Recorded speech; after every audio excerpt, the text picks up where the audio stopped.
Doki Doki Literature Club Purist mod is a Doki Doki Literature Club fan mod that is not affiliated with Team Salvado. It is designed to be played only after the official game has been completed and contains spoilers for the official game. Game files for Doki Doki Literature Club are required to play this mod and can be downloaded for free at the official website. By playing Doki Doki Literature Club Purist mod, you agree that you have completed Doki Doki Literature Club and accept any spoilers contained within.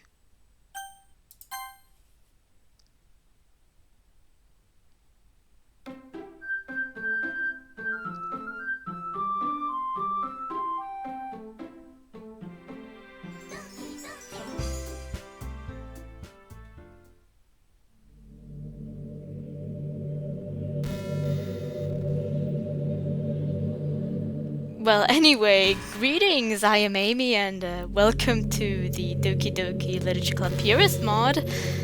I'll probably have to change the screen for this one, because this is a interesting beginning.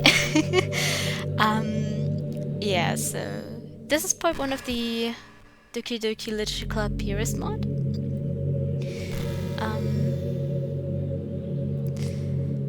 I don't know a lot about this mod. I also don't know how much triggering content there could be in this mod, so I'm going to maybe add a trigger warning at the beginning if something severe is happening. If it's just quote unquote just simply the basics of their problems, then I don't think I'll be adding a trigger warning, but we'll see. I think I'll have to change the screen for this one a little bit so that you don't see the weird edges for now. I don't know a lot about this mod. I know it's I think for dating, it's like a romance visual novel for the DLC. A romance mod, there you go. I've seen 2 images, one with Sayori, but that's also that's also what it they also use this image to promote the mod, so I don't think that's much of a spoiler. And one with Monika I have seen. My friends have played it and said a lot of good things about it, but there were a few things they said that were a bit on the negative side. But I won't say any of that because some people might not have any experience with the mod. Besides, I want to make my own opinion of it after I've played. I won't give the review after each run. I'll give the review after my final run, which I plan on being Monika's. This will be the first time that there's this entrance to the mod. I'll also say that for the other parts, because I will have to always skip the first portion, because I'll also, for each and every route, I'll delete my previous save data enough so that I can pick a new name every time I play the route, depending on which route I'm going for the video. Yeah, I just want to say that up front. But that's about all there needs to be. I was kind of thrown into it right now, so I'm sorry, Monika, for making you wait. It's been a while since I've played, so I'm not too sure if I'm able to make the voices. I think on video it isn't even noticeable how much effort I put into making the voices. So I hope it's a bit noticeable enough that I'm trying at least. I also hope it's currently time of my allergies, so I hope that isn't going to affect this a lot.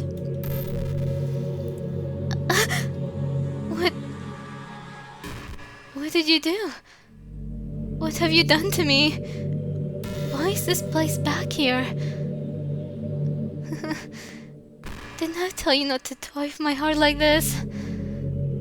I didn't want to come back, but I still came back to save you when Sayori started to lose it.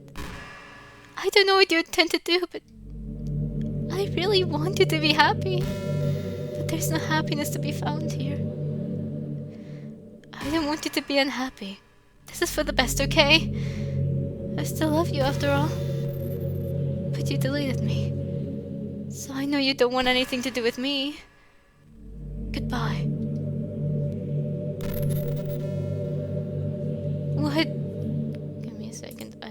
sure. Yeah, everything's fine here. Sorry about that. Something interrupted. What?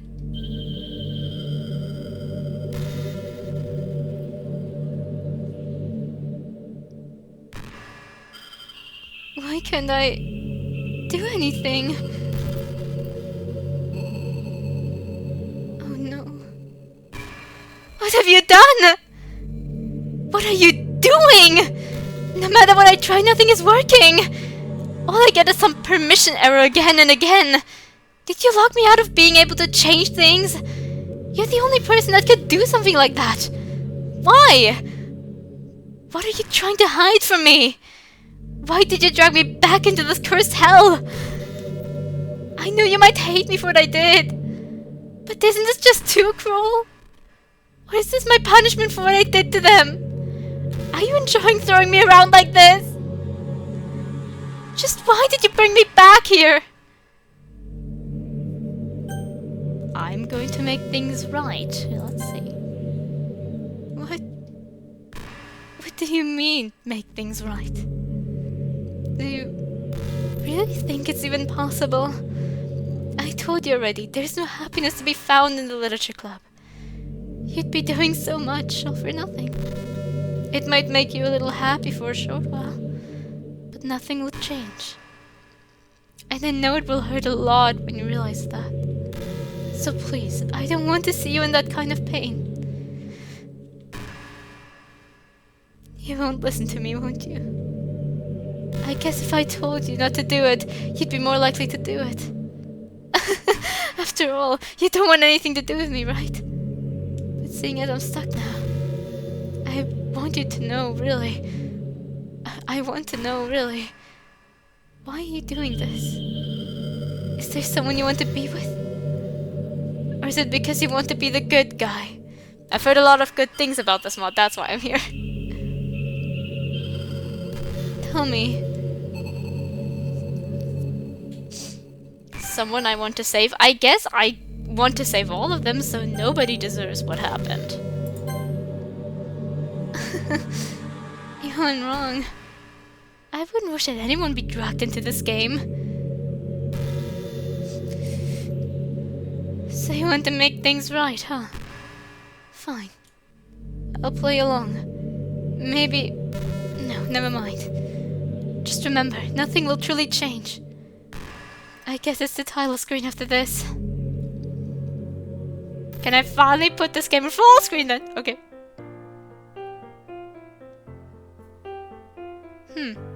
It's only on one ear for some reason. But yeah, I can turn full screen now. Let me see, wait for a moment. Okay. So yeah.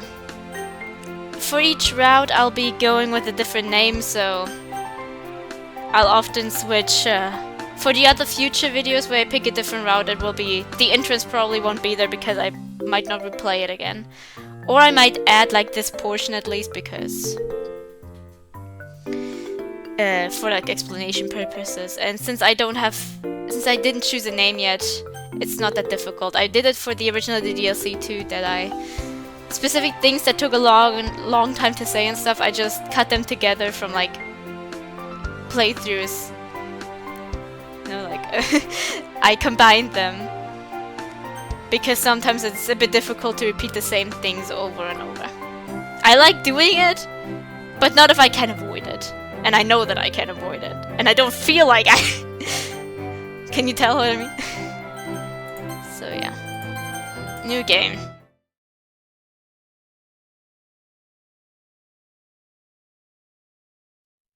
I felt it. For a while now.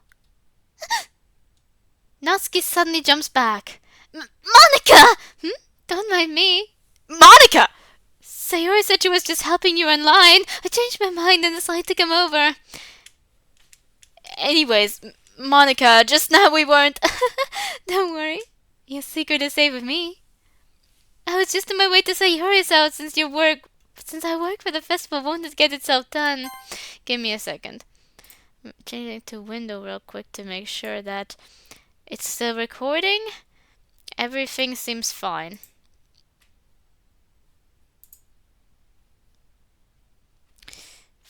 Yeah. Give it a moment so that it can change and properly recognize the room and the room. Especially if not actually online. Right, you were going to help her. Anyways, I'm already on my way out, so... Oh, really? I was hoping we could talk at Sayori's. It's been a while since it's just been us girls. Yeah, well, we can talk at the festival tomorrow, so it's fine. Just don't need any cupcakes before then, Ben. Anyway, later. Clearly flustered, Natsuki is off, and Monika waves goodbye. Not Sayori, She's already told you what she's going through, right? I tried from my mouth, but nothing comes out. I was about to ask how she knew, but it's likely that Sayori's told Monika about things. They seem like close friends, after all. Don't worry about it. What? If you're going to go to someone or something, don't do it half-heartedly. Oh, I will do that before I go properly. So don't worry. I'll take care of things so you can focus on what's ahead of you. Monika gives an enigmatic laugh. Even if you try to save everyone, you can only do it one at a time, huh? I guess even you have your limits. And maybe that's how you wanted things. But it hardly matters. I handle what you can't. It's not like I have much to do anyways. Monika! I don't really know what to say, but thanks. Alright. See you tomorrow at the festival, Ben. With that, Monika gives a wave as she goes towards Sayori's house. Alright. I guess I better go rest for the festival tomorrow. It's the day of the festival! I hear my alarm clock going off, and while yawning, I stretch my arms out to look at the time. Oh no, it's not supposed to be this late, is it? I could have sworn I set my alarm clock correctly. I check my phone to see it's nearly 50 unread messages and a dozen missed calls, all of them from Natsuki. My heart sinks, and I realize I'm about to be there an hour later than I was supposed to. I get ready as quickly as I can and hurry over to the kitchen to grab the cupcakes Natsuki and I begged, hastily stacking 2 trays so I can carry everything. I rush out the door and head towards school, anxious about how much this might hurt our club's activity today. I rush into the school and head towards the classroom, making sure not to drop the cupcakes. I walk into the room and see a decent number of people already there for the festival. Seriously? I turn to the side and see Natsuki glaring at me, as nervous as I was. Sorry, my alarm wasn't set correctly. I hadn't planned on being late, honest. I put the cupcake trays on a nearby table and people start rushing towards it. Sure, that's not the only reason they'd come, right? Well, while you were struggling to figure out how to use basic technology, people have already started arriving and we didn't have any cupcakes. I mean, do you know how hard it is to get people to stick around for something like this when there's no food? I look at my phone again, remembering how many times she tried messaging me. Yeah, I can see you're concerned. I'm really sorry. You tried pretty hard to get a hold of me, though. You were really worried about me, huh? I was worried about how our club's activity would turn out, dummy. Sure, I was a little worried about you too, but Natsuki looks off the side. Look, it doesn't matter. Hey, I walk over a bit closer to Natsuki. We're here now. People are going to eat some of the best cupcakes on the planet while we're going to be enjoying the festival. I promise it'll be fun. Sound good? You better not disappoint me then. Natsuki crosses her arms, but I could tell she was still excited, or at least at the very least interested. Thankfully, the palm reading activity wasn't scheduled to happen till later today, so it seems I didn't mess up too badly. The club and I spent a while greeting everyone who came in and telling them about our club, but few of them seemed interested. I noticed that a good number of people came in solely for the purpose of taking a cupcake, which I should have expected, I guess. It wasn't the most exciting thing ever, but it wasn't that boring either. After all, I was doing this to help the club. After some more time passed, I hear Monika's voice in the distance. Okay, everyone, it's time to read poems. We'll be starting by having our literature club members read their favorite wonderful selections first. If you don't mind starting us off, Sayuri.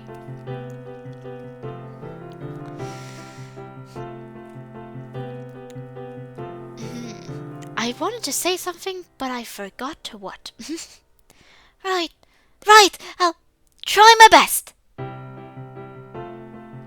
Sarah looks nervous going up to the podium, but once she actually begins reading, it's clear that she becomes more and more comfortable as the poem goes on. Once she's finished her poem, we all clap as Monika starts speaking again. Thank you for the great poem, Sayori! Next up is... Although I do have to...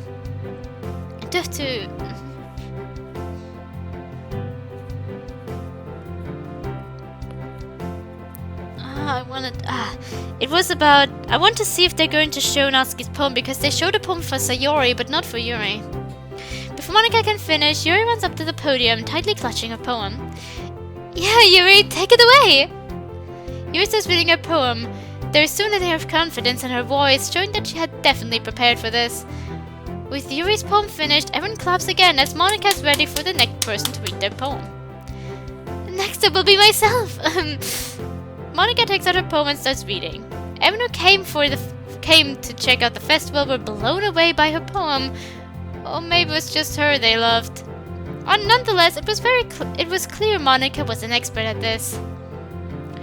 Well, I hope you enjoyed my poem. Next we'll be having Ben read his poem. Right. I like the way that it shows the front of the classroom, because the other image is the back of the classroom. I was hoping I'd be able to go last, but it's now or never. Hey everyone, I cough and have go glance over at my poem a few times to make sure I'm ready. Luckily, the awkward silence doesn't last long as I begin reciting. My performance somehow ends up being worse than when I practiced. Most people clap out of pity, but I see Natsuki clapping just a bit harder. To be fair, that was also probably out of pity, but I appreciated the gesture. I step down from the podium and walk over to Natsuki. Why are you so sad? You could have done so much worse. I'm almost surprised you didn't, actually. Yeah, that's true. Wait, you don't have that little faith in me. You don't have that little faith in me, do you? I'm just saying that you did better than anyone outside this club could have done. Was Natsuki giving me a genuine compliment? Granted, that's not saying a whole lot, but it's better than nothing. Oh. Leave the tsundere be tsundere. I turn towards Monika as she speaks up again. Last but not least, Natsuki will be reading her poem. Natsuki gets onto the podium and prepares her poem. Of course I'm not least. I'll even prove it. I'll even prove it, not that I need to. Natsuki reads her poem, this time being noticeably more enthusiastic than when practicing with the club members.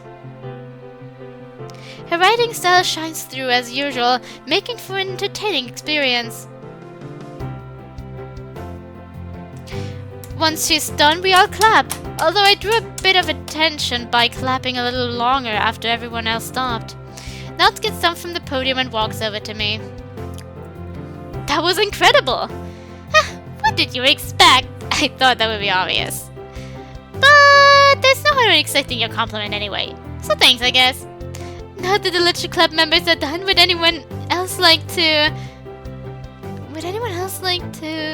Monika starts, but looks around to see that most people were already leaving. I mean, we kept their attention longer than I thought we would. Yeah, and we had fun, didn't we? I suppose that went well enough. Hey, there's one person that's still here. To take the last cupcake, but yeah. There's another hour before the festival ends, though. Now what? We'll brainstorm for a few moments. We could try drawing in more people. Why not? We don't have to give up. It's not like we have any more cupcakes, though. I'm sure I can think of some reason for more people to visit. I don't know. To be honest, I don't think it's worth it to keep dragging this out. Don't be so pessimistic, Natsuki. There's always a chance to bring what we're doing in here back to life. I think maybe we could just hang out for a bit. If more people want to come, then they'll come. But it would be a shame to not look at the rest of the festival. That's true. We should try to have some fun while we're here. Well, if everyone else agrees. If If you guys want to do that, then I don't think I should be the one to stop you.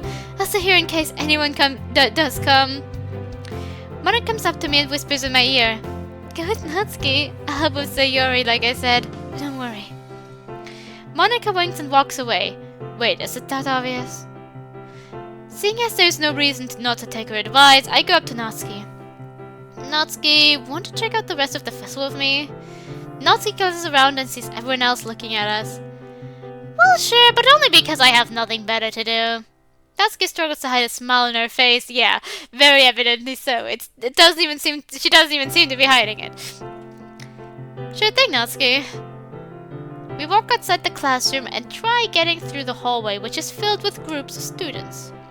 The chaos makes it difficult to tell where we're going, but it doesn't take too long for us to get a grip on things. Eventually managed to make it outside the school. There's a lot of stands, most of them carnival games. Anything look interesting to you, Natsuki? I guess I could try one of those games they have at some of those stands. To our left we see a stand with a game where you have to throw a ball to knock over milk bottles. Aha. We walk over and see what I assume is a first year as she places some balls on the counter.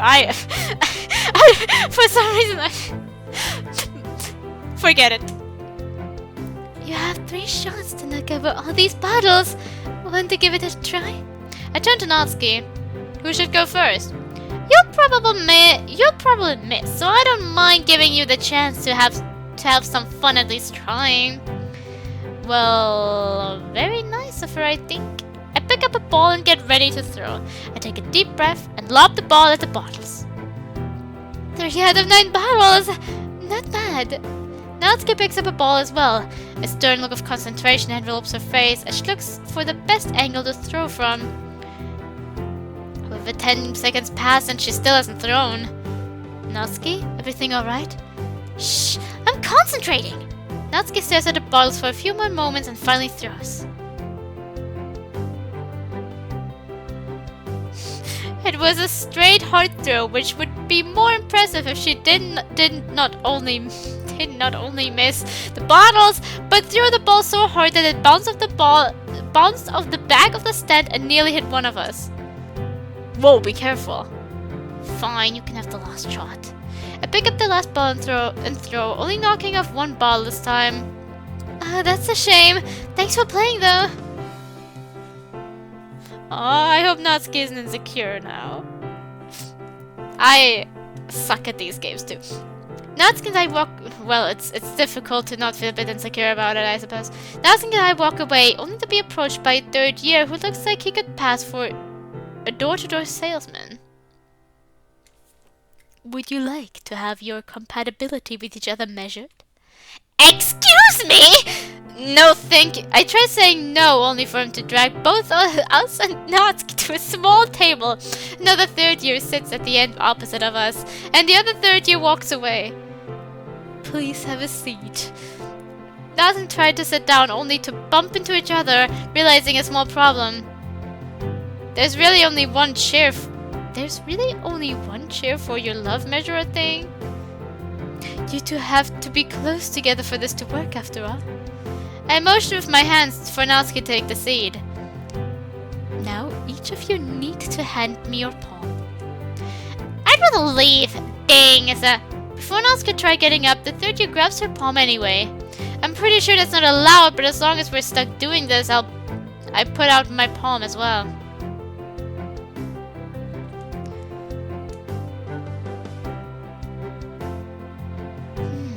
Yes. Wait a moment, if you're already a couple, then how am I supposed to measure your compatibility? What? No, it's not like that! You have nothing to be ashamed of, but please do not waste my time. Frustrated, Natsuki gets up and walks away, grabbing my arm and dragging me along in the process. We're already a couple, Natsuki, and you're not making it look any less like it. Jeez, the nerve of her! To be fair, I could see why she'd make that mistake. Yeah, but people shouldn't jump to conclusions like that! Even if it's true that... Natsuki stops mid-sentence. Natsuki? Whatever. Let's just get some food, okay? I haven't eaten all day. Wait over to a stand that appears to be serving hamburgers. 2 hamburgers, please. I stand over some money and stare at it menacingly. I hand over some money to the person serving.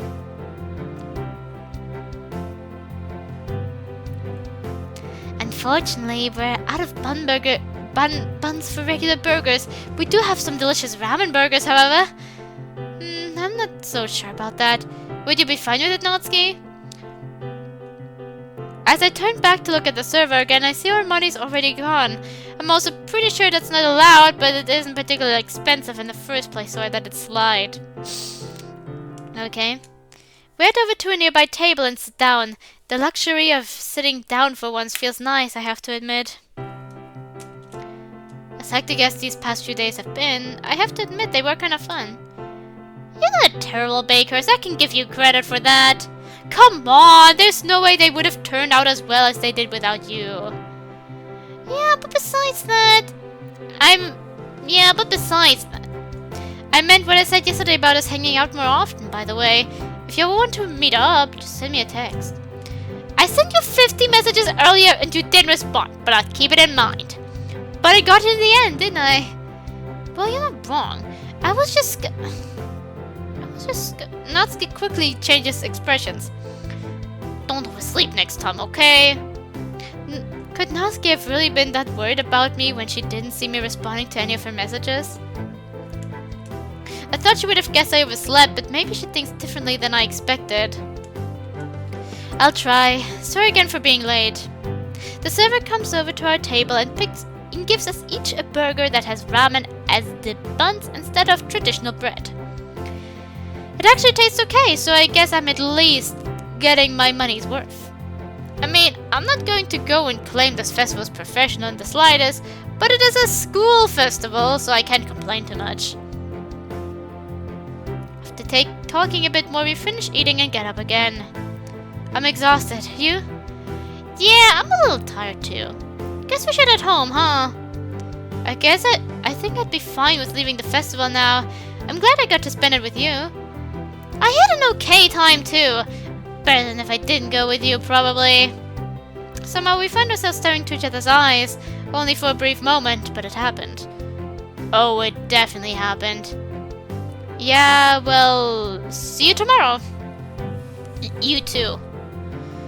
There, I did it. I went to the festival, recited my poem, and got to spend time with Natsuki. I'd say today was a success. How things can continue to go as well as this did. It's probably more likely to happen if I actually set my alarm clock correctly this time, though. Was this foreshadowing? Well, at least I set my alarm clock correctly, so that's a decent start for the day. As I'm waking up, I check my phone and see a text from Natsuki. It's from this morning and appears to be important. Bad news! I'll explain at the literature club. This doesn't sound good. What could have happened?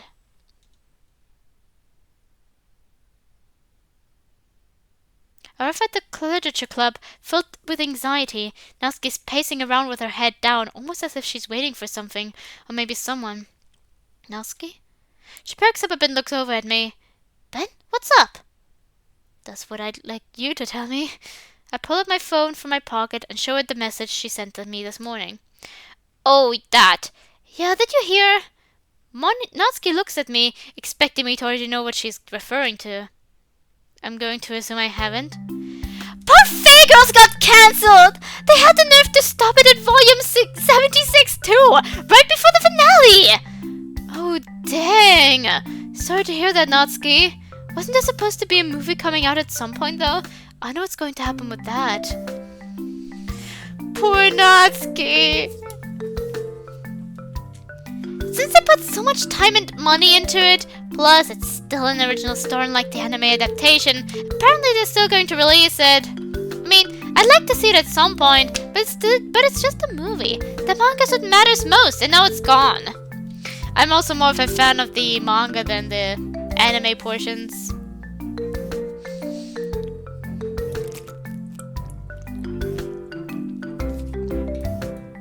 The anime portions? I prefer reading the manga over the anime. Like, even if the anime came first and then the manga, I've seen a lot of manga be a bit better still anyway. Even though I wasn't nearly as big of a fan as Perfect as Natsuki was, it was still sad to hear since Natsuki looked so disappointed. But I also started enjoying it. But at least you have other series to read, yeah? Yeah, but none of them are Perfect girls. That's true, then how about... I paused, trying to think of an idea. This isn't really something that needs to be solved in the first place, but there's no point in backing out now. Why don't you make your own manga? Natsuki glares at me. Very funny. You know, I thought you'd be a bit more you'd have a bit more sympathy for me. I'd be sorry for you if your favorite manga ended. I'm serious, I'll help you too. Seriously, sometimes you really don't get it. Creating a manga isn't nearly as easy as you're making it sound. Hey, I didn't say it would be easy. We don't have to do it all at once either. As long as we work on it a little at a time, I think it's possible. It doesn't have to be some bestseller either or something we'd even sell in the first place. Just something we do for fun. I have friends who did that. They just hired, like, one of my friends just has a big manga volume that he and his friends made in, like, he and a friend made in 4th, 5th grade. But the first concept was already developed in 3rd grade. I think they were done by 5th grade then. He still holds on to that manga dearly. Besides, how do you know it's that tough anyway? Personal experience? Natsuki's off to the side. That's besides the point. It's clearly difficult. Do both of you have any type of... Like, first of all, I feel like a manga is a bit more difficult in some aspects than even a normal novel. No, it's most definitely that way. Because, like, you kind of need the story, which would be the novel. But then you also need to, like, have the panels. And the panels are also a lot of work. The problem is with, like, compared to writing, like, you could say, well, you don't need to be too descriptive. But if you want to draw it, then you also kind of need to have an image of what specific thing looks like. So even if you don't write every single line and, like, write paragraphs and, like, write a novel like that, you kind of need to still write about a similar amount to then have, like, be, like, finished, I think. At least that's how I do it when I draw, like, comics for myself or friends. I, like, have a plan and then I kind of, like, I have a little story and then I make, like, the panels out of the story. It's probably even more difficult because it's probably not just, like, you have to write that way. You probably also need some kind of directions for the panels as well instead of just, like...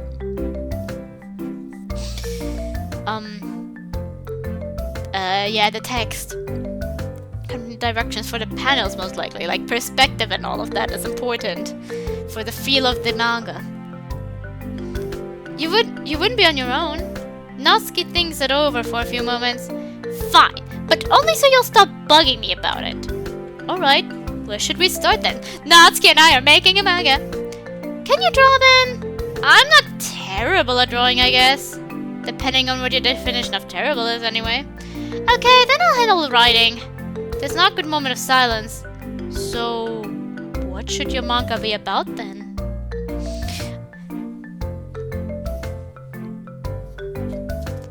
Well, what's your taste in manga anyway?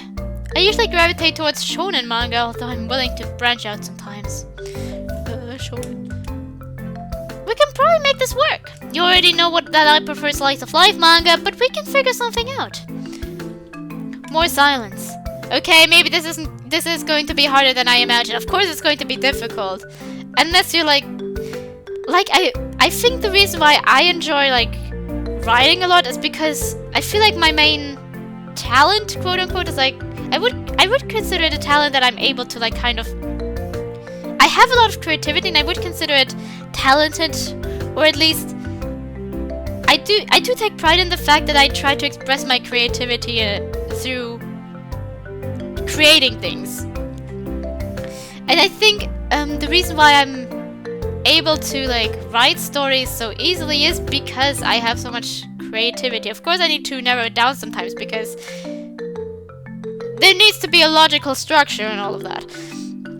I just mean I can take a lot of concepts and make my own story out of it.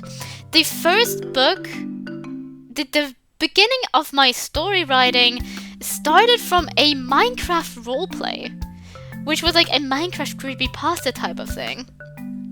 And I watched it and I was kind of curious about it, so I made a story out of it. I still have the characters from that, but I put them in a completely different context now. After all, I was in middle school when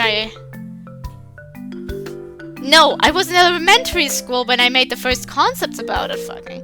It was like towards the ending of middle school, but it was till the end of that. Of course I can't exactly do the same story. Like, of course the story sucked.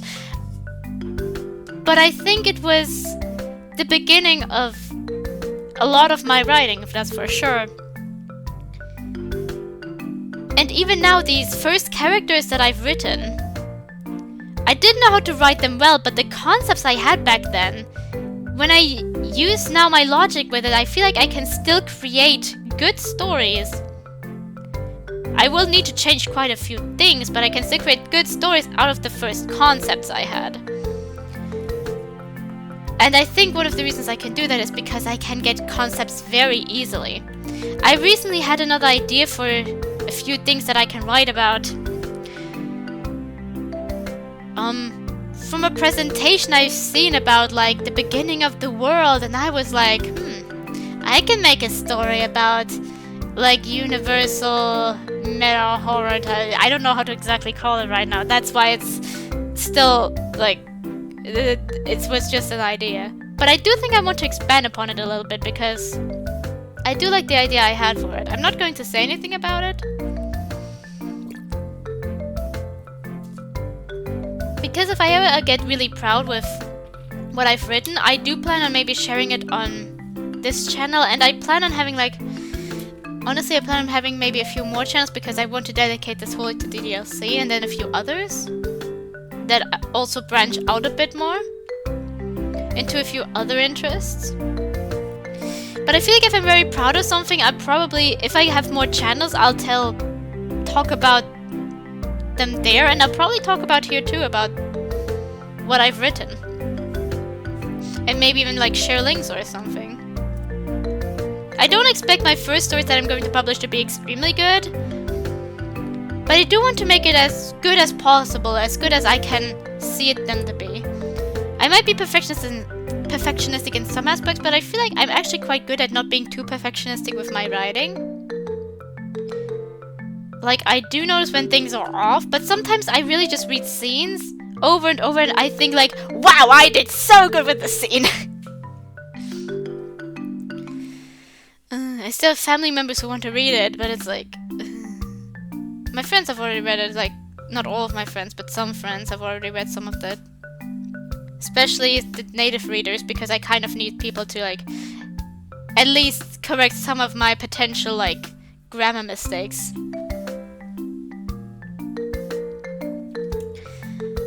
The best writing material comes from real life, right? No Minecraft roleplays, apparently.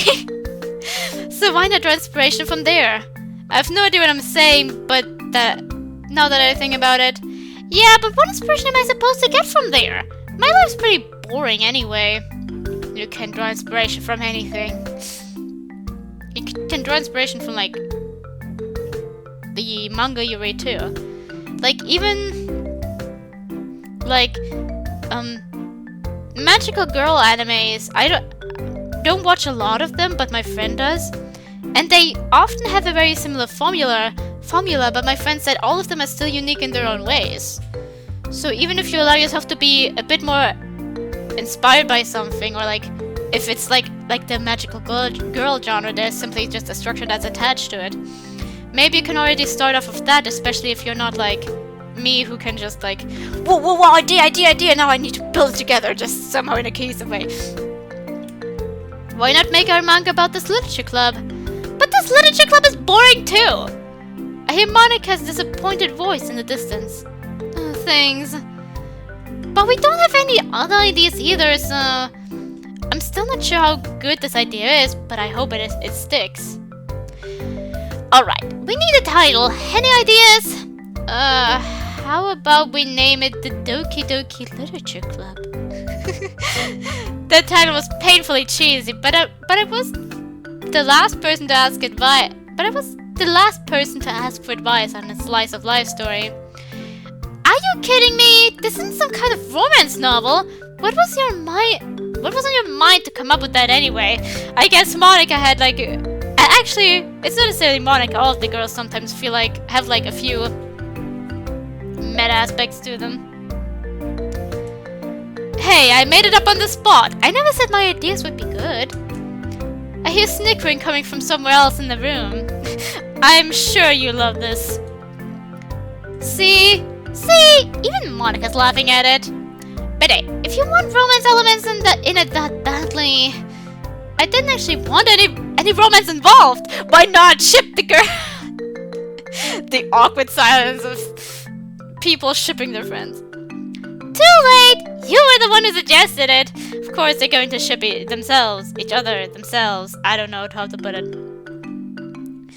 Natsuki was clearly having fun messing with me. But for real, what will our characters be named? We're basing this off of our literature club, aren't we? Maybe we can reverse everyone's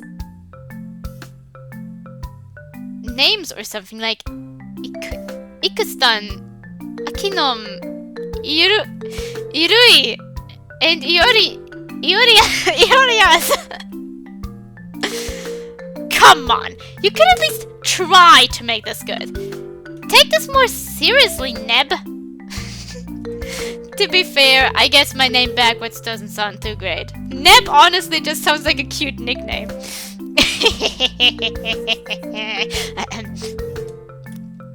You're working on the manga? I turn around and see Yuri pass by. The manga's not one of my interests. I do excel at writing, you know. Maybe I could. Natsuki interrupts her. That won't be necessary. Thanks. Yuri quietly walks away, slightly offended. What was that for? We don't need any distractions while working on this. You need to be a bit nicer to Yuri. I just filmed the Yuri route. I just recorded it. the Yuri path. Distractions? What are you talking about? Yuri! I don't need you paying any attention to her. I see. Are you jealous of her, Natsuki? I could see Natsuki clenching her fists a bit and then taking a deep breath. No. So there'd be no issue adding Yuri to the team, right? Let's all come together and make a manga. I won't go that far. I clearly wasn't going to get anywhere with this, so I decided to drop the subject. You're the boss, Natsuki, so if you feel that strongly. I just feel kind of insecure sometimes. Natsuki openly admitting something like that? That's weird. Oh my god, that scared the shit out of me! Attention to all students! We avert our eyes to the speaker from the school's PA system.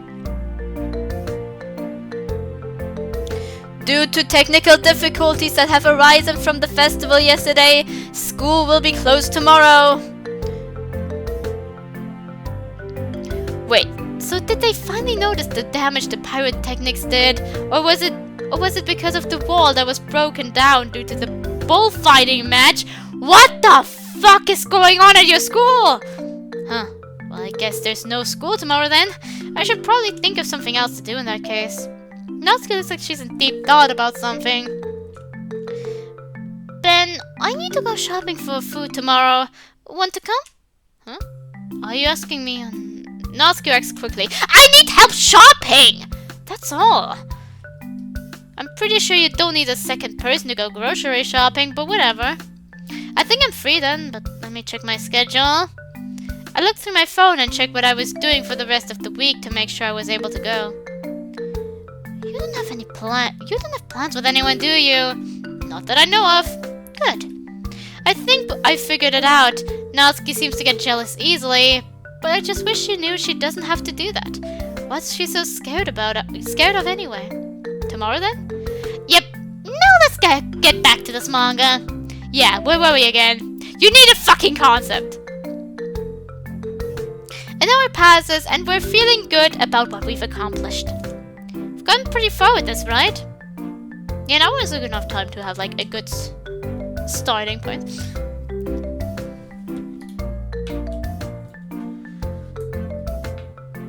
Ah!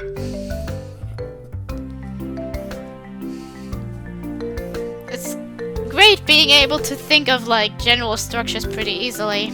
Although sometimes I do change things. Oh my god, I just remember the first story that I've written about like the Minecraft roleplay. Holy shit!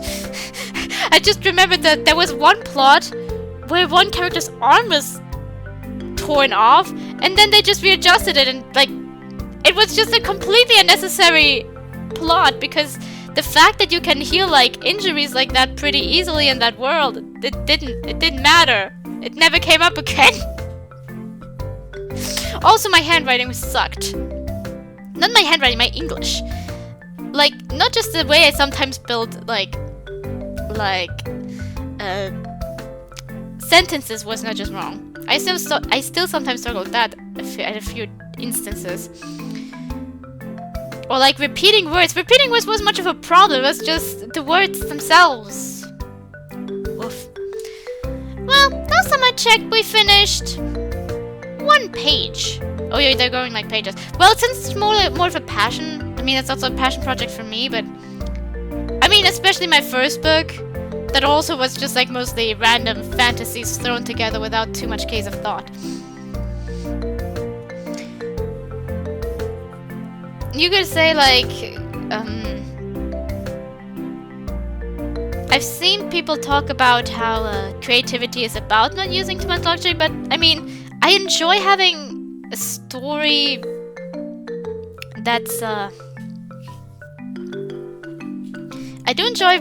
I've always preferred stories that made some type of sense. Like even with the first book I wrote, I tried to add like messages that were important to me back then and stuff like that. It's just that I added unnecessary information. And also, like I said, my handwriting was bad. And added unnecessary scenes and unnecessary information. I had characters, and then they hardly ever came up again. AKA, they were completely unimportant. I spent so much time introducing them and never doing anything with them. Now I've just incorporated their personalities and like their names into different stories. I could have sworn we did more than that. One page surely is already pretty difficult. Nope, all we did was the title page. Did you have a concept? Natsuki up the page I drew. It featured poorly drawn versions of the Literature Club members and myself, all in dramatic poses. At the top was our title, The Literature Club Friends. We're doing a slice of life manga with romance in it. It hasn't been called in yet either. Man, this is never going to work. Sayer walks by. What's this? A mistake. It's the dumb manga project we were working on. I think it looks great. You don't have to sugarcoat everything, Sayori. I'm serious. You guys did your best and that's what matters. What's important is that your style and feelings go into what you'll make. A manga with perfect writing and art might be nice, but if it's soulless, then what's the point? Although I do think perfect writing is like perfect writing would be all that is soulless, and like a lot of what is perfect to an individual will not always be perfect for the next individual. So I really don't believe that perfect writing really that exists in the way that people imagine it. For example, if you want to write about specific experiences and you're like write about an experience like that you personally could have had even, and write about that, and another person could be like, I've had this experience but I reacted differently, and so it's still not perfect to them necessarily. But if you tried to make every single reaction, then you'd have tons of characters, like every single reaction to like an experience.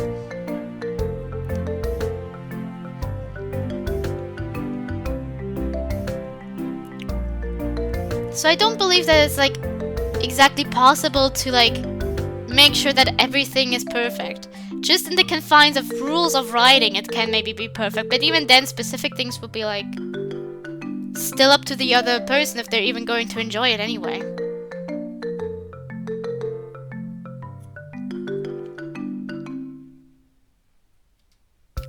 Well, I guess you aren't wrong. If there's one thing I could give advice on, it'd be the title. It's a bit generic. It's a bit generic, yeah. How about Sir pauses but struggles to come up with anything. Let's work on the title another time. Monika walks by.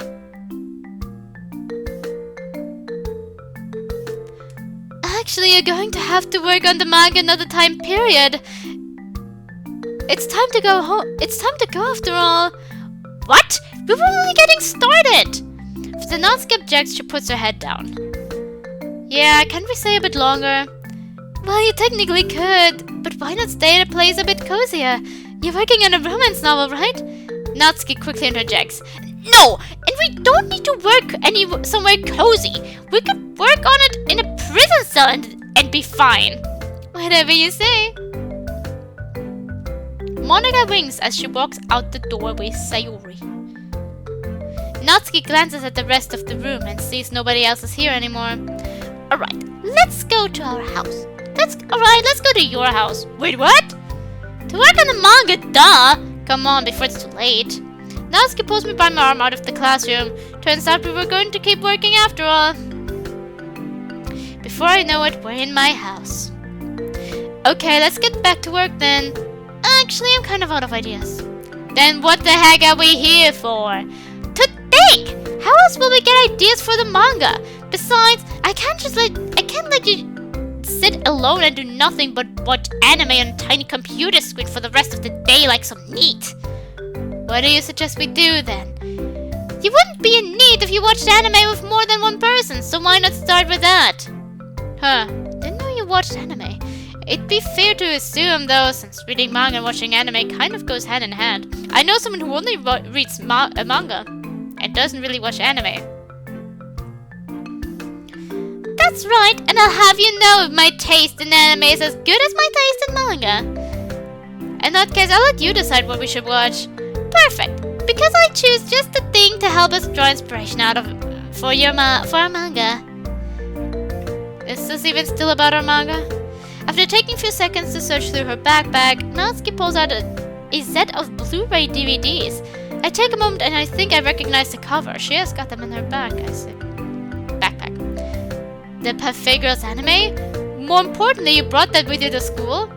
Sure, in most cases I'd recommend to read the manga, but you've already read a lot of it, so it's nice to see the subtle differences that are in the anime. Plus, it's more Perfect Girls. The anime doesn't have any filler episodes either. If that's what you want to watch, then let's do it. I'll go set it up. I do think they could have maybe added a few more manga anime. Although I do think with Natsuki, I'll think about it. But I do feel like I would have also seen like new ideas from like the creators for like what a manga could be like that Natsuki enjoys. The rest of the afternoon was a lot of fun. I don't think we ever actually worked on the manga at any point, but that's fine. The Buffet Girls anime was good, actually. It was interesting to see the nuances in this version, but it was something even I could appreciate. Crap, I just realized it's time for me to go now. Natsuki gets off the beanbag we sat on while watching our show and rushes to pick up all her stuff. I wish I could stay longer, but we still have tomorrow, don't we? Yeah, I'll see you then. Natsuki waves as she walks out of my room, only for her backpack to get caught by the doorknob causing her to trip. I'm fine! Natsuki gets up and is soon out of my house, and I'm left with a satisfied smile on my face. It would be nice if I could keep goofing off with Natsuki, not having to worry about the burdens of life. It would be nice if both of us could.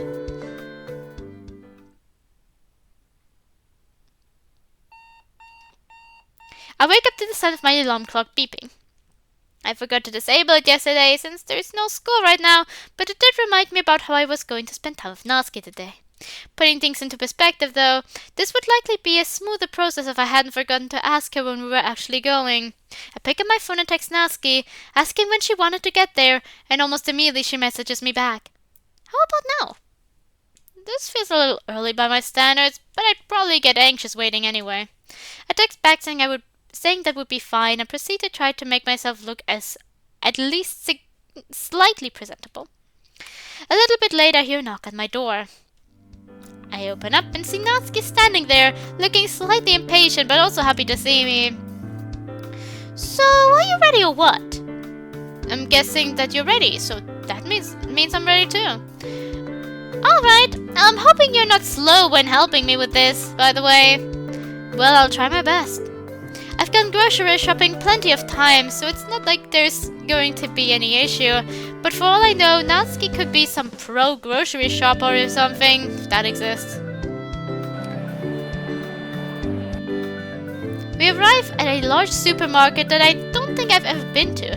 There's a large crowd scrambling around, which makes it slightly difficult to see where everything is. Come on! We've got a lot of time, but not that much time. We walk further inside, and I wait for Natsuki to tell me the details of this trip.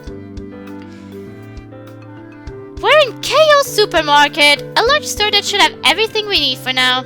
Interesting. I've never heard of this place. Anything special about it? What's great about the store are the low prices on mostly everything, which makes this place the obvious pick. You should start coming here too, unless you have bad taste in grocery stores or something. I did know that it was possible to have bad taste in places to shop for food, but I do now. I do think something like that exists.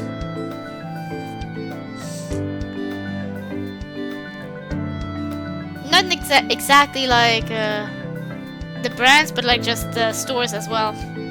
The places, the stores, the places that exist from this company. What are we going to be buying anyway? Cupcake supplies, duh! It's important to always be stocked up on ingredients. That's fair. Where do we start? First up is flour. Follow me. It's just a few aisles away. Wouldn't it be more convenient if we split up to get more done instead? Natsuki freezes. Nah, but fine like this. Whatever you say, Natsuki. We head over to the flour and sugar section and Natsuki looks through the flowers. There are many of the same kind, but each are different brands. I noticed that Natsuki is taking a while to pick something out. I don't think the brand is going to affect the taste too much.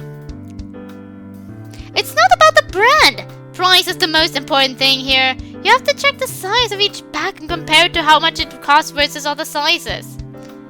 Stuff like 3-4 pound bags of flour being cheaper overall than the single 10-pound bag, you mean? Basically, it's a long process, and even though we should have enough time to do this, you have to be very careful. I see. I didn't receive so thoroughly with this kind of stuff. Well, if you can save money, then why wouldn't you, right? Natsuki does bring up a good point. I never really paid attention to those kind of things when shopping. Well, that and I hated doing math. A few moments later, Natsuki finally picks out a bag of flour. Here, hold this. Without giving me time to react, she throws the bag at me and I barely catch it as she looks at her shopping list again. It would have been faster for her to just put the flour in the shopping cart we took before coming in, but I guess she must have been in too much of a hurry to think straight. Okay, next up are eggs. We move over to the aisle that has all the egg cartons. As Natsuki is picking which kind to buy again, I decide to strike up a conversation. Are you making these cupcakes for an event or something? That part's not important, trust me. I don't know, if it's not important, I don't think there'd be an issue with telling me. If you're making it for someone, I can keep a secret. I'm sure you'll find out soon enough anyway. Shouldn't you be helping me right now or something? But yeah, I don't know how you operate with the money. I really have no idea what I'm supposed to be helping with in the first place. I'd like to sigh, but it's not as if I haven't gotten used to Natsuki's occasional moments of bizarre logic. I wouldn't mind doing that, but I don't know how I'm supposed to help. See what's next on the list, maybe? I think it's in the shopping cart. As Natsuki mentioned, I find the list while peering into the cart. Next up should be butter. Alright then, let's get going. Natsuki finds the perfect carton of eggs to put into the cart and we continue our trip once more. I was wondering, Natsuki, want me to help you bake cupcakes once we're done with all this? Natsuki looked off to the side and then back at me. Normally I would, but... yeah? I'll just say that this is a special occasion. Oh, I see. I quiet down as I wonder what that's supposed to mean. This whole thing felt a bit strange to me. Was it a date or was it not? Maybe misinterpreting things, but at the same time, I'd be lying if I said I didn't like spending more time with Natsuki. Maybe one day I could ask her out on an actual date. You know, actually call it a date and have her specifically refer to it as a date. But I don't think I'd ever have the courage to do that, so I may as well forget it for now. Maybe Natsuki will have the courage. Our shopping trip continued until we had all the supplies we needed and headed to the self-checkout stand. I noticed that Natsuki pulls out a membership card for this place, so she must be even more of a regular than I thought.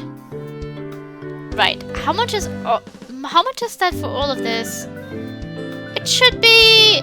oh wow, that's a new record. New record? Yeah, I like to see how cheap I can get this stuff for. Not counting coupons, of course.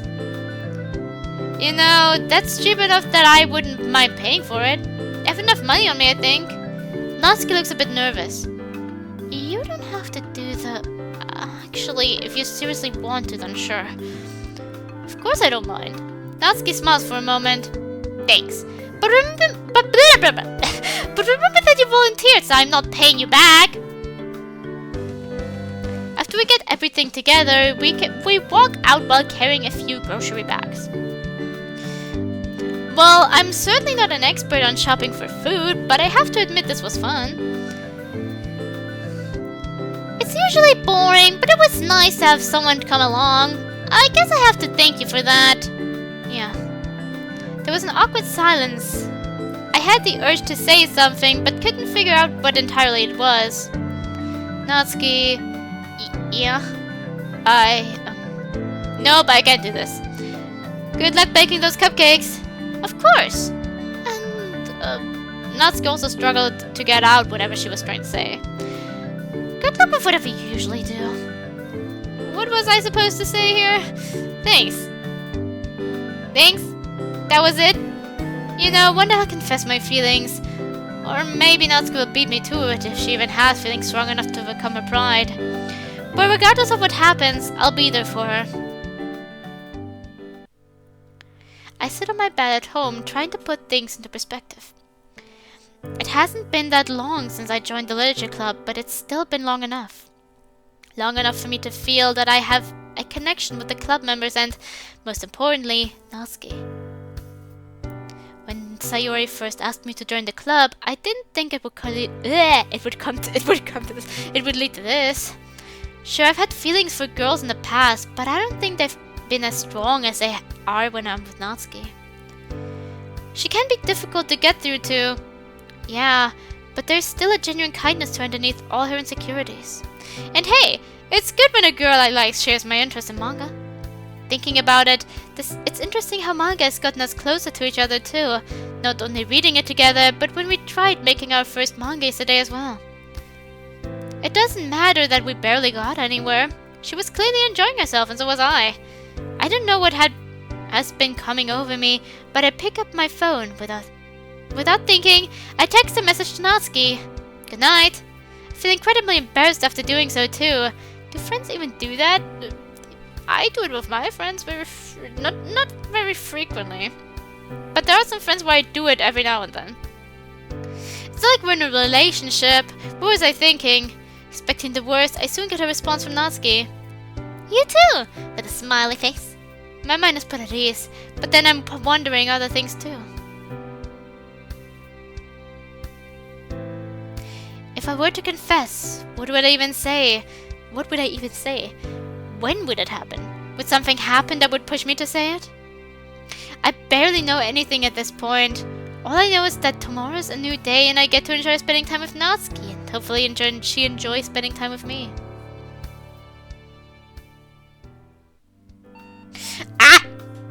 man, did I even get any sleep last night? It's hard for me to tell with how tired I am. In the end, it doesn't really matter. Another day means another session with the literature club, although that's not to say that's a bad thing.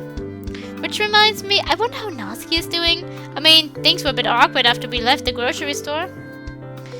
No, that's the wrong way to think of things. If I keep getting nervous about this, I'm not going to get anywhere. In the end, what's going to happen will happen. For now, I just need to live my life the way I normally do. And so, I turn off my alarm clock and get ready to go to school.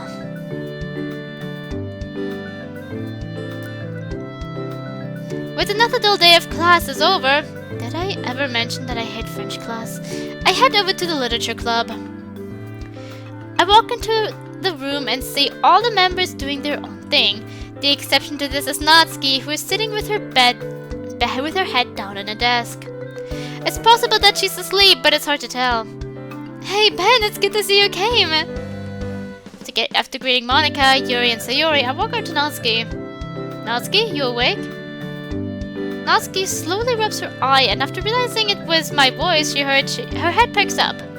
I'd like to think she perked up because it was my voice specifically, but I'm jumping to conclusions at this point. Ugh. It's about time you showed up.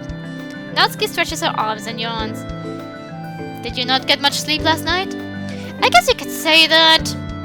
Was something keeping you up then? I have been thinking of something a lot, yeah. Nothing to do with you or anything like that. Yeah, same here. Huh? I probably could have worded that better. Oh, it's nothing. I had trouble sleeping last night too.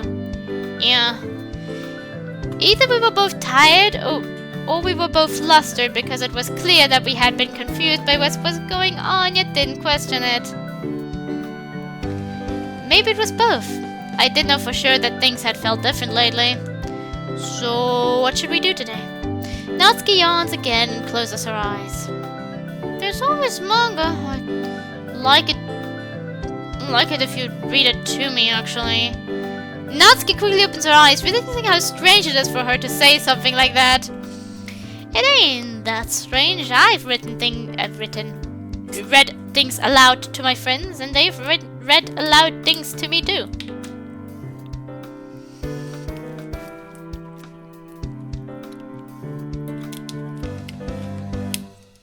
I'll never forget the time some of my friends and I kind of role-played Faust.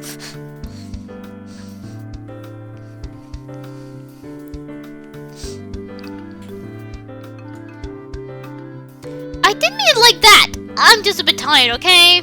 It feels strange to see a side of Natsuki that's this calm, like her tense attitude has worn off.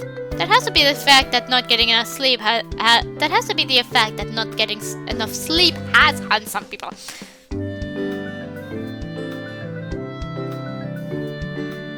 We spent some time reading manga together. Although Natsuki asked me to read to her because she was tired, she went back to being her usual self pretty soon. Okay, everyone! We all turned towards Monika.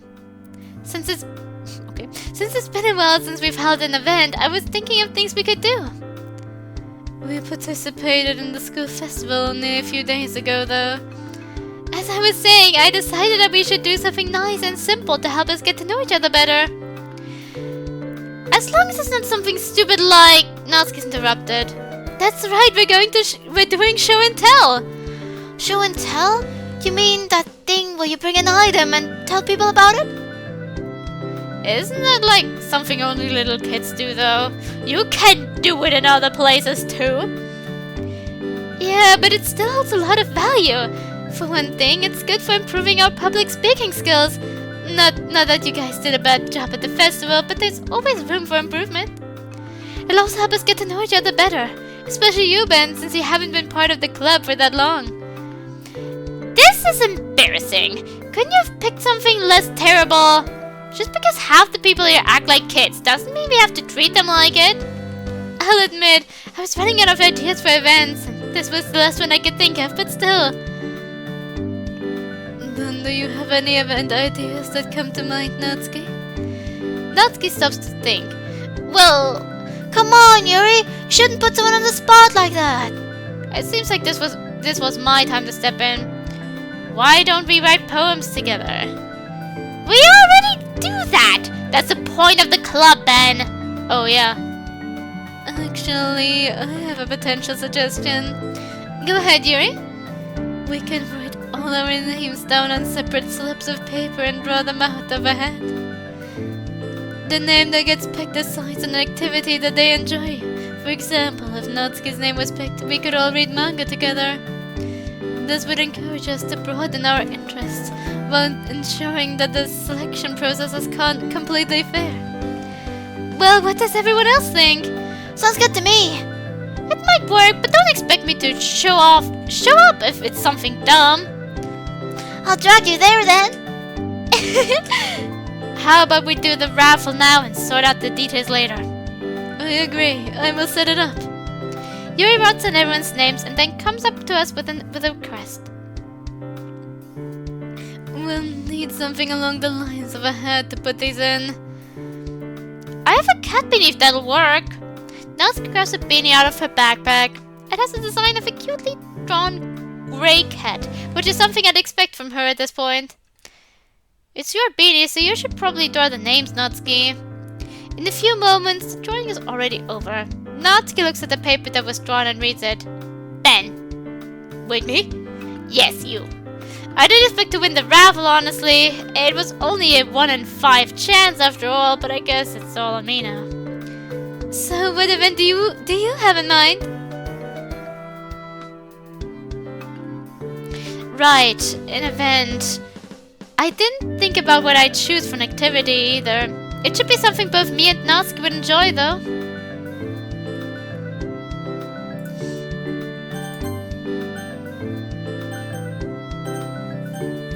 I would go read manga because it's also related to literature.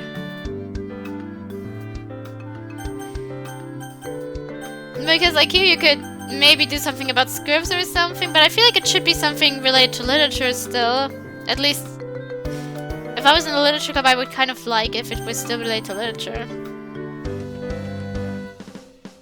I'll go with read manga for now. How about we read some manga?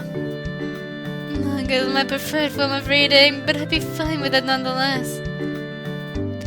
I'd be up for it, but you probably already knew that. How is this going to work though? Will we all read from the same book? It might get a bit cramped if we do that. We could each read a different book and share our thoughts once we're done reading it, maybe. Well, that's not exactly the most social group activity, but it is your choice.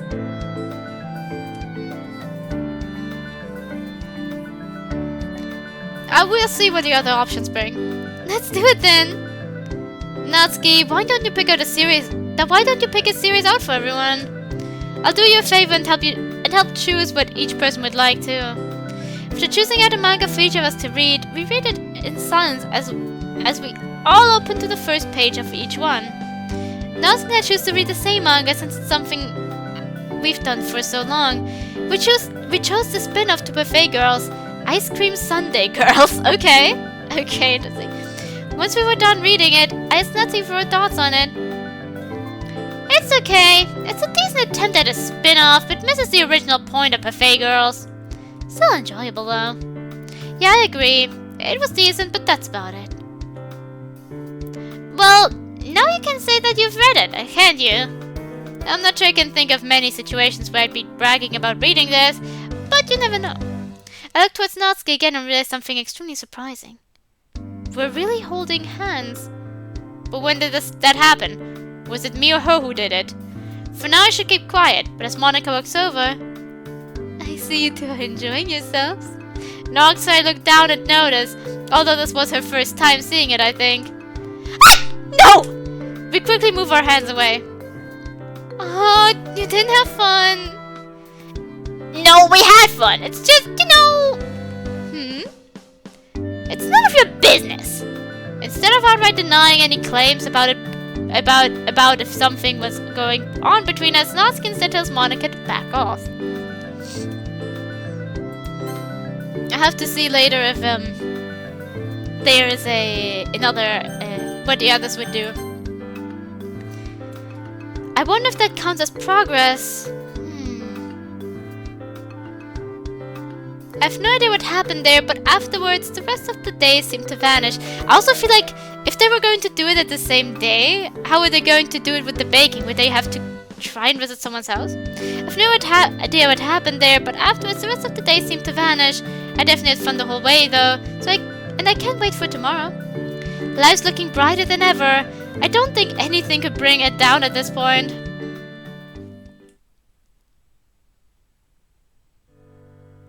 I feel really happy today. Maybe it's because of Natsuki, or maybe it's not, but man, I haven't felt this good in a long time. Luckily, life has a way of making sure that happiness doesn't last, as I find a concerning message on my phone this morning from Natsuki. I need to talk to you about something. It wasn't Natsuki's usual texting style filled with emoticons or emojis. Instead, it gave off a much more serious tone. Granted, it didn't mean it was anything bad. It might not even be anything important at all. But just the thought of what that message could mean scared me. If earlier I felt like nothing could bring me down, now I feel like I've been brought back to reality. I respond, asking her what's going on. 7 minutes pass until I get a response. It's nothing. Never mind. There's no way that it was nothing. I suspect that there's definitely something going on, but if Natsuki doesn't want to tell me, then that's that. It's none of my business, right? But I wish it was. I wish I could help. All I can do for now, though, is to respect her wishes. Of course, I'm probably looking way too deep into this anyway. I walk into the literature club and see the same familiar scene that I always do. Sarah and Monika working on poems. Yours reading a book in the corner of the room. A fly just flew very close to my eyes. Sorry. And Natsuki is sitting alone at the desk. I walk over to Natsuki and sit down next to her. Hi. Natsuki speaks in a monotone voice. Hey. Hey. It looks more hey with her expression. Think we should read some manga? Whatever you want. Earlier I said this was none of my business, but I'd be lying if I said I wasn't at least curious. I seem to respect her feelings, though, so for now we'll keep reading manga, and if what's going on with her becomes relevant, I'll know. Going over to the closet, I search for the next volume of Ice Cream Sundae Girls. Once I find it, I go back to the desk. Ice Cream Sundae Girls again? Well, what we read last time was mediocre, but who's to say the series doesn't get better over time? Me. I've read the series. It doesn't get better over time. Oh. Read it to me anyway, okay? Are you tired again or something? That's one thing, yeah. I just don't feel like myself today. I'm always willing to help if you need it, you know? We'll see about that. We'll see about that? What's that supposed to mean? I mean, I like to think I'm a fairly reliable guy. Was I misinterpreting her statement?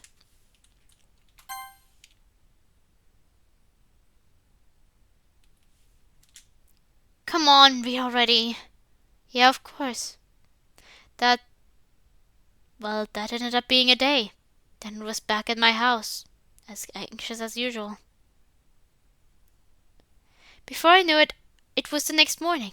Another text came from Natsuki, this one worrying me even more. Don't worry about it.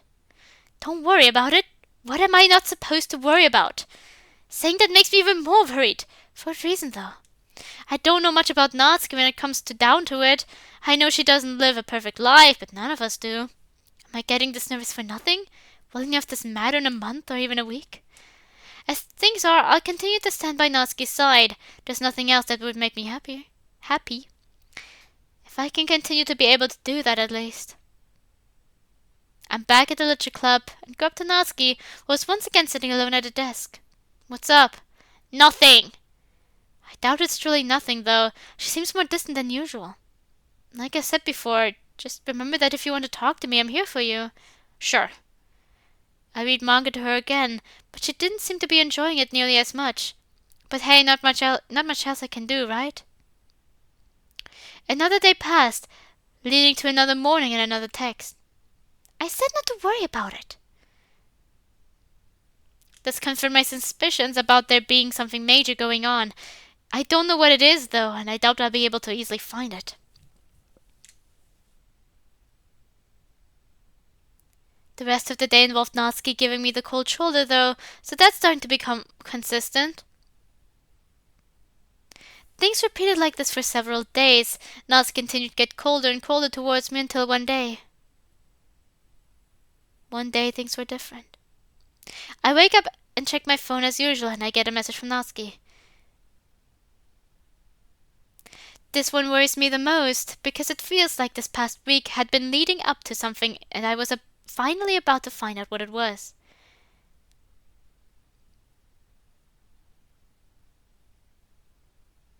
We need to get something straight. The literature club, after everyone's left, will work fine. And here I am at the literature club. Before I can grab any manga, Natsuki tells me not to bother. So we sat there together, both bored yet nervous at the same time, unaware of what today would lead to. Natsuki knew much more than I did, though. A few hours still feel like they've passed before Natsuki decides to look around. Okay, everyone's gone. What was it you wanted to tell me? Where do I start? I'm so confused by everything. I keep trying to figure out if I'm making the right choices, or if even discussing this with you is a good idea. Thinking about it, it's not a good idea. Why did I even send that text to you? Why did I think making a decision at 2 a.m. was okay to do? Whatever, it doesn't matter. All I have to say now is... Natsuki anxiously twiddles her thumbs for a moment and then slams her hand on the desk, startling me. What's wrong with you? Huh? I thought you would have left, so why are you still here? What are you talking about? We're friends, aren't we? I was so cold to you. I tried scaring you off. I tried to retreat and be by myself. Why didn't it work? Why haven't you left me yet? As mean as I can be, even I can't get much crueler. Natsuki, I figured that out. Not what Natsuki had been intending or anything like that. No, I can worry about that later. I finally figured out when it was time for that. I realized that this was the moment. Because if not now, then what? Then when? I have to say this. Because I want to be there for you. Because I want to be able to... Because I want you to be able to trust me. Because no matter what, I want to always help. I take a deep breath. Most important of all, though, because I like you a lot. Like you a lot. Natsuki is stunned. She stands there for several moments until tears begin to roll down her face. You can't make this easy for me, can you? Dang it. I like you too, but that's not the point. I can't keep living like this. Natsuki bursts into tears and hugs me. Things are happening so fast, yet I don't have time to think. Like I said, I'll always be there for you. That's a promise, Natsuki. Natsuki's words come out in between her sobs. I don't get it. What did I do to deserve to have someone be this nice to me? Deep breaths, Natsuki. It'll be okay, and I'll make sure of that. Time felt like it had froze, except for Sayuri, who had to shoo away when she walked by anyway. That'll probably come up later, but I don't particularly care at the moment. Yeah, we have to take care of Natsuki. All I care about right now is comforting Natsuki. You can trust me, Natsuki. I don't know what your life is like right now, but I can say with absolute certainty that you can trust me. Natsuki tries to speak, but is so exhausted that no words come out of her mouth. Just relax. And she does. She relaxes so much she falls asleep, still in my arms. Well, it was a nice feeling, but I did eventually get a bit tired of standing up. Alright, Natsuki. Natsuki slowly wakes up and yawns. Huh? What happened? Nothing happened. You had a bad day and need to let it out, that's all. I was serious though. I do have feelings for you, but it's complicated. Yeah. I scramble my brain to think of an idea. The weekend's almost here, so maybe... There's no school tomorrow, so I've got an idea. You don't have to agree to it, but I think you should. Let's have a day where we forget about all the bad things. We could go somewhere to eat, for example. It doesn't have to be called a date either. Just a relaxation day. Does that sound good to you? Natsuki briefly smiles. Sure. Then it's settled! I'll text you the details, okay? Got it. I'll be looking forward to it, I guess. Natsuki starts walking out of the classroom. And, thank you. Anytime.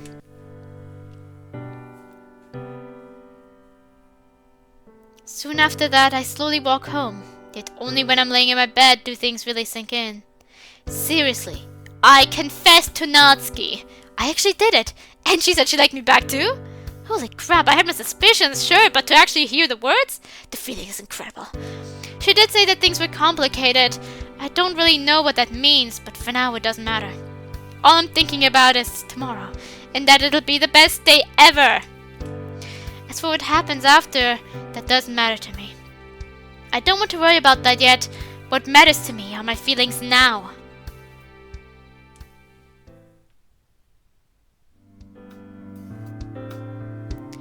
One day separated from everything else, a day of peace, a day that felt like fillers in our lives. That day was today. There was plenty of time until me and Natsuki were supposed to go to dinner, though until then I messaged her about a variety of dumb stuff.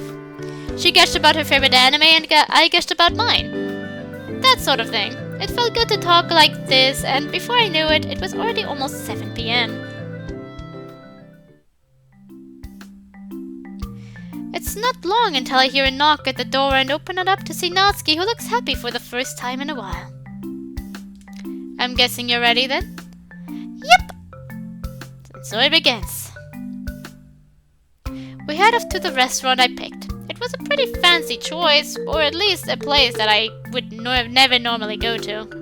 But this is a special occasion, isn't it? I don't mind stepping out of my comfort zone sometimes. Waiting by figures? We walk into the front doors of the restaurant and I go up to the host behind the front counter. I believe I called yesterday for a reservation or two. Of course, sir. Natsuki smirks. Sir? I think it fits me quite well, personally. Whatever, sir. First name? Ben? Last name? Right. After we're led towards our table, we each sit down and look at the menus in front of us. Excuse me! I look up from my menu. What's wrong? They gave me a freaking kids menu! For real? Yeah, can you believe it? Natsuki shows me her menu, which does turn out to be a kids menu. To be fair, it's not that unlikely for them to have made that mistake. I also keep getting confused with like a child, so don't worry, Natsuki. But hey, I can't eat a lot actually, so I don't mind. Although sometimes I want to try something more than just, I don't know, what is it usually? Fries. Still though, I'm small, yeah, but that's it. Small. I'm not 12 anymore. I don't need a stupid kids menu. An employee walking by notices something going on and she quickly walks over.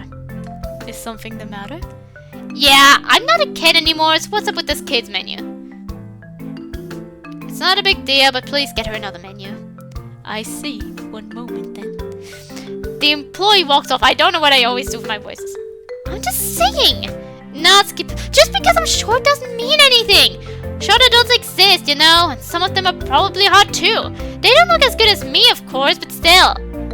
After sighing, I look around and see a few people starting to stare at us. I totally agree. Please try not to draw too much attention to us, though. Natsuki sits back, crosses her arms and pouts. It's the truth, though. I look and see the employee walking back to us. Here you are, madam. I raise an eyebrow as the employee walks away. And you joked about me being called sir. At least I deserve my title. Well, who am I to say otherwise? We should probably start looking at our menus now, though. We both glance over our menus. I try to look at Natsuki's facial expression and see what I think is a gas behind that menu. It's that expensive? This has got to be a typo. Nope, it's an upper-class restaurant with upper-class prices. Ben, what were you thinking? It's one thing that I can't pay for this, but I can't make you spend this much money either. Why not? It wouldn't feel right. Hey, it's my money. I've got enough of it too. So what else am I going to spend it on? That was a lie. I'm close to being broke, but it sounded good at the time, so I said it anyway. Regardless, I slowly lean in closer. Besides, it's worth it. Natsuki gets flustered and seems to forget how to respond. I'll find some way to get my money's worth. Maybe I can feed you, since memories are more valuable than money alone and all that. Natsuki looks even more stunned. I was about to say that's very, yeah, interesting. What? Come on, I was kidding. Unless you want me to feed you. What the heck? Since when was I this confident? Since when did I even use... Fine. If you want me to hurry up and order something that badly, then I will. Natsuki pulls up her menu again and clicks. But before she does, I quickly catch a smile on her face. I guess I can't have messed up that badly then. After we're done ordering our dishes, we have a moment to ourselves. Nice place, eh? It was the fanciest restaurant I could find. That tells me it's okay for them to rip you off. I ordered the cheapest thing on the menu, by the way, so you're welcome for that. Like I said, you're worth it. I wanted to choose somewhere nice, with memorable food. Unless the food is memorable for the wrong reasons. You still seem tense. I put out my hand close to hers. May I? She nods her head as we proceed to hold hands. Forget about everything else for now and enjoy the moment. You're not so bad at this romance thing after all. Not that it matters. We already said this wasn't a date anyway. This moment was perfection. Your order? Never mind. Thanks. The employee behind me walks around the table, delivering each of our meals to us. Enjoy. The employee walks away as we're about to dig into our food. I ordered fried lobster while Natsuki ordered macaroni and cheese. Certainly more the macaroni and cheese person then. You gotta admit that this has been fun, hasn't it? Yeah, it's nice to get away from life sometimes. Although I will say that this mac and cheese... Natsuki takes a bite of her meal. Meh. The plate of pasta is exquisite. There is the perfect amount of cheese, both melted and shredded. Well, maybe. I don't actually know. Frankly, it just looks like your average dish of mac and cheese to me. That's quite the mac and cheese, huh? I'll share some of my food with you if you'd like. Nah, I'm not a fan of lobster. Me neither, Natsuki. Me neither.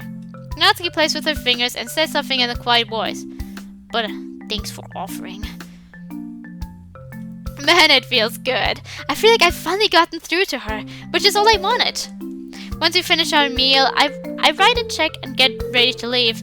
And I notice Natsuki looking shyly at me. A lot of N's there. We should do this again sometime. I'll think about it. It's more assuring than an outright no, I guess. Thanks for everything, man. I really enjoyed being with you. Me too, Natsuki. I'll see you at school in a few days then. Yep. We stood into each other's eyes for a brief moment, only for both of us to quickly look away once we realize what we're doing. Too many E's! Why does this feel familiar? Yeah, later. Bye. And that was the end of the most calming day I've had in a long time. After today's success, I sit on my bed and decide to think about it. So many things could have gone wrong today, but they didn't. Today it felt like pure bliss. It feels wonderful to have a day that I can look back on like this. When I look back on a lot of my memories, for example, they might seem happy, but only during that moment. The rest of the day could have been awful. But today was great from start to finish. I hope that things continue to stay like this. They probably won't though, but that's something I'll deal with tomorrow if it comes up. For now though, it's time to sleep. He's the person that's like lives in the moment, I guess. Whenever I'd wake up and check my phone, it was usually to see if I received any texts from people in general. Now though, it's to see if I've been messaged from Natsuki. I think it's interesting how things change over time. She didn't message me this morning, by the way, which is fair seeing as I didn't message her this morning either. Although it's not like she's obligated to message me in the first place. I don't think she's messaged me this whole weekend, actually. Regardless, since the weekend is over now and there's school today, I'm heading off there. Eventually, I arrive at the literature club. Expect to see the same sight as usual. But it's a bit different this time, as Natsuki is nowhere to be seen. Curious and slightly worried, I ask the other members if they know anything. So, Monika, do you know where Natsuki is? I don't think so. Anything you need? No, it's nothing. It wasn't actually nothing, of course. Have you seen Natsuki, Sayori? Nope, I thought you'd know where she was after, well, what happened a few days ago. I sigh. Yeah, that's what I thought too. Guess that leaves Yuri, although I don't expect to get anything from her. Yuri, have you seen Natsuki anywhere? I don't believe so. Annoyed, I walk away only to notice Natsuki walking in. Natsuki! I almost thought you weren't going to be here today. I needed some time to myself. I see. Should we read some manga now? No. Natsuki dismisses me and sits in a corner. Now what? Natsuki! I turn to see Monika walking over to Natsuki. What's up? You're not usually late. I already said I needed some time to myself. I decided to go over as well. Don't forget, I'm always here if you need to talk. Yes, I know! You don't need to repeat it! Okay. What happened? Yesterday went so well. Sure, there's a lot I don't know about, but for Natsuki to be this on edge... Hey, Natsuki! I turn again and see Sayori this time. I'm sitting in this corner for a reason! I thought it made it obvious I don't want to be around anyone. I don't mean this in a rude way, Natsuki. But if you don't want to be around anyone, what made you come in here today? You guys would have came looking for me if I didn't show up. She's not entirely wrong, I suppose. I certainly would have looked for her.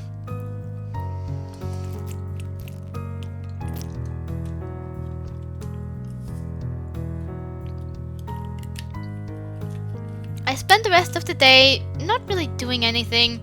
I didn't even have the desire to talk with Sayori.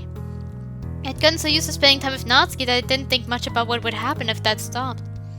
The past week she wasn't really nearly as enthusiastic, yeah, but at least she was there. We still read manga together. So what now? Our friendship isn't just going to end like this, right? Especially after we expressed our feelings for each other. The only idea I have for now is to do what I've always done and stay by her side. I can give her some space, but I still want to be there for her. That may be going against her wishes, but I can't sit and do nothing. I'll never give up on her.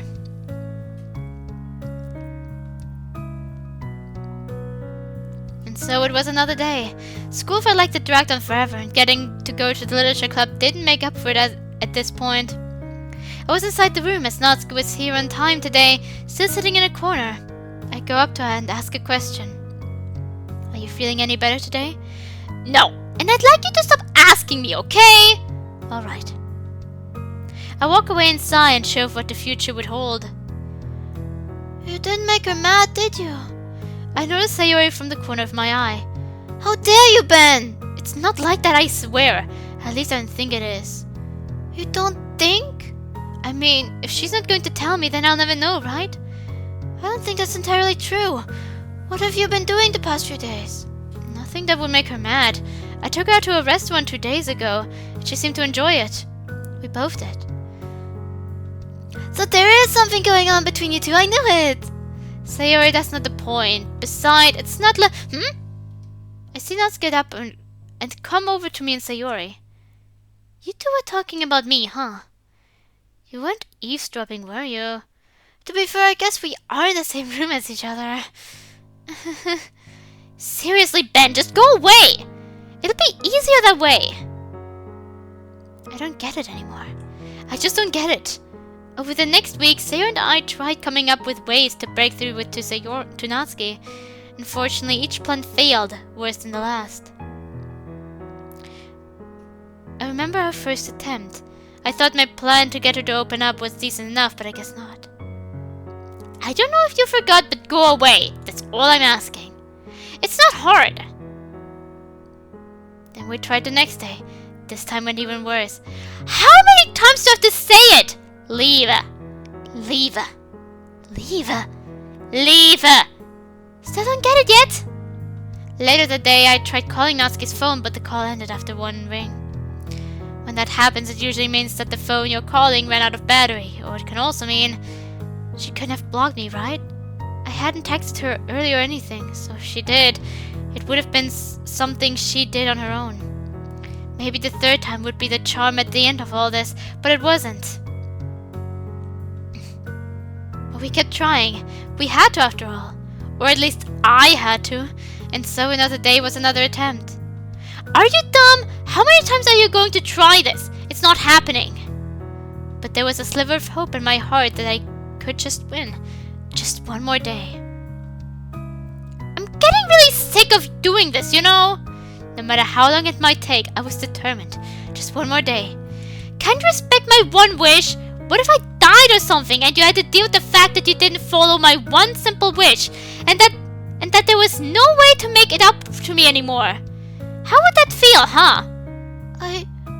Natsuki, perhaps you'd like a few days off from the club?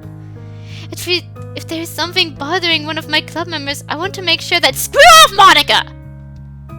But I had to do it. I had to— Ben, stop. Huh? There's something you're not telling me about you and Natsuki. She's been rude towards everyone, but the most towards you. I'm here to help too, you know? But I just need to know everything to do that. It's like I said, I've got no idea how I could have made her mad. I keep telling myself that, but what if I did do something to make her mad? What if I did it all along? Voluntarily, but couldn't figure out what it was. No, it doesn't matter. Even if it is all my fault, I promise to make it up to Natsuki. I'd suggest apologizing to her, but somehow I don't think that'll make much of a difference at this point, huh? It'd be way too late for that. But then, we've tried everything we could think of. I don't know, but the least I can do is try and comfort her. Hey Natsuki, could you come here?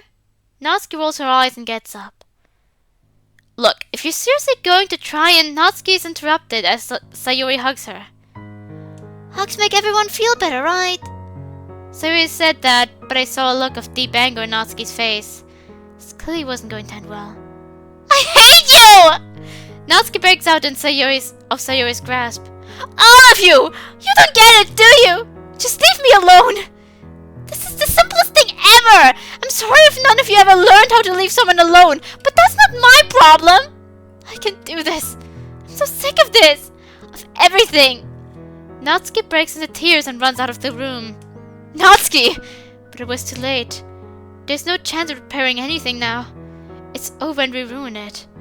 I ruin it. Sayori broke the straw on the camel's back, but this was ultimately my mess.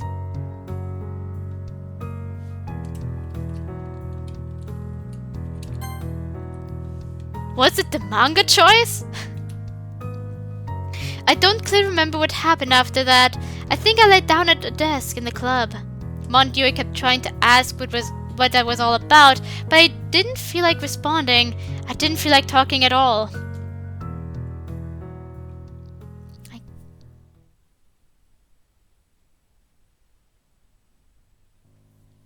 I fell asleep for a few hours after that until I was woken up by Sayori.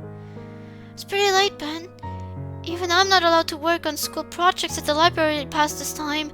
I don't think they'd let you sleep like this, sorry. No, it's fine, I'll get going. I yawn and sit there for a few more moments before getting up to check the time. 7 p.m. already?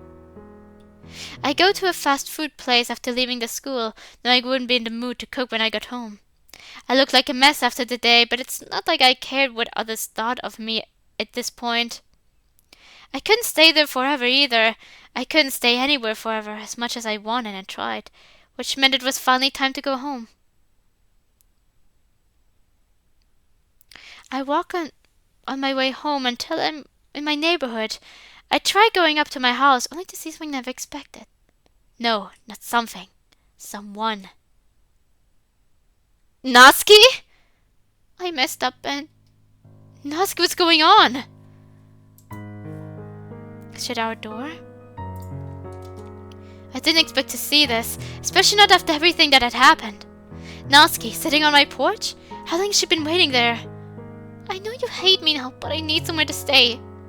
Of course, but Natsuki doesn't mean anything. Only until...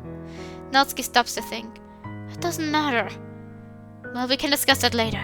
It's cold out here, yeah? Come inside. I open my front door and we both walk into my living room. So I guess you'll be staying here for a while then.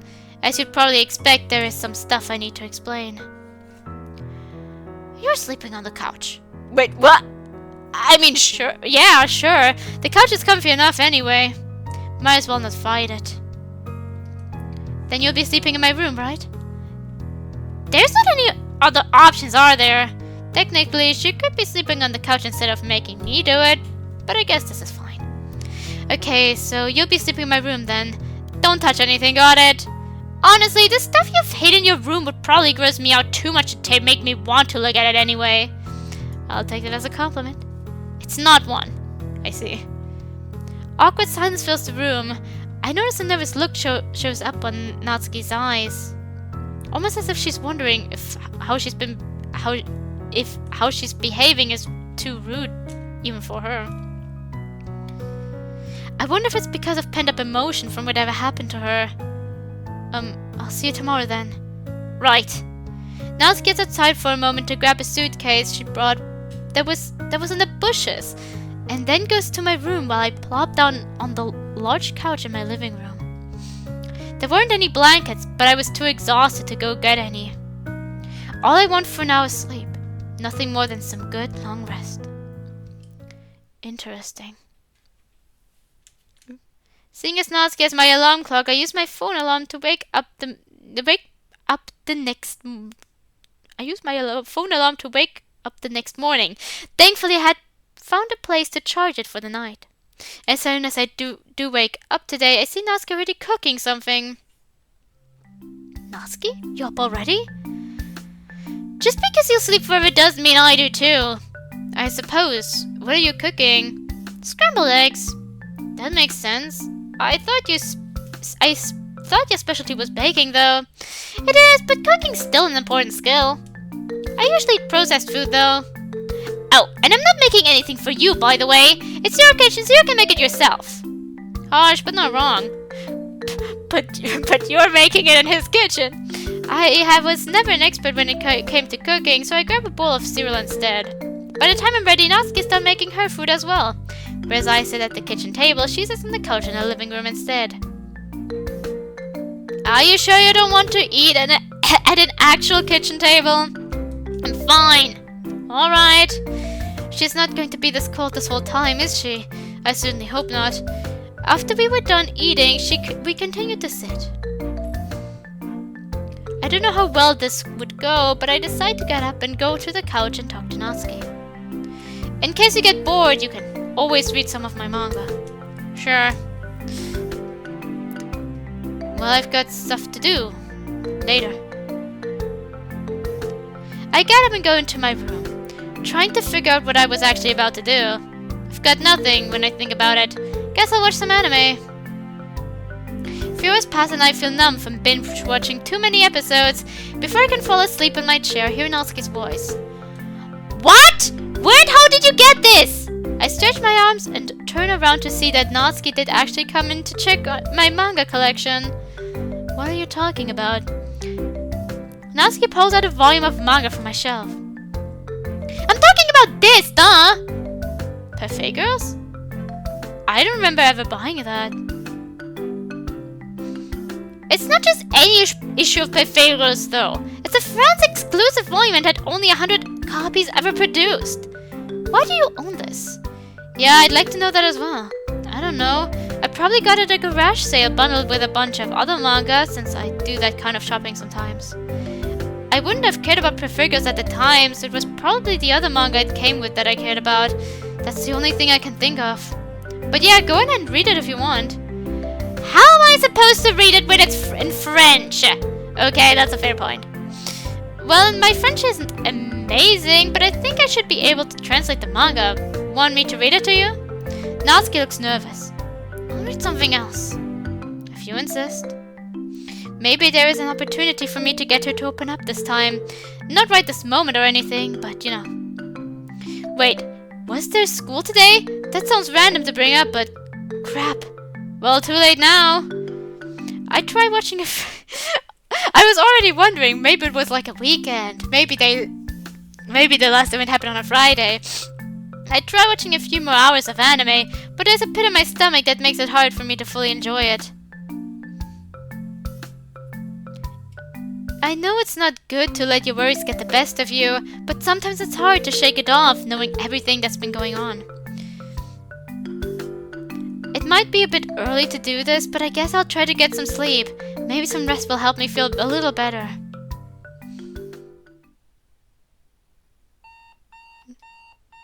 I wake up the next morning with Natsuki near the doorway leading out of my room.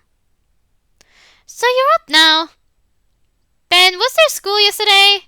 Yeah, about that. Oh, how do you manage to do anything when you're like this? I'm going to school now. Get yourself together and come too if you want, but I won't wait up for you. Natsuki goes out and slams the door, leaving me by myself. I look at my phone and check the time, and since nothing wants to go my way, I find out I'm almost late. I thought I'd have learned to set my alarm correctly by now, but oh well. I need to blow my nose for a moment. Give me a second.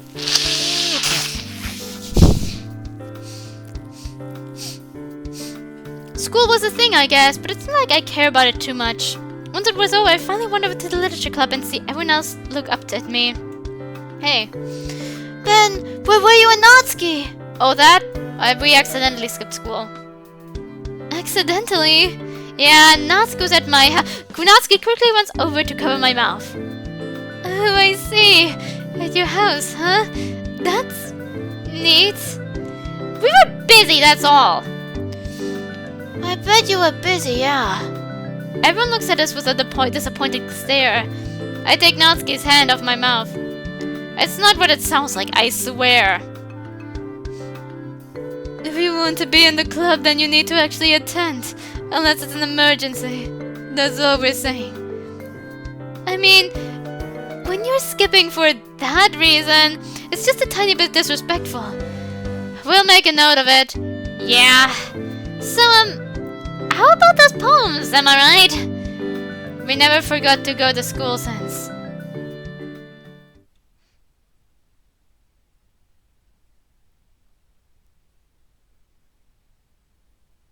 We're going to have a Natsuki flashback, Daddy, what's going on with Mommy? Daddy? She'll be okay. She has to be okay. So the story is, I'm assuming that, like, her mother died and then her father... By the looks of it, like, it seems like she still has quite a few freedoms, so I don't think they're going to go the extremely abusive route. I feel like they're going more of a... Still abusive, but not like that it's the end of the world. The end of the world. Not like physical or anything like that. Still extreme enough to be a burden. So potentially I think the closest I've ever gotten in a mod yet. I'll see.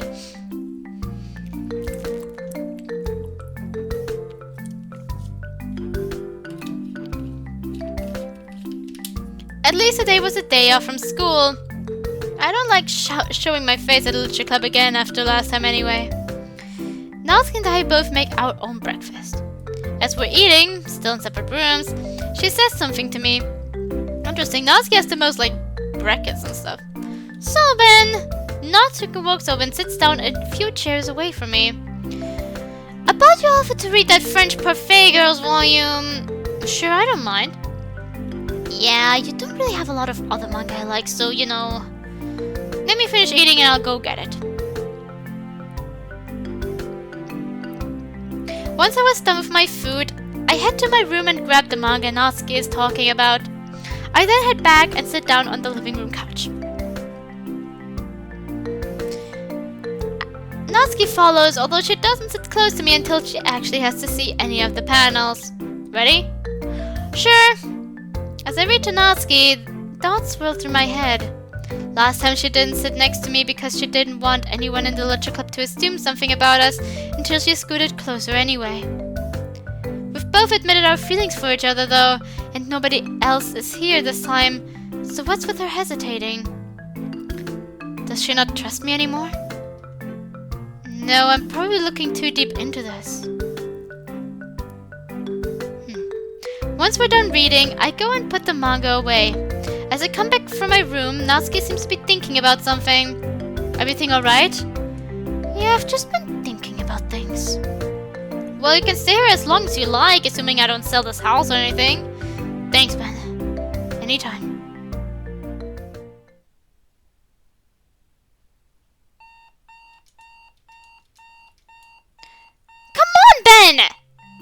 I groggily open my eyes and see Natsuki looking at me. Huh? What's going on? The alarm wasn't waking you up, so I had to. Anyway, your breakfast is about to go cold, so you get up already. Breakfast? Only because I can't stand you eating cereal every day. Cereal for breakfast, lunch, and dinner? Sheesh! That's not a healthy way to live! I like that they included Natsuki's sheesh. She's a sheesh. Sheesh. And don't make any assumptions. Nutrition's been an important topic for me lately, that's all. Come on, you already know I eat more than that, Natsuki. Still, I shouldn't exactly complain about this, so thank you. Nutrition's been an important topic for her, huh? I get up and head over to the dining room table and see a plate of scrambled eggs waiting for me. Okay, scrambled eggs are actually all I can make. Sorry about that. It's no problem.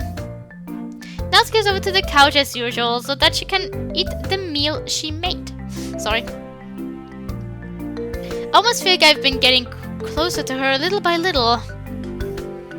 Once we're done eating, I ask something that's been on my mind. How long do you plan on staying here anyway?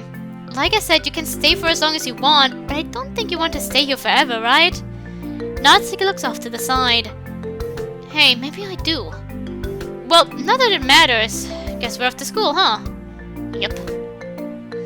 So something's been going on with her father. I just wonder the intensity. School wasn't particularly special or anything like that. Neither was the time we spent at the literature club, where things were slowly getting closer to how they used to be. I don't think this patience has been a complete waste, if nothing else. Things progressed like this for a while. Once it had been nearly a month since Natsuki started living here, she came up to me as I was waking up to talk about something. You know, you can sleep in your bed from now on if you want. Well, what? Wait, do you mean what I think you mean? No! Jeez, I'm not even surprised that's the first thing your mind jumps to at this point. Actually, I have something in mind. Follow me. I follow Natsuki into my room and look at my bed. See? A barrier of pillows covers the middle of the bed, separating the two sides. A bit convoluted, but I can see it working. So we can get our own side of the bed then. Yeah, it's a fairly big bed for one person, and I felt kind of bad about you having to be on the couch, so... Thanks, Natsuki. It will be nice to sleep in my own room again. Oh, by the way, it'd be nice if we could both eat something different tonight, so maybe we could go out for pizza? I expect Natsuki to straight up reject me, but she gives me an answer that I don't expect. Sure, I guess it could be fun. Later that night, we went to a local pizza parlor and had a great time. While we were there, we discussed manga and other stupid stuff we used to. Feels good to be at this point once again, even though I already know it probably wouldn't last forever. Nothing does. Still interacting with Natsuki more in general after that night. We'd read manga, watch anime, play board games, and so on. Even though she trusted me more now, there was still a small piece of anxiety flowing through her. One day I'd ask why, but for now I was going to keep living with Natsuki.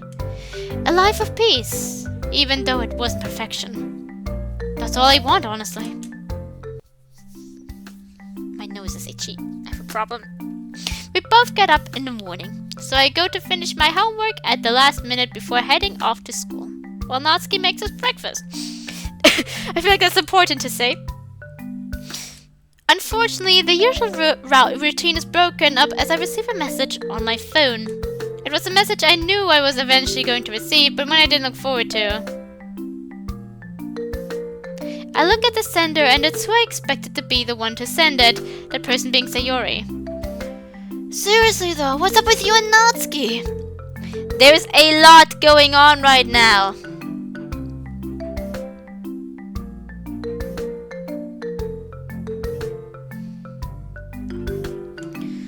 I respond with a text saying I'd like to talk to her about it later. I do have homework to finish after all. But it is also something I think should be said in... But really, it was also something that I think should be said in person. After Natsuki and I finish our meals like always, we head out for another dull day of school. Once our classes are over, we head into the literature club together to see the place running like it usually does. I quietly speak to Natsuki. 1 second, alright? I walk over to Sayori. Yeah, so about Natsuki, we might want to find a quieter place for this. Oh, sure! Sayori and I walk into the hallway to discuss things. What's going on with Natsuki then? I trust Sayori. I care for Sayori. But I feel like we should be awake for Natsuki's sake, maybe. I'm not fully sure. I will be awake for now. I don't fully know about this myself. I don't feel comfortable sharing the details either, so let's say she needed somewhere to stay and leave it at that. Huh. I wonder why. There you have it. No sneaky business or anything like that. It's me helping a friend. A friend? That's a whole different topic.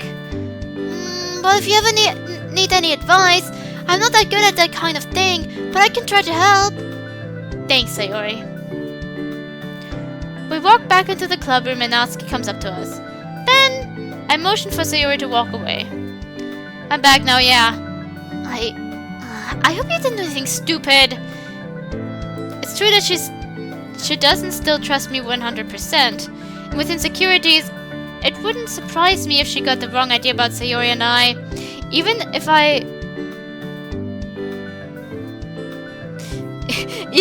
if that wouldn't make any sense in the first place. Sorry. There's another weird fly thing here. You're the only one I care about like this right now, Natsuki. I promise. Well, I hope you don't want to treat everyone else like dirt at least.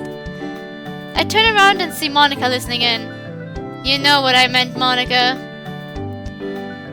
But yeah, Natsuki, you're the most important person to me at the moment. Sayori's nice, but she's only a friend when it comes down to it, you know? Natsuki looks relieved.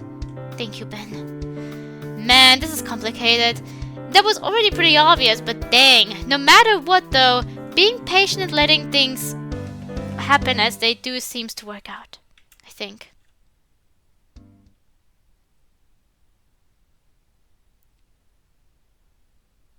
And just what is this you're reading? It's manga. Manga? Yeah, they're like comics but cooler. Let me see this. So you're reading manga, Where did you even get this? From a friend? It doesn't matter actually.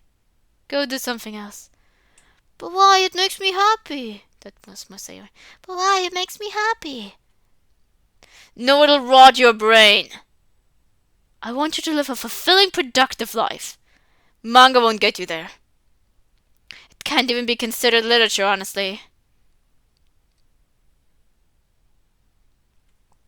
Ben, there's something that's been on my mind. How is it that Natsuki is always awake before me, anyway? I always imagined she'd be the type to sleep in. What is it, Natsuki? I feel kind of guilty about everything that's been going on.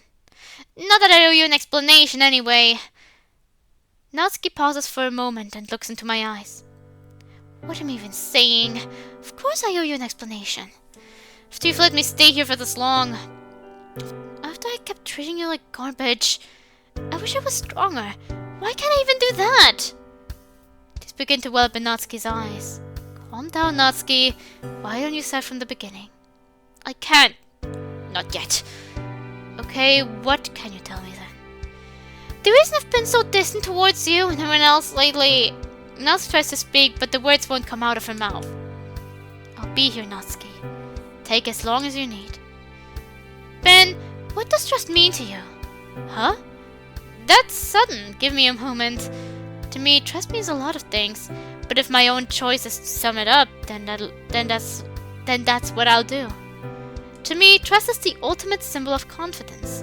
It's the basis of friendship, romance, and human interactions in general. It's the symbol of your faith in someone. The symbol meaning that you believe they'll never hurt you. I don't believe that you can have a perfect trust in someone, but trust doesn't have to be perfect either. It just needs to be good enough, and then you can be satisfied. Natsuki thinks of what I said. I probably messed up my explanation somewhere in there, but I think she got the point. I was thinking of something like that too, but it's a bit different for me. I need that perfect trust, and I don't think I'll ever show my true self unless I have perfect trust in that person.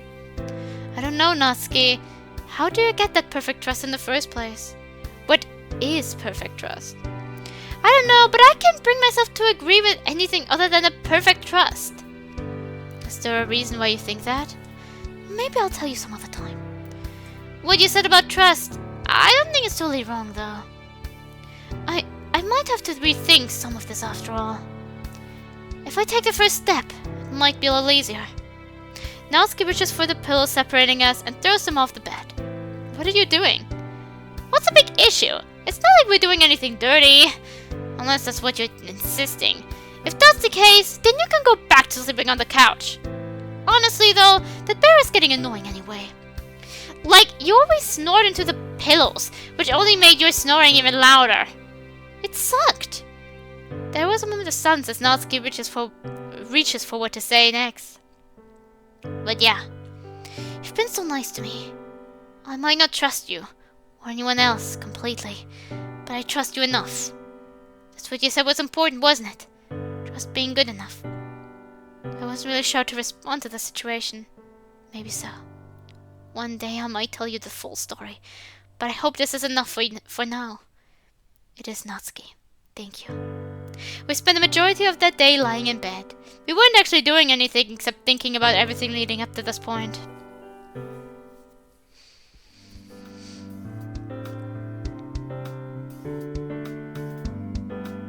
Another breakfast, another day of school, and another day at the literature club. Everything was normal up to the literature club. In fact, but it's what happened at the club that turned this into something entirely different. Natsuki and I walk in and everyone greets us as usual. We go to grab some manga, but as we do, Sayori walks up to us.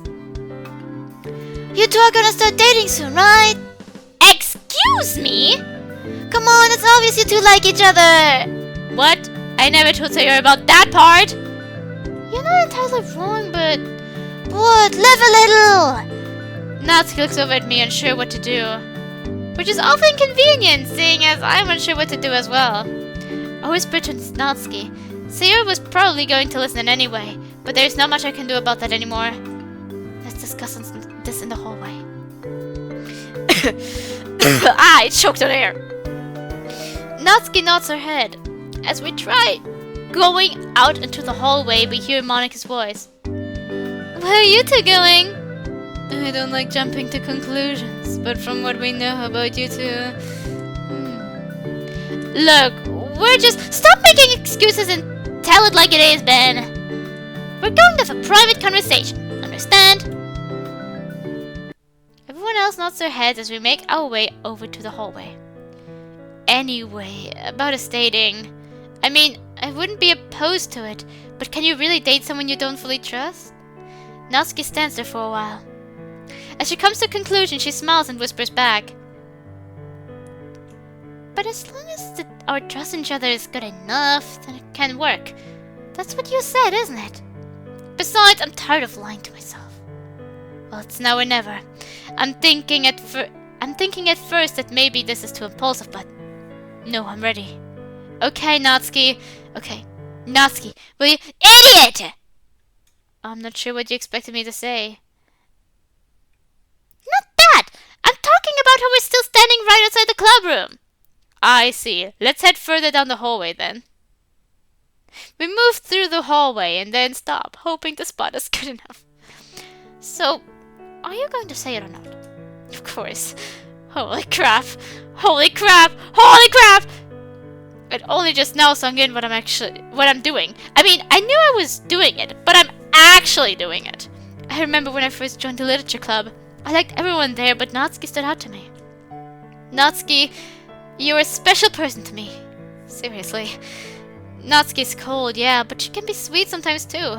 It's not as if everyone has a perfect personality anyway. Plus, I think the way she acts is endearing, personally. I've liked you from day one, and I don't know if you were in the same boat, but you still have feelings for me nonetheless. Natsuki not only has similar interests as me, but she's broadened my horizons too. And if there's anyone I want to go through something new with, it's her. I'm not perfect, I'll admit it. And not to mention, this would be my first relationship, so I might not be perfect boyfriend material. And we've been living together too. How awesome is that? It's a weird set of circumstances, sure, but at least we've both got some happiness out of it. But that doesn't matter to me. My emotions are too strong for that to stop me. It wasn't pure happiness, of course. There were some uncomfortable, sad times as well. I can't even imagine how bad Natsuki must have it for her trust in me to shatter like that so hard after we build up a good friendship. Other people might be convinced we're already dating, which is understandable as we do have feelings for each other. What a journey this has been. When I first joined the literature club, I didn't think anything even close to this would be happening, but here we are. So why not make it official? I promise to make you the happiest girl alive. Natsuki, will you be my girlfriend? Natsuki responds immediately. Duh! Of course!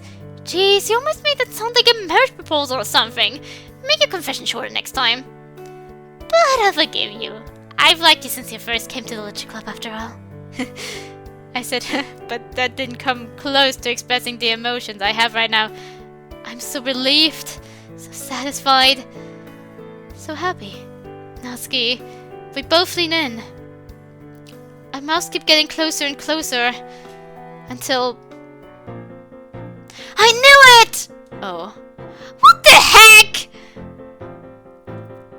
God, I thought for a moment they were fused. We both turn around and see Sayori and Monika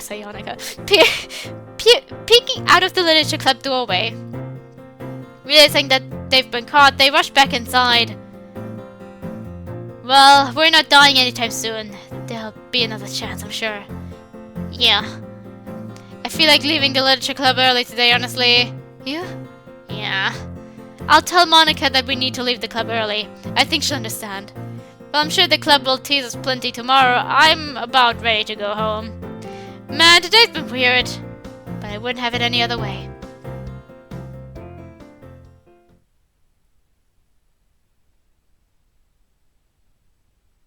Happy birthday, Natsuki. I know it's been a tough year, but here's hoping the next will be better.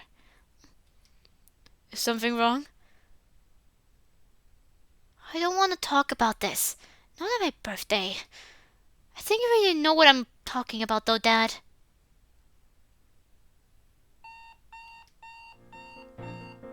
That means I'm in a relationship then, right?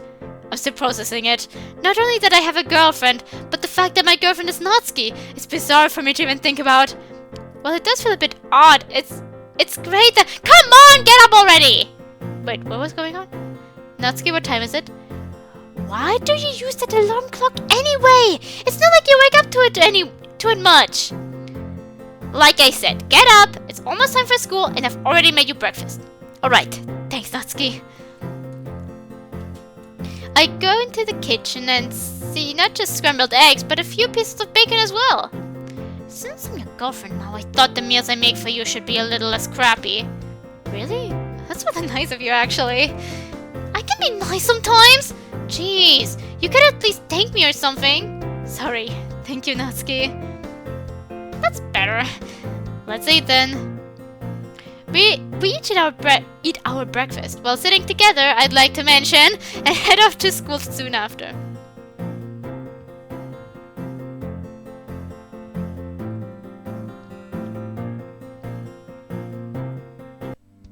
As we walk into the literature club, once we're done with our classes, we're immediately met by Sayori. So what? You two are dating, aren't you? You have to be at this point. I was going to text, but I had the feeling you weren't going to spill the beans that easily. I don't get why it's such a big deal to you, though. Did you make a bet or something? Because I've been cheering you two on, of course. Natsuki rolls her eyes. Yeah, we're dating. I expect Natsuki to follow up with something rude, but... So what? I'm proud of it. For sure, I didn't mean that as a bad thing. I know, but I don't see it as a big deal. I guess the fact that Ben actually got a girlfriend is surprising, though. Well, she's not wrong. Oh, well, you're not wrong. Wow, even Sayori agrees. I just think it's super cool, so congrats to you two. Thanks, Sayori. I'm happy about it, too. You better be, considering I'm not willing to be just anyone's girlfriend, you know. Sayori laughs as Natsuki and I walk further into the club room.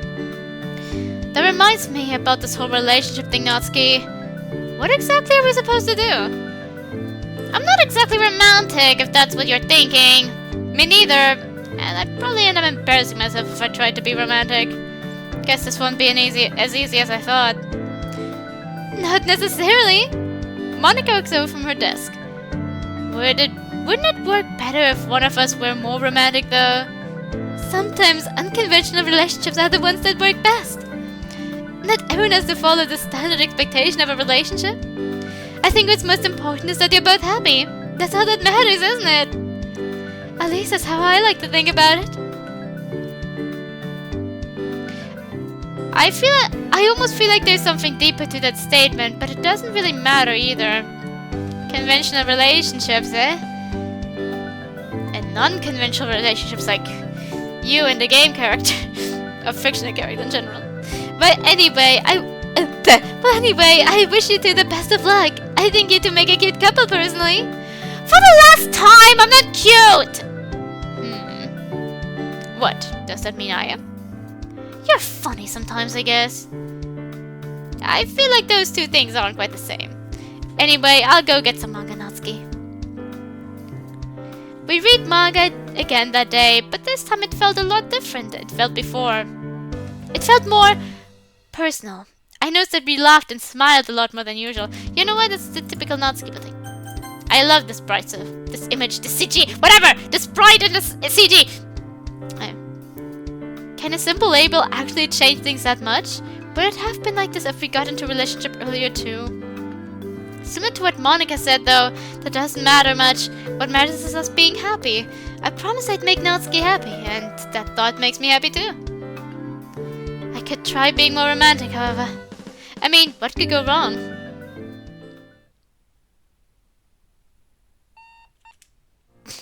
Finally a day where I wake up before Natsuki. Partially because I set my alarm clock 30 minutes earlier than normal, but regardless. Hey Natsuki, are you going to get up? Natsuki runs over. Huh? What are you waking me up for? She sleeps in her skirt. It's morning, isn't it? And you usually wake me up, so I thought I'd do the opposite for a change. It's too early for me to get up, dummy! I only wake up because you were asleep. Uh-oh. I think I might have made a mistake, probably. Oh! I'm sorry about that. I won't do it again. Natsuki smiles before turning over again. I think it's nice, though. Huh? That you care about me.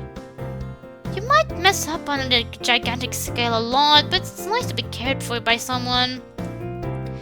It's the thought that counts. Or something like that, I don't know. Sometimes it's the intent, but sometimes also the results. Does matter. Next time, you should think first, I guess. I'm going back to sleep now. Since I don't feel like getting up after that, I lie back down as well. 2 minutes later, though, I hear the sound of blankets rustling. Phew, now I'm ready to get up. After 2 minutes. I plan on getting up at this time, yeah. I mean, that's not something for me to necessarily complain about, so I'm not sure why I brought it up. By the way! Sorry, I'm pouring tea and I almost spilled something. Spilled. I almost spelled something. By the way, I've got something to ask. Yeah? This might sound a bit stupid, but do you think I could make breakfast today? I want to turn down more time to rest, but why do you want to make breakfast? Well, you've been making breakfast for over a month now, haven't you? I think it's only fair that I give you a break sometimes. Go ahead. I hope your cooking doesn't suck. I hope your cooking doesn't suck, though. Although, if you made it for me, then I'd eat it anyway, but still. I think it's cool how much of an effort you've been making to be kinder to me, you know? What? It's not something I'm intentionally trying to do. It just happens. Ugh, I wish I knew before and you'd embarrass me like this once we started dating. But wait, does that mean I have to make breakfast? Like, actually make breakfast? Crap, I usually tend to eat processed food, so I don't know much about homemade cooking. I head off to the kitchen and think about what I want to make. Natsuki likes sweet stuff, right? But this is breakfast, so it's gotta be something breakfast-themed. How many breakfast foods do I know to cook anyway? Not many, I don't think. I could try something new, but that could also end up being a disaster. I need to think about what I should cook. A simple dish would be the safe way to go, but making something bigger might be more interesting.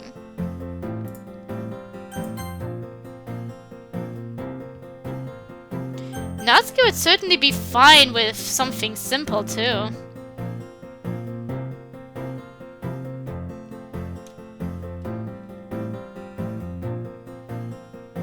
I feel like she would appreciate it. She likes simple writing over complicated writing. Screw it, scrambled eggs it is! That's not what I meant. After I finish making breakfast for both of us, I present what I made to Natsuki.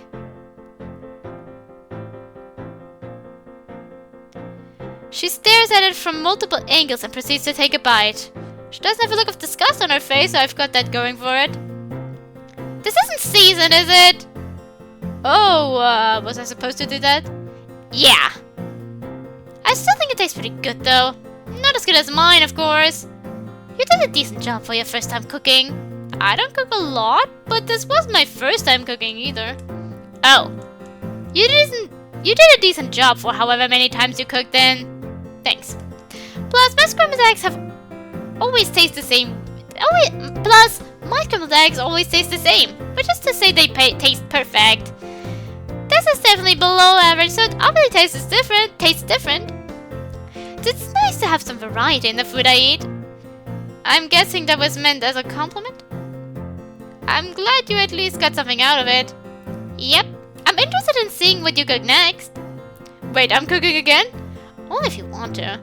I'm seeing if potential or something like that, I don't know. I guess it is true that it's a useful skill to practice. Yeah, food tastes so much better when it's specially made by someone else, you know? Made by someone else? That's kind of broad. You mean made by someone you care about? Natsuki notices what I pointed out and speaks shyly. That's besides the point. I'm not so sure. I think it is the point, Natsuki. Natsuki pouts. You have to point out everything, don't you? Only if I think it's needed. Fine, your food tastes better because I know it was you who made it. And you're an important person to me. Happy? A little. It wouldn't hurt for me to practice cooking more often, though. Anyway, back to eating.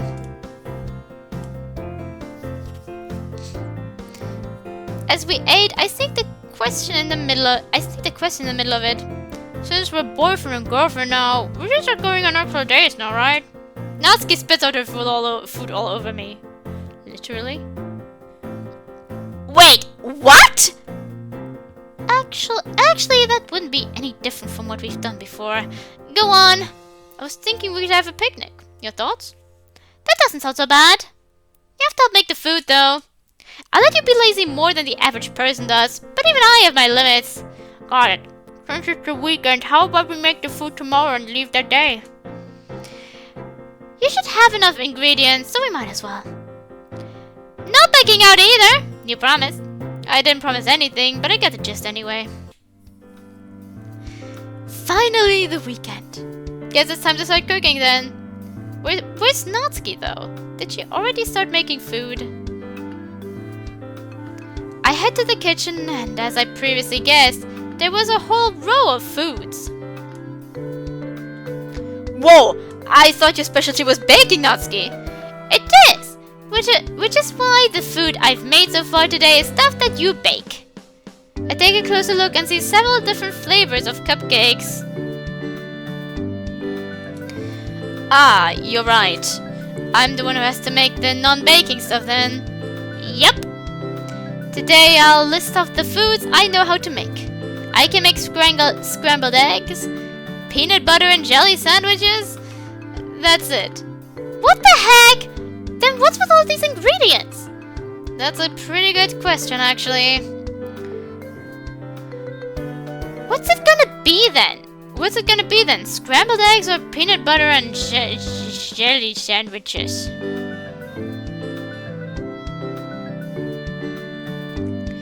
Sandwiches, I guess. These will be the best sandwiches you've tasted, trust me. Natsuki smiles. She's tired, but genuinely happy. I'll wait for you to prove it to me then. And so I went on to make the best sandwiches ever. Actually, that's a bit of an exaggeration. I'd like to think they were good though, but I wouldn't be able to find out until we actually leave for the picnic. Is everything ready? Should be. Good. Let's get going already! What, are you looking forward to this or something? Natsuki's face quickly shifts to a nervous expression. No! Maybe a little. Gosh, you do this on purpose, don't you? Guess you've got me all figured out, huh?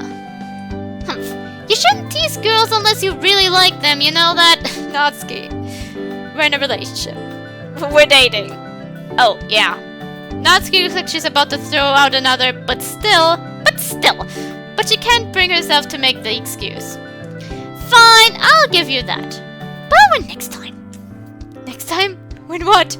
And when I do, you'll pay. You owe me a hug or something. I'm still working out the details. Sure thing, Natsuki. But for now, it was time for a picnic. A picnic where the only foods were sandwiches and cupcakes. But it wasn't the food that mattered. It was about spending time with my girlfriend, Natsuki.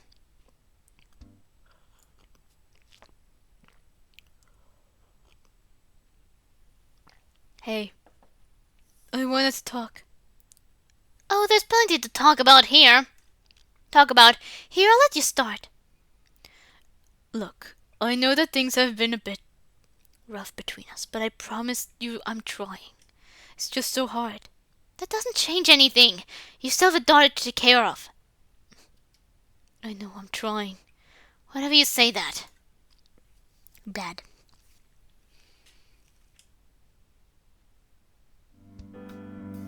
So, where are we even going to anyway? Natsuki and I walk out of my house and head towards somewhere, I think. I thought you had that plan out already. You know, since you came up with this idea and all. Whoops. I think there's a park nearby we could sit down at. I'll let you lead the way then. You better not get lost. Yeah, I know. We reached the familiar park.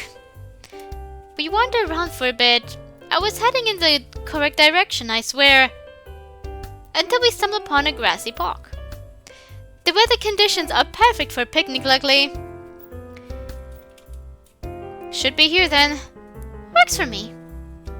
Natsuki sets down the blankets she's carrying and I put down the baskets of food I'm holding. We both sit down as we get ready to eat. I pull out one of Natsuki's cupcakes from the basket and take a bite. It's soft, moist, and delicious all at the same time. I guess.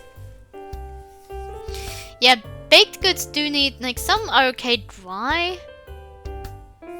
But moist is always the best. Dang, this has to be some of your best work yet. Well, considering this is, what, the second cupcake of mine you've ever had? Look, I've put this in my top 2 cupcakes you've ever made. It's a compliment. Natsuki smiles and quietly laughs. Thanks, Ben. Natsuki takes one of the sandwiches I made and has a bite. It's better than your breakfast cooking, I'll say that much. Thanks, that's what I was going for. Yeah, I'll go with that. We didn't spend much time eating, meaning we weren't left with much to do afterwards.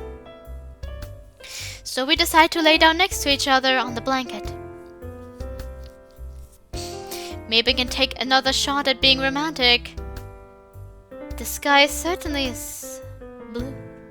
Actually, I'll hold off on that for now.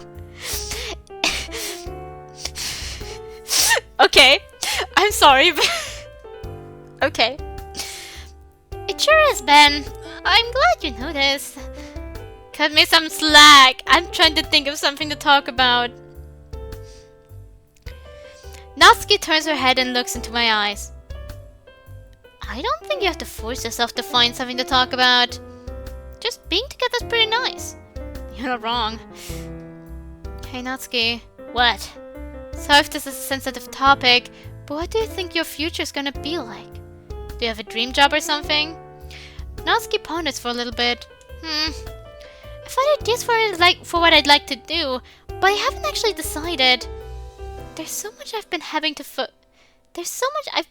focus on these days that it's not something I can think about right now. Seemingly wanting to change the subject, Natsuki asks me the same thing. What about you? What's your dream job? You can't be a NEET forever. Huh, my dream job? I love anime to death, so maybe with enough practice I could one day become the ultimate animator or something at some point. No, at some point? No, that's wrong. I'd be lying if I said I ever seriously thought about my future. I wouldn't turn out to be even a rookie animator. Well, I mean, you have to at first practice. Honestly, I've got nothing. Sucks for you. Natsuki sighs. I'm gonna have to help you get a job at some point, aren't I? Well, I'll take all the help I can get. Huh, that's what I thought. I don't know why we're focusing on that, though. You have to learn to just shut up and enjoy your surroundings sometimes, Ben. Yeah, that's true. I'll admit I'm not great at relaxing. I know how you feel, though. I feel like I've been carrying the weight of the world on my shoulders lately. I can make it easier for you. I move closer to Natsuki and slowly put my arms around her, which eventually turns into a hug. She looks surprised, but glad nonetheless. I thought we were going to, give her shoulders a massage or something. I love massages. Yeah, but you can't hug me forever! I can hug you for now, though. I'm sure I'll owe you one later anyway, like you said before. Fine. I still don't get why you keep being so nice to me, though. It's not like I've been nice back. I think you've acted a lot softer lately, actually. Really? Yeah, I doubt I've rubbed off on you or anything, but it's cool to see. You say weird stuff sometimes. What? You only just noticed? I'm not saying it's a bad thing. It could be one of the reasons why I'm attracted to you. Or maybe not. You get my point. We stayed in that position for nearly an hour. Normally that seems like something that would never happen, but on a day this peaceful, things sort of came together like that. We should probably go home now. Natsuki hugs me tighter. Do we have to? I should could stay, but like you said, nothing can last forever. We've got homework to do, so fine. Disappointed, Natsuki gets up as we start to gather up our stuff. We walk back home immediately after. As we're back in my living room, we sit down on the couch next to each other. Well, that happened. I grab a leftover cupcake. I'm relaxed, but Natsuki seems to have something on her mind. Everything okay, Natsuki? I take a bite and wait for a response. I've been thinking. Natsuki pauses for nearly a full minute. I trust you enough to tell you, but this isn't something I want you to be involved with. What are you talking about, though? Like I said, I don't want you involved. Don't worry about me. I've already accepted what's going on. I'd like to help her, but how? She clearly doesn't want me to have anything to do with this.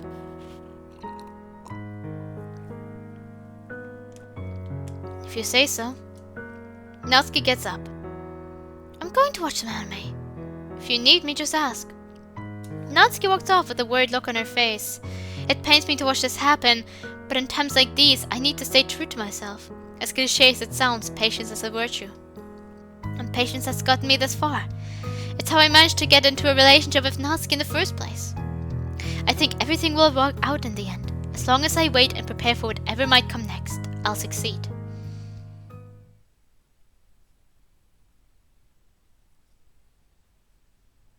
Natsuki. I wake up before my alarm clock goes off surprisingly and see Natsuki nowhere in the room. I didn't hear anything last night, so something bad couldn't have happened, right? I can't let my mind get the better of me for now.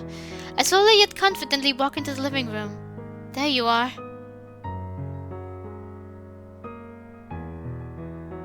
I see Natsuki sitting on the couch with a blanket wrapped around her. I sit down next to her. What happened? Natsuki looks like she wants to say something, but she can't manage to do so. I was just having a nightmare. That's it? Gotta be a pretty bad dream for you to be out here. When a nightmare happens in the room you sleep in, you wouldn't want to stay in that room, would you? Plus, I didn't want to wake you up. You can wake me up anytime, Natsuki. I'm here for you. Yeah, but but it's something I don't want you to have to deal with. This isn't your fight. I'm guessing you're not going to tell me what's going on then. I don't mean that to guilt trip you. Sorry. I don't mean that to guilt trip you, but you need to think about what's best for you. I know, Ben.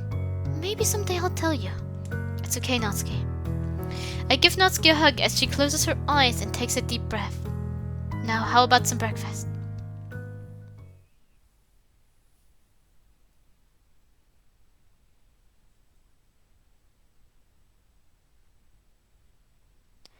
I can't stand having things continue like this. I want the old you back. So what did I do wrong that? What did I do that's causing me to be treated like this? What did I do to make you neglect me like this? Sometimes that's just how things go. There's no real reason for it. At least any that's intentional. Sometimes it just happens. Not that I want it to anyway. But why? Like, as I said, there's not necessarily a reason. You have to learn to accept that. No, there has to be a reason. What happened to you? I want things to get better. I want to see you back to normal. Is that ever going to happen? I don't know, Natsuki. I'm trying my best.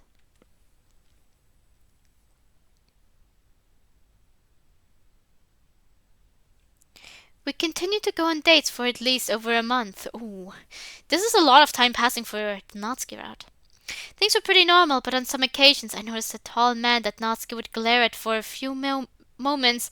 She never told me who he was. Not until today. Natsuki and I were about to go on a date at the time. We had picked a fast food restaurant to go to, but before we walked in, Natsuki saw that man again. Let's go somewhere else.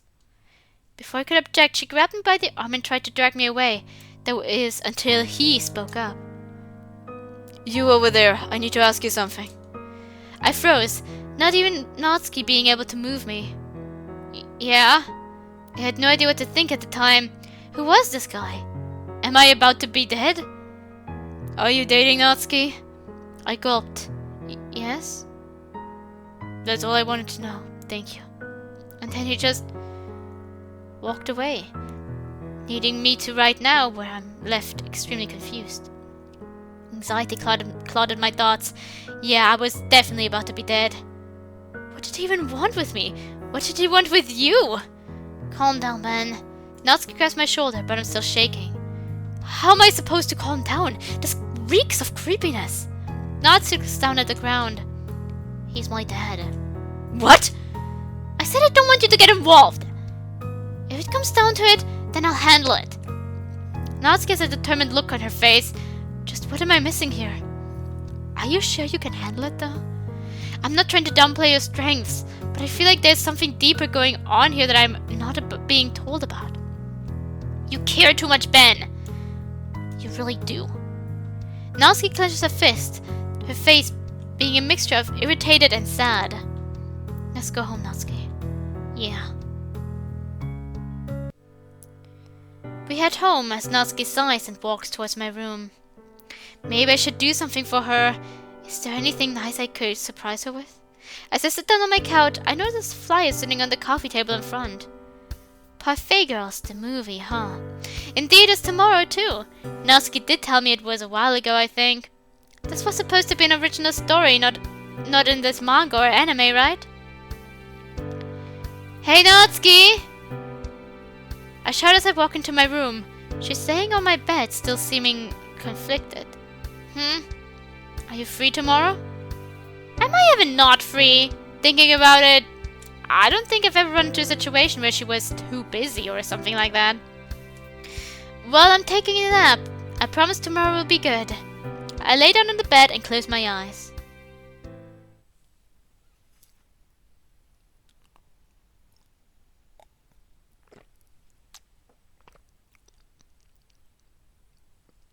I soon fall into a deep sleep and find myself waking up in the middle of the night. Why was Natsuki next to me, though? I slowly walk into the living room. I turn over to the kitchen and see Natsuki getting something out of the fridge. Natsuki, why are you up so late? Natsuki, shocked to hear someone awake, drops the food she's holding. Luckily nothing breaks. I could ask you the same thing! Hey, I woke up a few minutes ago. I don't think you went to sleep the same time I did, though. I'm probably stressing you out with this, aren't I? Natsuki rushes back to my room, ashamed. Natsuki! I plan on going back to sleep anyway, so I head back to my room and see Natsuki laying on my bed, her face buried in a pillow. You're not stressing me at all, Natsuki. I might get a bit concerned, sure, but nothing I can deal with. You know, I've actually recently been thinking about telling you. Telling me what? You already know, Ben. Is this about her dad? But I can't bring myself to do it. I don't know if I ever will. Even though I can't see her face, it sounds like she's crying. One step at a time, Natsuki.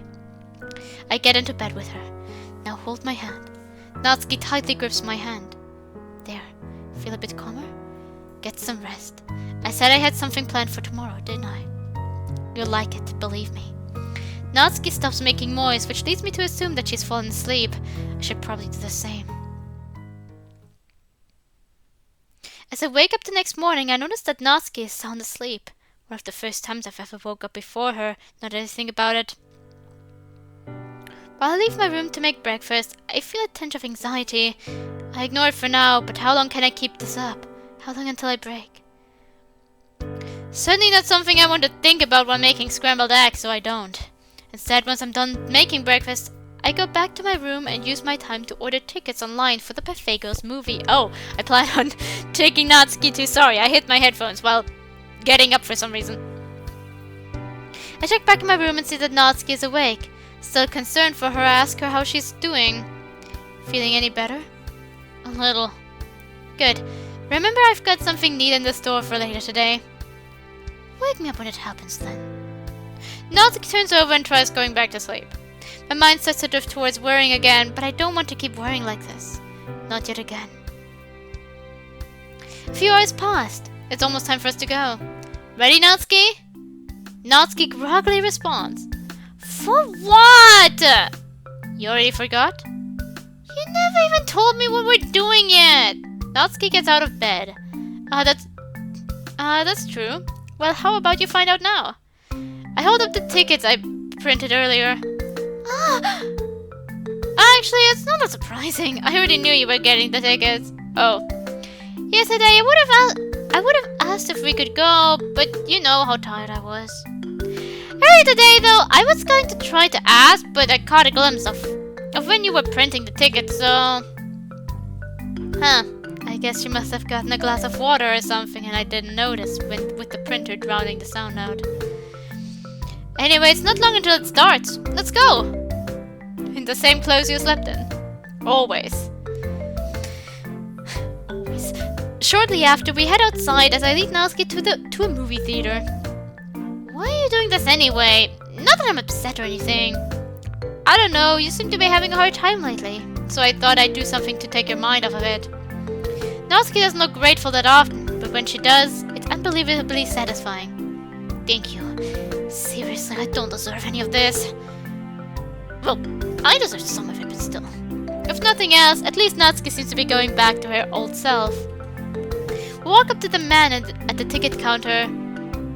2 seats for the 3:30 p.m. screening of Buffet Girls, please. Go ahead. I can't do a lot of voices, aside from silly voices. Natsuki and I walk into the theater. The lobby is gigantic, containing more than enough space for a place like this. The snack vendor is full of delicious treats, filled with traditional movie theater snacks from around the world. That, of course, wasn't the main attraction.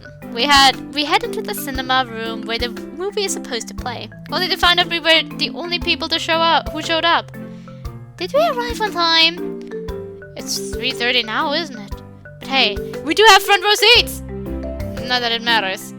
We stand next to each other and the movie begins. Watching movie.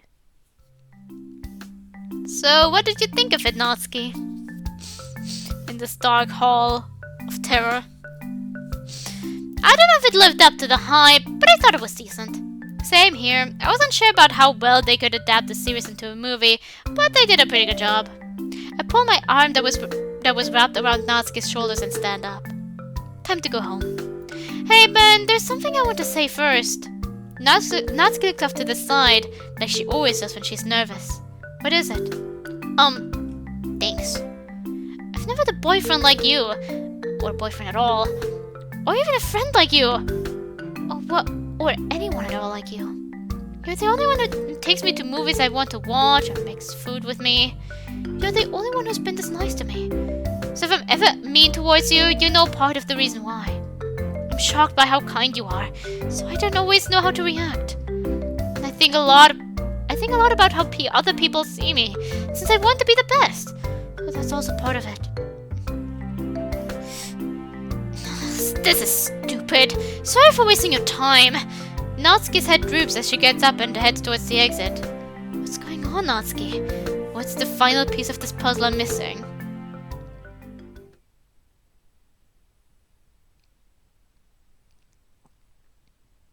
Natsuki, we need to talk about your grades. So what about them? You know what I'm referring to. My grades suck! There you go! What else is new? This has to change. I don't know if you'll need a tutor or something, but we can't let things keep going like this. I can't let you be held back for a second time, Natsuki. So what if I am? Is it really that big of a deal? We both know that your education is important. Even then, how are my grades supposed to change if the situation that I live in won't change? How are my grades supposed to get better if living here doesn't get better? Going through all this, I can only do so much. What are you going to do if you get held back then? What will you tell your friends? Will you lie about your age to the people you meet? Were you listening to anything I even said? I did, but you're missing my point. No, I get your point, but you don't seem to get mine. But if that's how you want to go about this, then fine. It's not like I can do anything about this anyway. It's not like I was ever able to do anything about the things going on in my life.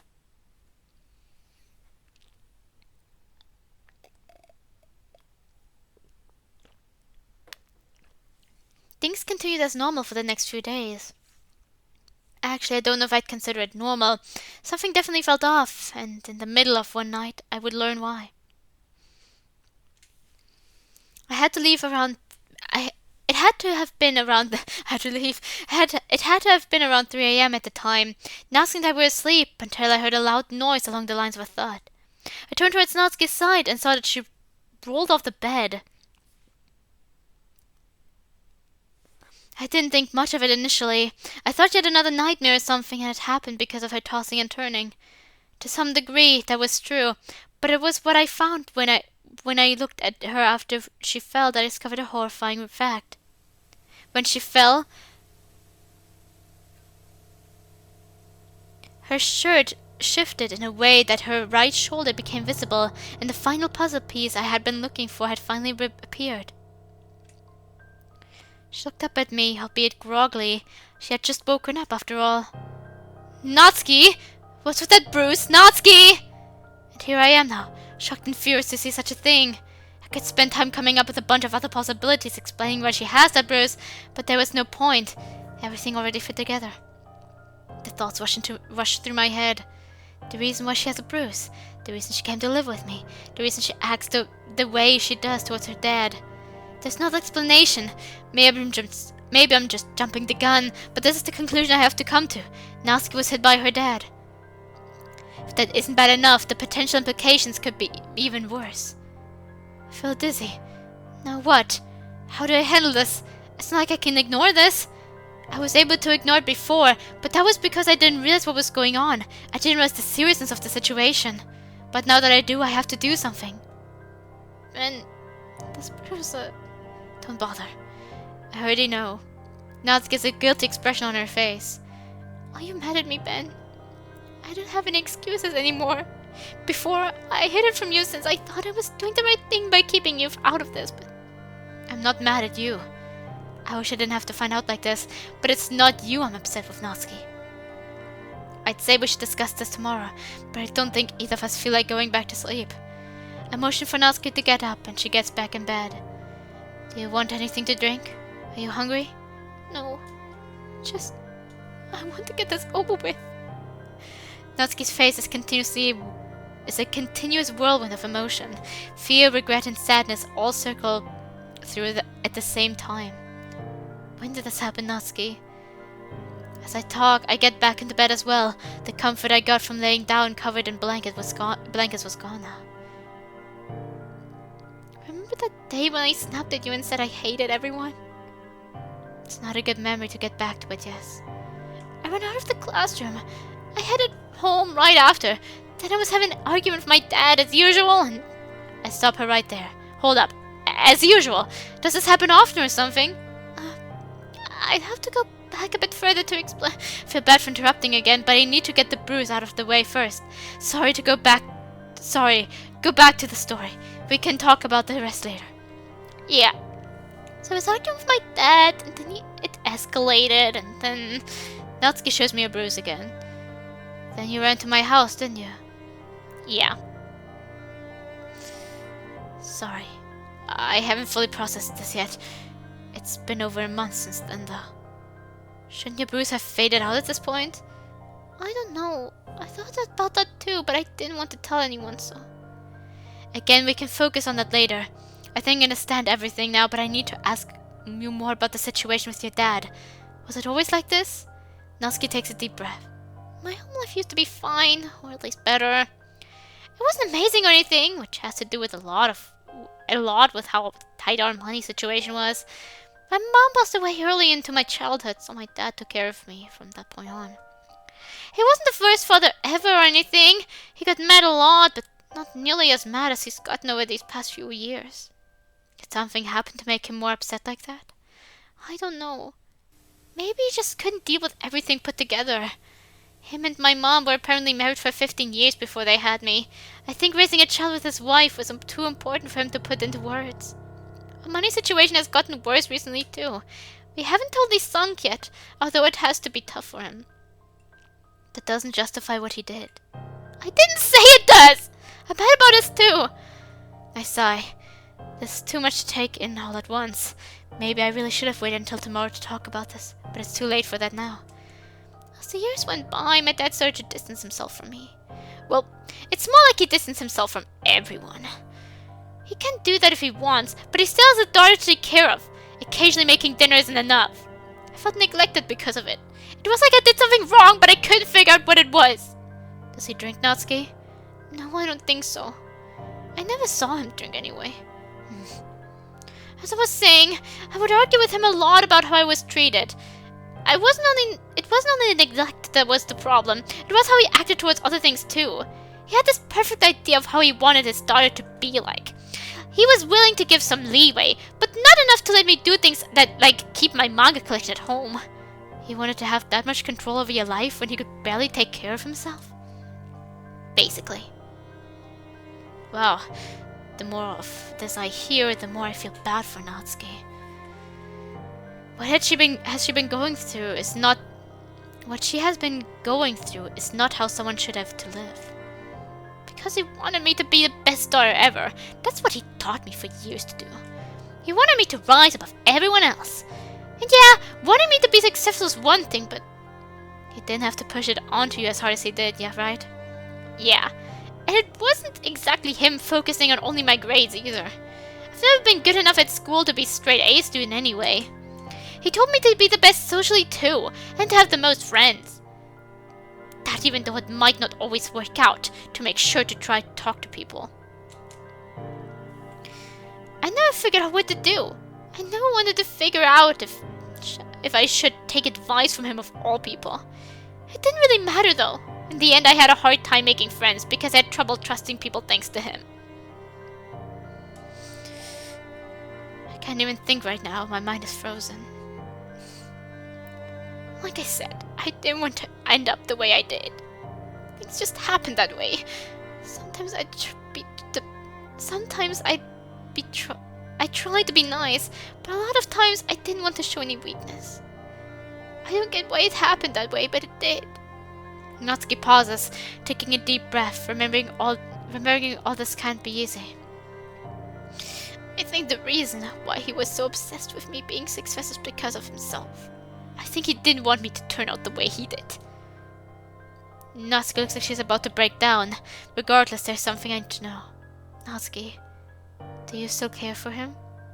Natsuki thought long and hard about that question as we sat in complete silence. A part of me does.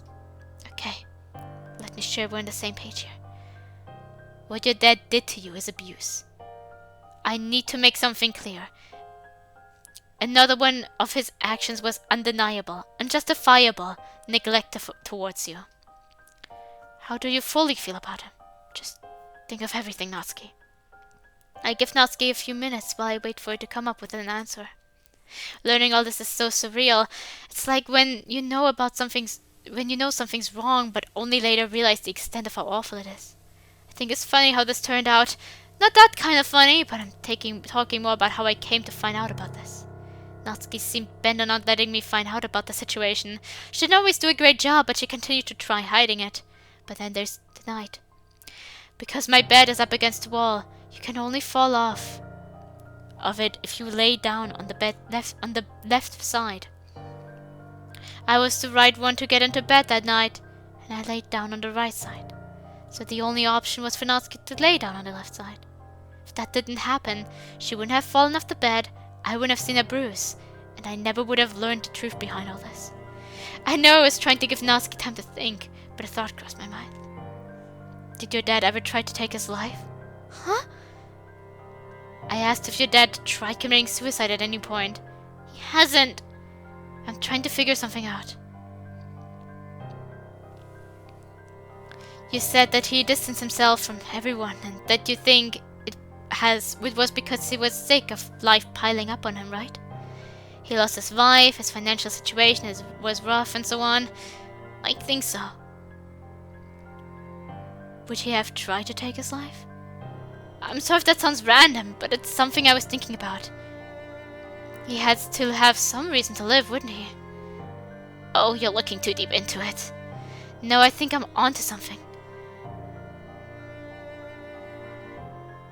Otherwise, it leaves only two possibilities. There was another reason he distanced himself from everyone, or he had no reason to live.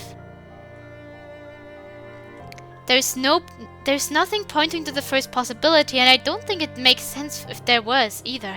As for the second possibility, he hadn't even attempted suicide, right? Again, you're looking way too deep into it. You can't tell how someone is feeling when you don't know them well enough. It's just not possible. I also remember you suggesting that it was possible the reason your dad was so obsessed with you being successful was because he didn't want to see you end up like himself. What if he kept living for you? If it were true, then it would be a twisted, sick way to convey love when you look at how he treated you. But even with how angry I am at him, I can't really ignore that maybe that was the situation. I'm even more conflicted now. There's absolutely no justifying his actions, and violence is never the answer, but maybe I really am looking at this from the wrongest perspective. Perhaps there is no right perspective to this either. Again, what he did was despicable, but I do wonder. I can't believe I forgot to mention this, but this is the first time he has hit you, right? That's what I had been getting from what you said. This is the first time he has hit me, yeah. Back when he and my mom first got married, they agreed they would never use violence to get a point across if they ever had kids. I wonder how she would feel about all this. Natsuki finally breaks into tears. It's been a long time, Natsuki. I'm proud of you for telling me all this. Natsuki struggles to speak. It's not like I had a choice. Maybe, but that doesn't make it any less difficult. How much longer is this going to last? Natsuki cries harder. Hey, I'm your boyfriend. One of the things I'm supposed to do when you're having a hard time is to comfort you. So let me do that. Let me comfort you. We both laid down and hugged each other. It was the most personal, emotional hug I had experienced. I think even I cried a little. There was no point to the alarm clock today. I didn't care what the little club was going to think or say, but we weren't going to school today. Looking at Natsuki, seeing that she's still hugging me even while she's asleep, there's no way I could make her go to school. I don't want to leave her alone either, so that's just how it is. I'll admit I'm not totally sure about everything that was said last night. There's still many questions that haven't been answered, plus ones that haven't been asked, and we haven't figured out what to do about Natsuki's dad if we do end up making a decision either. Regardless, I said that Natsuki could stay with me as long as she'd like. It's not like I'd break that promise after this long. I think about getting up to make breakfast, but I can't wait. I want to keep Natsuki company for as long as possible. Dozens of thoughts continuing to swirl through my head. Roughly 10 minutes pass, but before I can drift back to sleep, Natsuki wakes up. Huh? Natsuki panics. Ben, we're about to be late for school! You didn't forget about what happened last night, right? Yeah, but... Even now, you're still pushing yourself. You have to rest, Natsuki. Natsuki looks as if she's about to fight back, only for her head to land back on the pillow. Fine. I like you, you know. A smile comes across Natsuki's face, which surprises me a little. I didn't think she'd be smiling in this situation. I like you too, Natsuki. We're dating for a reason, after all. Yeah. But I don't feel like I say it enough. I'm kinda crappy sometimes. But with you, I feel like I can do anything. Natsuki pulls me close and tucks me tighter. So, stay with me, okay? Please.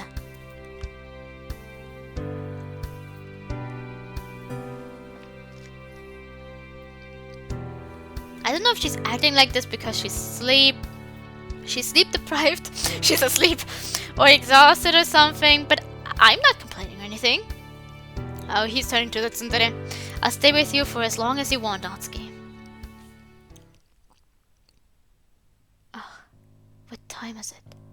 I know what's going on around me. I check my phone to see the time. Almost 7 p.m. already? I really slept that long? Natsuki, are you awake? It doesn't seem like it, the way she's still been holding me. Huh? Natsuki wakes up and rubs her eyes. It's almost 7 p.m. Okay. Natsuki tries going back to sleep, which is one thing, but can things be swept under the rug this easily? What am I even thinking? Natsuki's been through more than enough. It'd be selfish to try to get her to wake up when she's fine sleeping. It does make me think about how I'm handling the situation in general. I've had no experience with what she's been going through, or anything similar either. Am I really qualified to give advice for this? And if not me, then who? I haven't asked Natsuki about her thoughts on counseling or anything yet, but I'm the person she trusts the most right now, aren't I? I might seem like I'm overthinking this a bit, but I think this is important enough for that not to matter. What I say from this point forward could potentially change her life forever. Maybe it could change mine too.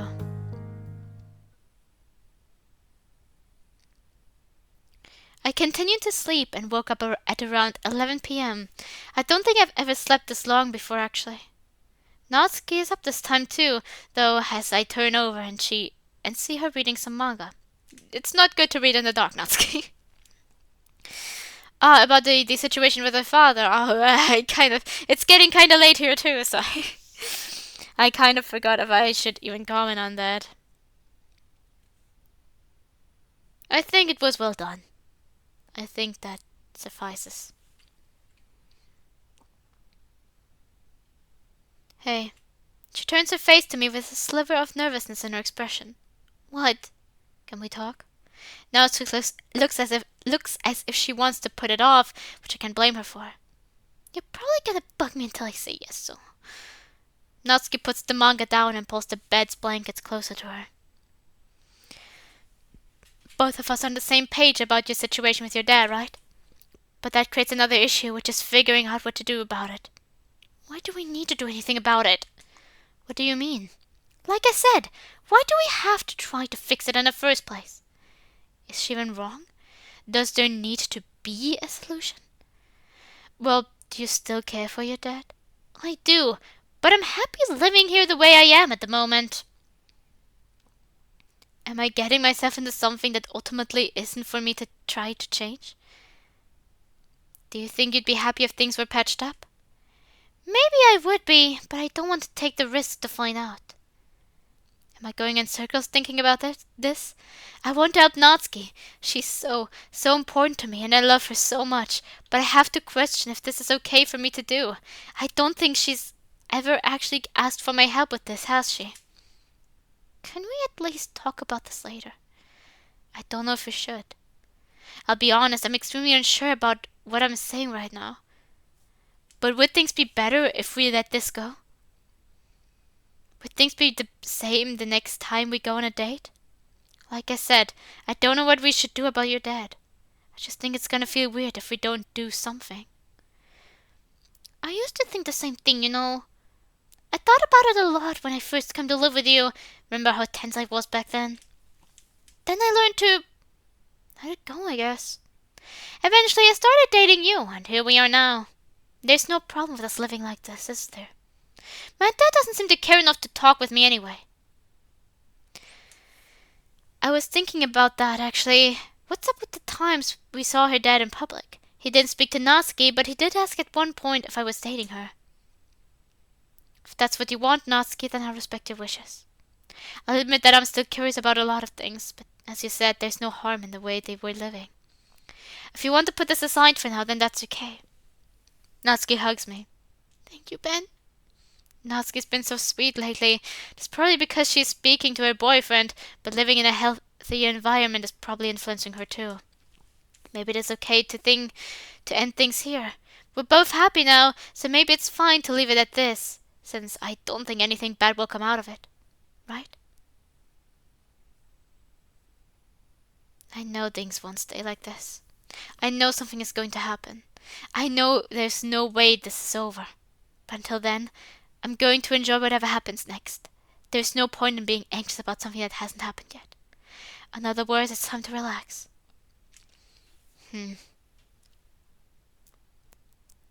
been a while since I learned what was going on with Natsuki and her dad. As it turns out, it was easier to let go than I thought it'd be.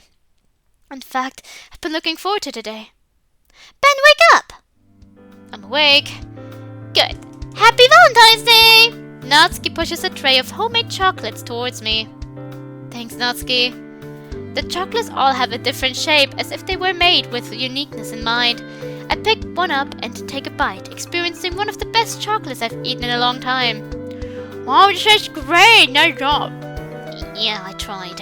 Natsuki tries gathering her courage to say something. So, yeah? Since it's Valentine's Day, shouldn't we, go on a date or something too? Sure, I don't see why not. Duh! That's as far as I got, actually. Where should we go? That's a good question. We sit there for a few moments, having no idea where to go from here. You know that place we go on picnics sometimes? There's a lake near that would be a nice place to relax at. Yeah, I know what you're talking about. I'll be waiting then, I guess.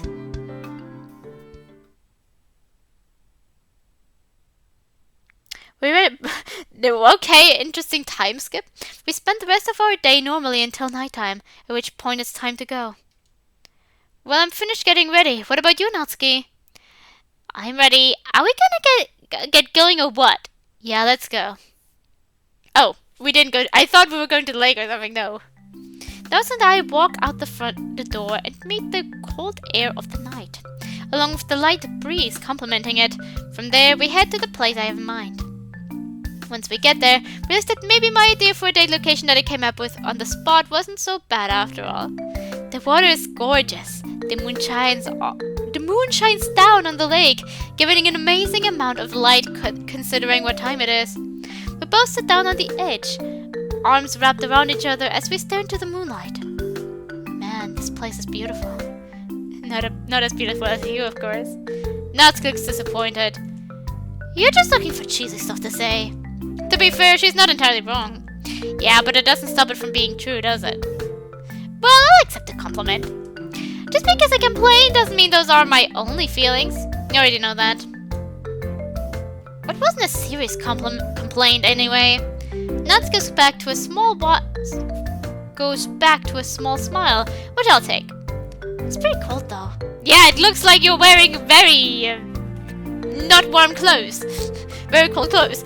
Natsuki puts both of her arms around me instead of only one.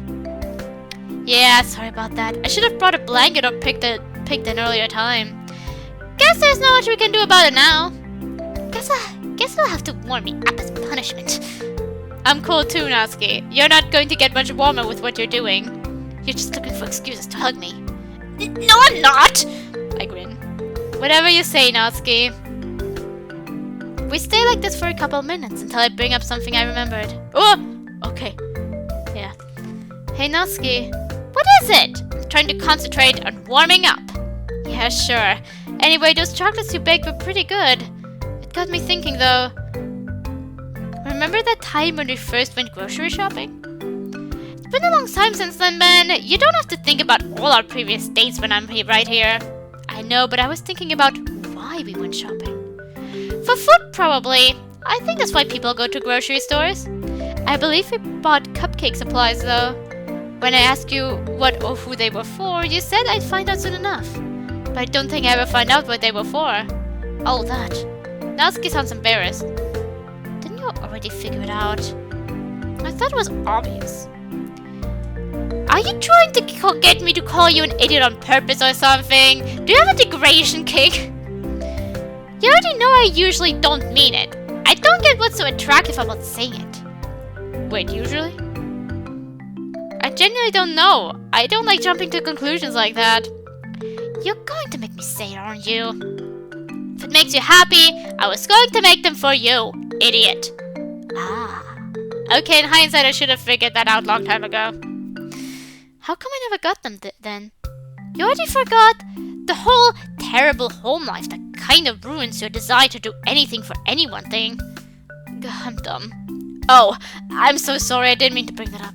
Yeah, I'm used to it at this point. I used to say that you said weird stuff sometimes, but I'm starting to think you're weird in general. What's that supposed to mean? As I've said before, it's not a bad thing. Natsuki quits hugging me and looks at the lake again. At least your date locations is okay. Well, I've been able to get some practice after all. And, yeah, I wonder what life would have been like if I never met you. Actually, I don't want to think about what life would have been like if I never found you. I know it'd be bad, though.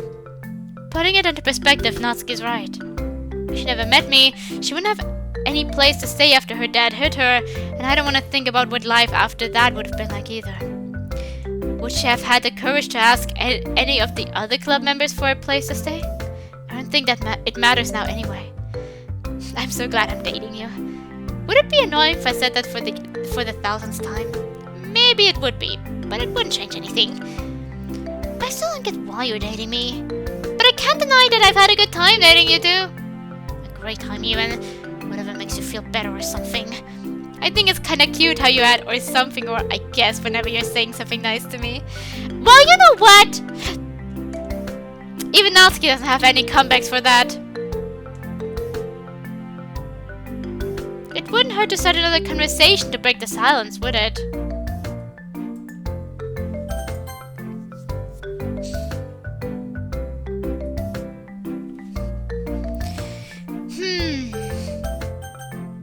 Let's ask about her favorite date.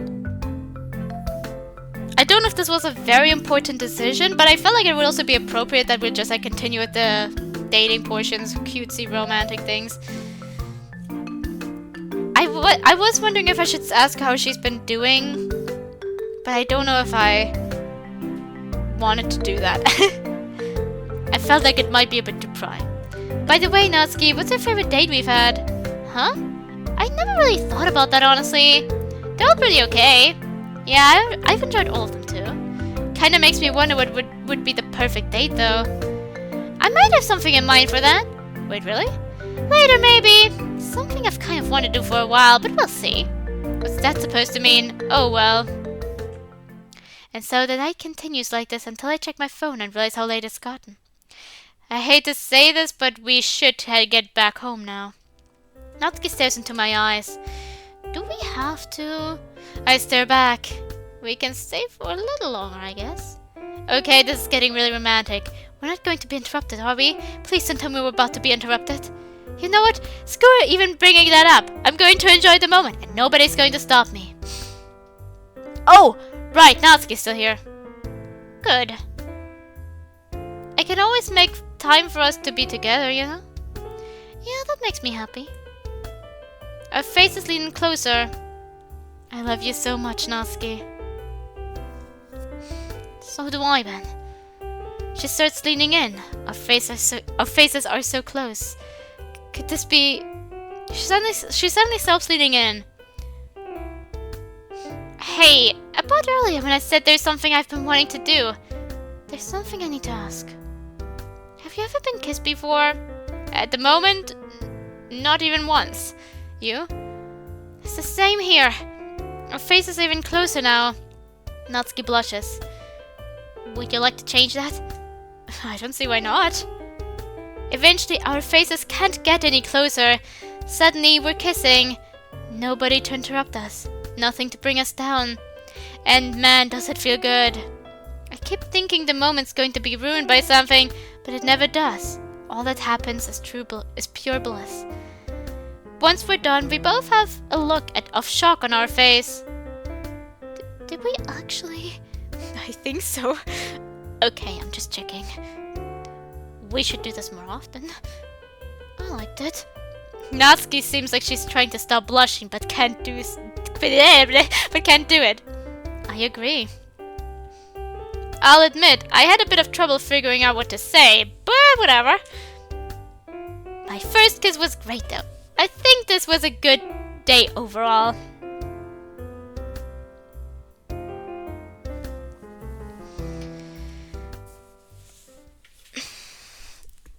More time passed. Much more time. Okay. Wake up! You know what day it is, don't you? Struggle sit up, still not fully awake. I think. So you have no idea then? I didn't say that! It is true, although, I will give you that. I'm not surprised you forget, seeing as you were never good at remembering, but lucky for you, I am. I still don't know what today is. It's been half a year since we first started dating, duh! Yeesh. I raise an eyebrow. Already? Yep. It doesn't feel like it's been this long though. Same here. So like, it's actually been 6 months, right? Yeah. I know you're probably shocked that you're the girlfriend for more than a week, but you know, I'd never leave you. I'm guessing we should celebrate later tonight then. You're getting better at this. Took you long enough. I try. You do? Very funny, Natsuki. I think of the details later, but I'm tired. You're always tired. We have to get to school anyway. Yeah. It'd be redundant if I said school was boring as usual, so I won't. You just did. We did, of course, go to the literature club, though. As we walk in while holding hands, Sayori greets us. You do look happy today!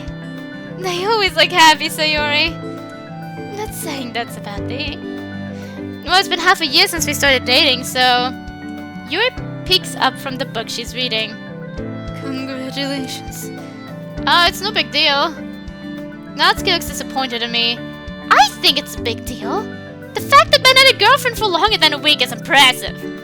Yes, Natsuki, you made that joke at home too. That was a joke? Dang it, Natsuki. Anyway, I think that's pretty cool. Congrats to both of you. Remember when you first met? I saw this coming, to be honest.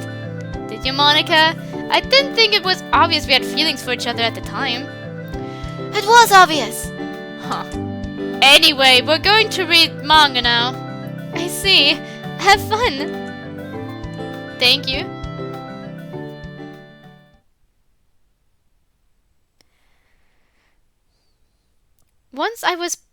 Once all was said and done, Natsuki and I head back home. On our way back by my house, I see the silhouette of a tall figure dart across the bushes. Oh God, no, Sir? At least it tries to dart across the bushes. Once it realizes our eyes are on it, it stops. It walks a little bit forward, enough for us to see who it is. Natsuki's dead. Natsuki's dead.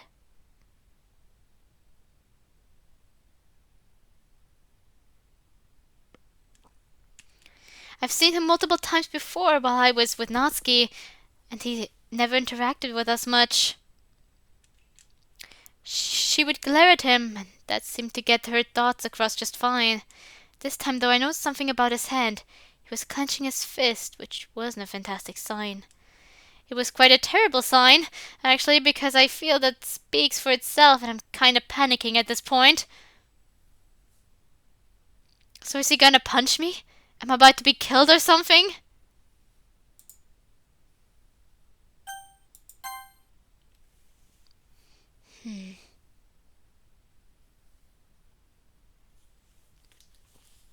Like I said, if I can run away, I always will. I do that at least in real life, and I don't feel like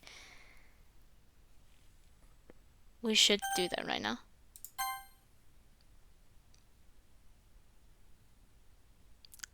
Luckily, I'll be able to live a little longer as I hastily rush into my home with Natsuki as I slam the front door behind me. Did your dad seem a bit, angry? That's a word for it, yeah.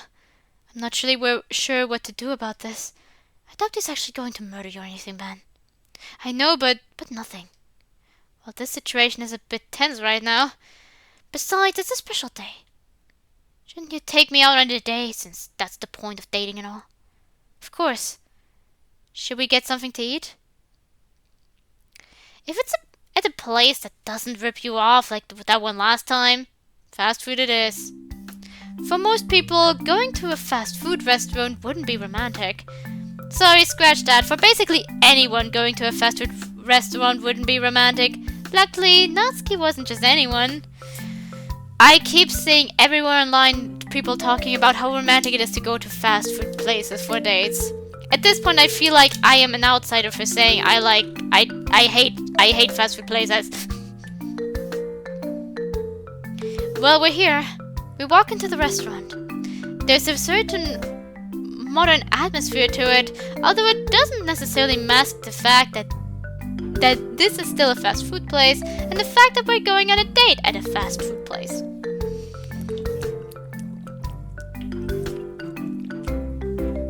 Once we order our food, we sit down next to each other at an empty table. I know this place is a bit weird for a date, but we've gone here before, haven't we? Yeah, I don't think you have to be worried, Ben. I'd rather be somewhere comfortable than somewhere super romantic, and this place is comfortable for me, so... We eventually receive our food. As Natsuki unwraps her hamburger, I notice that she seems unsure about something. Is everything alright? There's something I've been wanting to try. I start to drink some water. Would you feed me? Very important choice here, I must save. What do I do? What? Nuts! I'm just curious, okay? I've seen so many other couples do it and... Let me get this straight. You want me to feed you? Don't make me say it again! I'd be lying if I said I wasn't the least bit curious about what it was like, too. Sure, I guess. I get up and walk over to the utensil center to grab a fork and then sit back down in my chair. So, Natsuki, we're really doing this. Like I said, it's one of those things you have to do at least once. According to who? Herself! She feels like this is something you have to do at least once. Perfectly fine. Alright, so then I take the fork and stick it in the hamburger, right? I guess? Wait, you eat hamburgers with a fork? It's a lifestyle, Natsuki. Anyway, next you open your mouth. Actually, I changed my mind. What? This is too embarrassing. Natsuki, we are in a fast food restaurant. Not a single person is going to judge. Sure, feeding someone a hamburger isn't how it's usually done if you want to be romantic. Actually, nobody does that. But now that I think about it, it wouldn't be weird for someone to judge us. Still, I had to get up and grab a fork. You don't want to waste the 10 seconds I spent to get us that fork, do you? I think what I'm saying is very convincing, personally. Fine! Natsuki opens her mouth. As I put the fork into it, she bites down as quickly chews, filled with embarrassment. Well, she swallows and tries to think of something to respond with. That was a thing. Yep, that was definitely a thing. I'm glad we can both agree on that. Can we also agree to never do that again? At least not in a fast food restaurant. Sure, because I wasn't going to do it again anyway. Not for now, at least. Yeah, that was weird. Okay. And so we finish up our food and leave the restaurant. Once we're at home, things go back to normal. Not things seemed like they went back to normal. I mean that we didn't even think about Natsuki's dad once. Or rather, we thought about it but didn't want to admit it, and it had been on our minds. The rest of the night goes well enough. There was no other drama, at least. There was no other drama, at least. Tomorrow, though, I doubt it'll be as peaceful as I'm hoping for. I don't know why, but it feels like something's about to happen. Oh God. Why are you summoning it?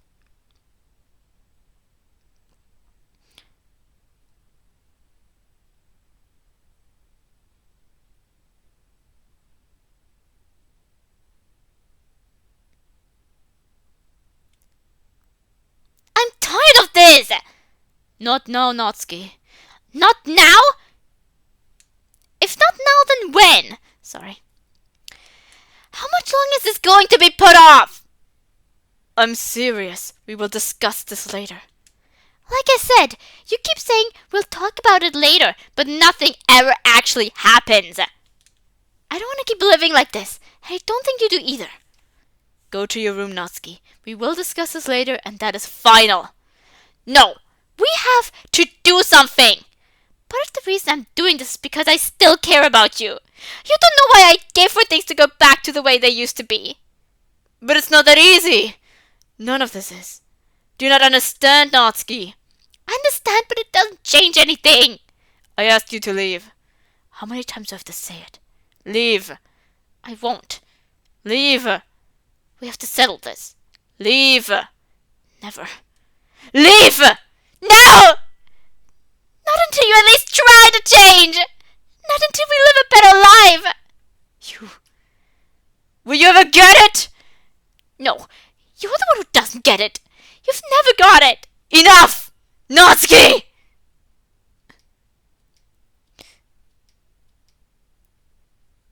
Oh, my dear Itsuko. You have no idea how much I wish you were still with us. I just don't know what to do. I freeze in place. It's him. It was the night after my Natsuki's anniversary. She had gone to bed, and I was about to join her when I heard a knock on the door. So I went to open it up, and there he was. I was face to face with Natsuki's dad, and by myself this time. As I was saying, back to where I left off. I just don't know what to do. Hi. What do you even say here? You see, well, he plops onto the couch in the living room. I hope you don't mind. Well, it's not like I can do anything about it anyway. What are you here for? You looked kind of upset yesterday. I was upset, yes, but that's unrelated to what I need to ask you. From my understanding, Natsuki has been living with you, correct? Yes. Well, for you then. A pained expression rests on his face. I'm not here to criticize you or tell you how to live your life. It seems I've lost the right to even give advice for my own daughter's life. I want to see things for myself, though. I hear the door to my room open. Ben? Who's there? I think I recognize that voice. It's nobody, Natsuki! That was the worst lie I could have come up with. The absolute worst lie possible. It's clear I wasn't at the top of my game right now. I'm talking to your boyfriend. As soon as Natsuki hears that, she slams the door shut. That's one problem solved, I guess. What am I saying? I'm panicking to no end, and that was probably the worst solution in history. We're actually going to talk about this right here? Aren't there better places to talk about this? It's not going to change anything at this point. I sigh and ask another question. You've seen Natsuki and I go on dates multiple times. How come you never did anything other than ask me a question once? He looks off to the side. I I guess I accepted it early on. My daughter didn't want to live with me anymore. She cut ties. Pains me to realize that. But what was I supposed to do? You and I both know she wouldn't have come back to me. Certainly not if I approached you two in the middle of something. I was stuck. Done. She's gone. I feel slightly more comfortable about speaking to him at this point, partially because he wasn't going to murder me. Not totally comfortable, but that made it a little better. That sums it up, yeah. What a shame. Unlike what I expected, he doesn't have a hint of anger in his voice, only regret. He seemed rather calm about all this. Of course, like I said, I accepted it. There's nobody to be angry at except myself. I know this is my fault. I know I've made the biggest mistake of my life. I already hated myself before all this happened. But ever since Natsuki left, I've been worse. I loathed myself more each day. Wondering how I could have lost my temper like that. Wondering how I could have broken a promise I made to my own wife. He pauses. But I doubt you want to hear about that. And I understand. I know you must think I'm a terrible excuse for a parent. I'm not trying to gain any sympathy from you. Good, because I wasn't going to give him any. But at last, I finally feel brave enough to talk a bit more. Acknowledging your awful actions doesn't excuse them from being awful. I thought I'd gone too far with that, but Natsuki's dad takes a deep breath and speaks again, as surprisingly calm as ever. I'm aware. There's no redeeming myself for what I did. Believe me, I'm not trying to deny that. I'm just trying to think about what to do next. He pauses again, this time for even longer. Natsuki probably told you about me distancing myself from everyone, didn't she? She did. Yes, after I lost my wife. I noticed a tear rolling down his cheek. He stops yet again. I'm sorry, just... After I lost my wife, I became a recluse. I tried to provide for Natsuki, but I didn't provide nearly enough. Even with our financial situation, there is still so much more I could have done. I could have cared for her so much more. There's a reason she's so skinny, you know. I digress. My point is, nobody should have to be raised by a parent like myself. Nobody should have to be raised by someone who won't give full attention to their kid. Another tear rolls down his cheek, then another, and another. They don't stop coming. It's such a horrible situation. Now I've lost everything. After Natsuki was born, if I told my past self that I would eventually do that to her, I don't think I would have been able to take it. But that's selfish too, isn't it? I wanted to be there for my daughter no matter what. But I couldn't do it. There's no excuse. He's sobbing at this point, his face buried in his hands. Wow, I'm sorry for dragging you into this. It's utterly unacceptable for me to barge into your home like this.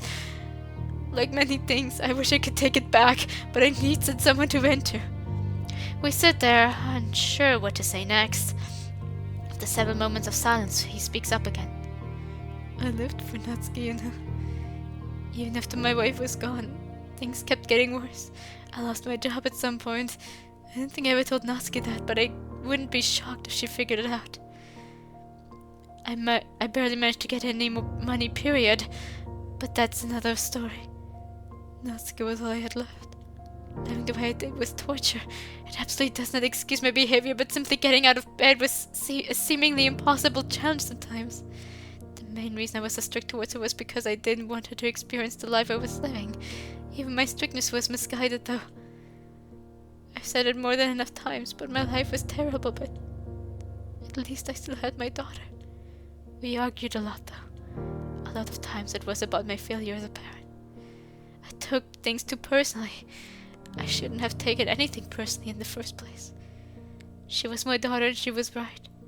One time I was disappointed in myself. Frustrated, upset, defeated, and ultimately regretful. I should have left the room right there, but I kept talking. I kept deflecting. Looking back, everything I said during that conversation is a joke. I kept going. I wasn't even mad at her, I was mad at myself, and I didn't want to admit it. Living itself was painful. I couldn't take it anymore, so I did something I agreed I would never do at any point in my life as a parent. I hid her. And it was then I lost her too. I was left with truly nothing. He takes all my time to collect his thoughts. I didn't go outside much, but during the times I did, I would often spot you and her together. I'm not mad at you, to clarify. She deserves someone better than me anyway. As I was saying, I kept watching you two, thinking about what could have been. Thinking about how I could have prevented this. For much of my life, I blamed everyone else, yet I wouldn't blame the person that was actually responsible for any of this. I didn't blame myself, not until it was too late. I want to think more about this. I want to react somehow, but thoughts are going through my mind so fast that I'm having to push them away entirely, and all I can do for now is listen. I think it's meant to be this way, though. I'm frankly glad it's this way. As I said, Natsuki doesn't deserve me.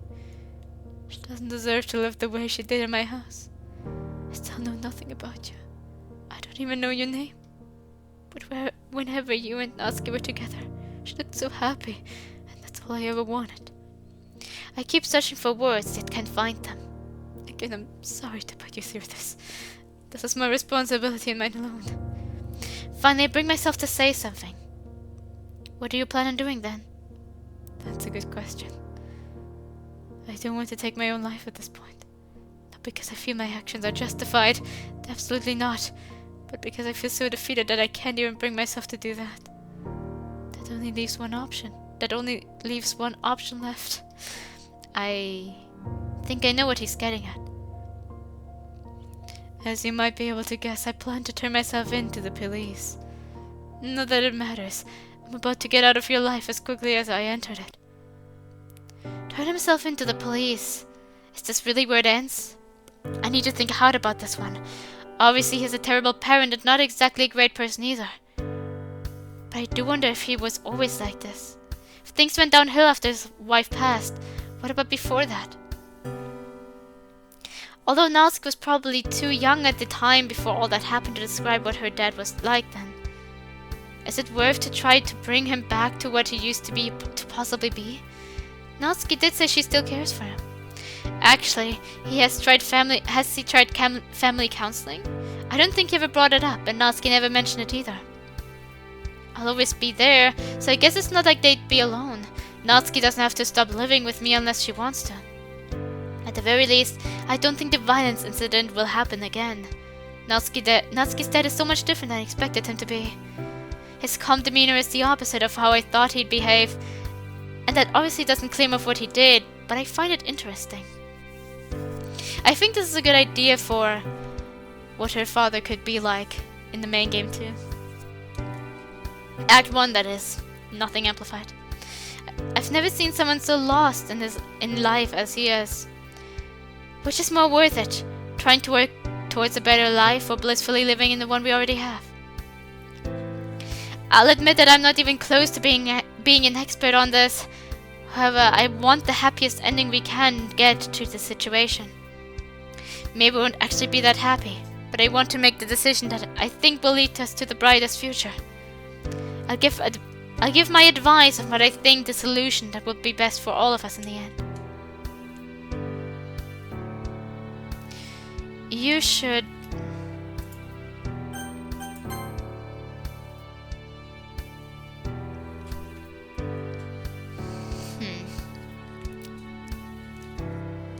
I mean, thus far it has been the obvious answers, and I just keep overthinking. It's like I kept overthinking with Sayori because I thought it would be more genuine to admit that at the time he started helping her, he wasn't fully aware that he loved her. He just knew he wanted to help her.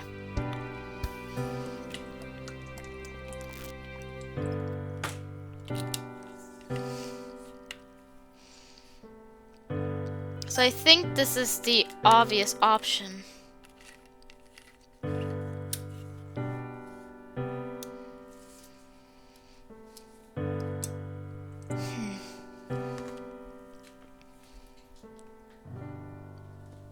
Well, it's Natsuki's choice if she chooses to forgive him or not.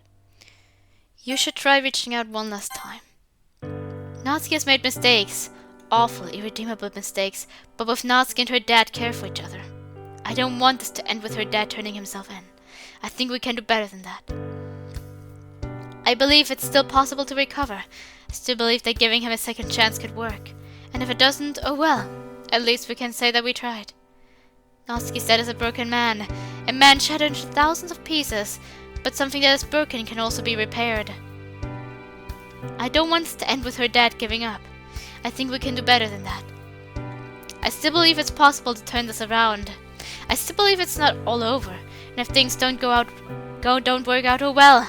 Sometimes that just happens. I have to wonder though if the police would even take him in if he tried to turn himself in. I've seen enough cases in which I feel like this kind of would show to me that it probably wouldn't happen that way. But hey, I haven't seen all cases. Natsuki's dad will never be able to fix everything that he did wrong, but we don't need to fix everything. We need to fix enough, and that much is possible. I don't understand knowing that this could have been so much more. I think we can do better than that. I still believe we haven't lost everything. I still believe we have the chance to gain. And if we don't gain anything, oh well. We aren't going to lose anything either. I can work with Natsuki and her dad, and they can work with a therapist. We can all work together to get their lives back. I'm a regular person. I can't force anything to happen. I can't force things to get better. I can't have all the answers. But if there's one thing I am sure of, it's that we can make this work. And if we don't at least try, I think that'd be a real shame. You need to try to reconnect with Natsuki. Natsuki's dad looks shocked. I'd be surprised if I were in that situation too. Why? There's no way she'd let me back into her life. I don't know. She might be scared of you, and the idea of changing how she lives right now might terrify her more. But deep down, I think she still cares about you. She even told me as much. What if she didn't really mean it? She does that often. I don't think so. I think she was serious. I've been dating her for half a year now. I can tell when she's not being genuine. When I talked to her about you, though, she said that she still cared about you, but she didn't want to change her current lifestyle. That seems like an odd time to lie. I think she would have said something like, it doesn't matter if I care about him, or I'm fine the way I am now, if she didn't want to be fully honest, or something like that. It'd be strange for her to go out of her way to lie in the first place. My point is, I think we should at least try. We can get you and Natsuki a counselor, and I'd be there the whole way to help you out when needed. If you really want to, you can turn yourself in at another point. But for now, will you at least try to connect again with Natsuki, with my help? He thinks for a while. This talk has been lasting so long, I wouldn't be surprised if it were midnight at this point. Then he raises his head and gives his answer. Everything we've talked about, all the anxiety, fear and sadness we've gone through, all of it was leading up to this. Sure. I've got nothing to lose at this point anyway. Let's try then. I want both me and my daughter to be able to get our lives back. I feel like one of the core things that should have been considered with this decision is like, what does Natsuki want? Because I feel like she should have, like, DMC could have talked with her about this first, and then suggested us to the father. Alright.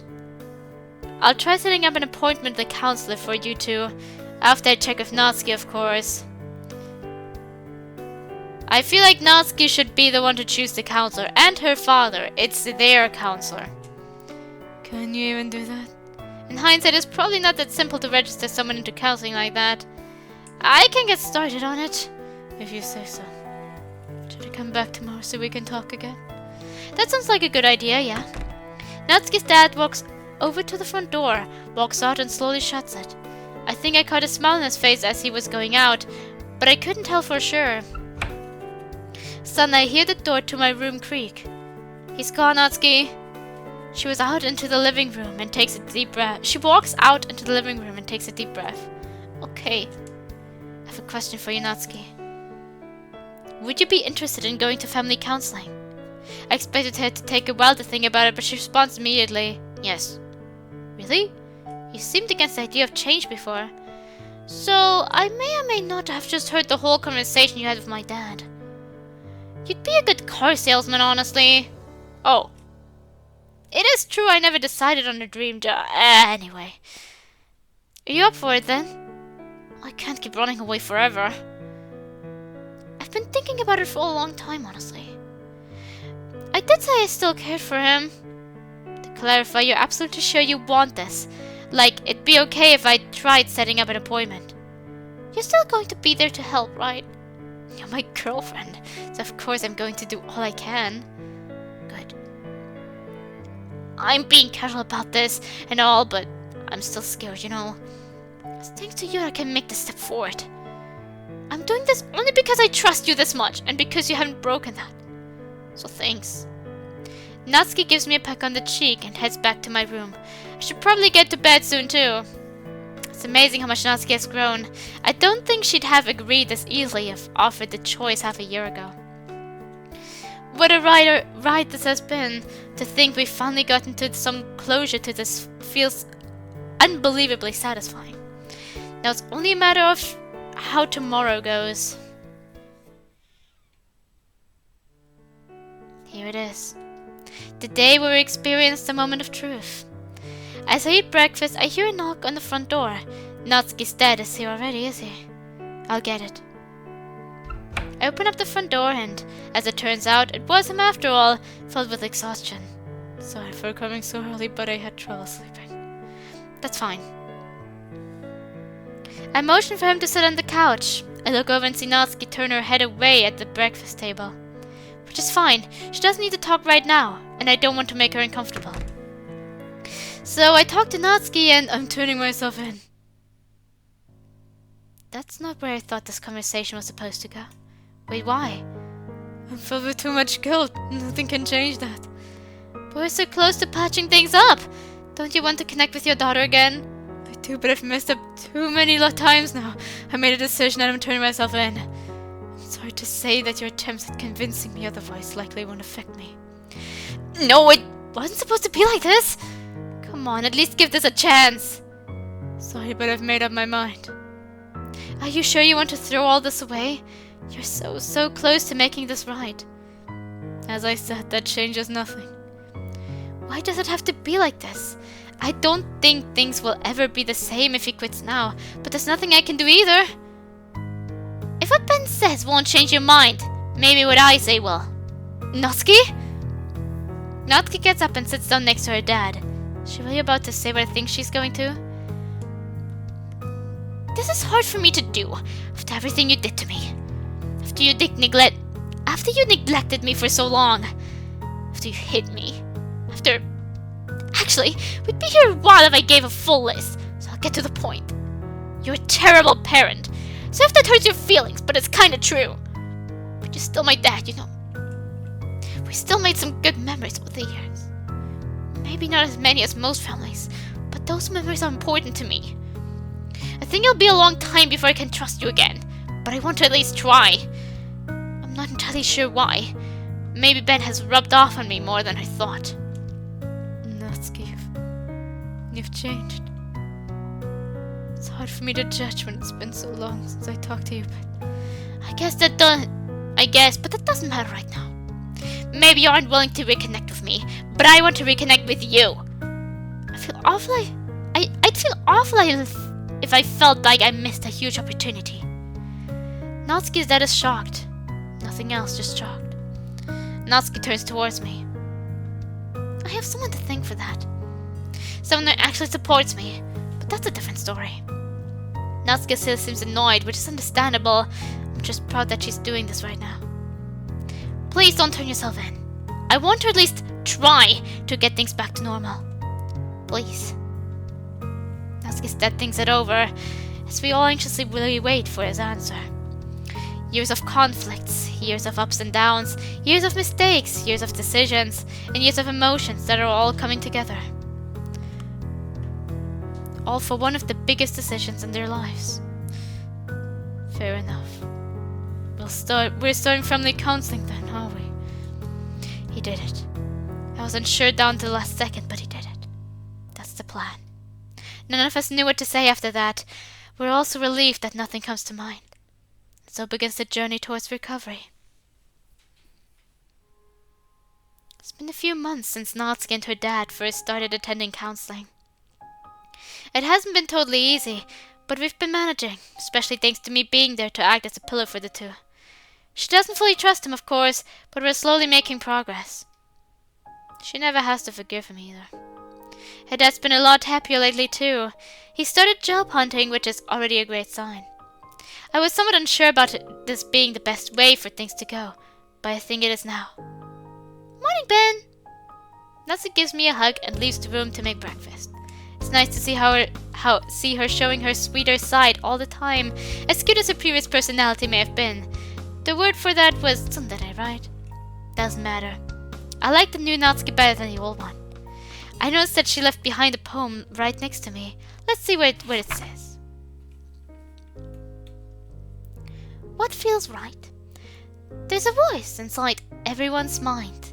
It helps make decisions of a special kind. What good does it do up there in your head?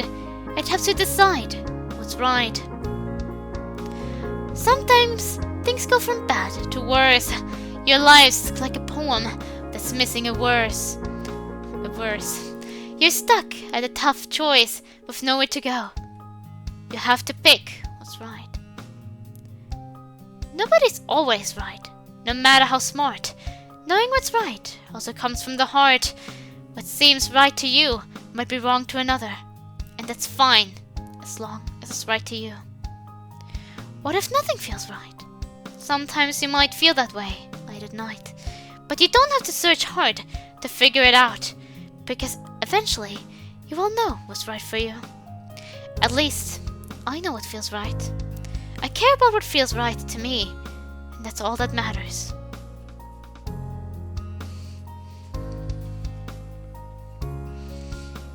This is a really good Natsuki poem. It does also feel like Natsuki a lot.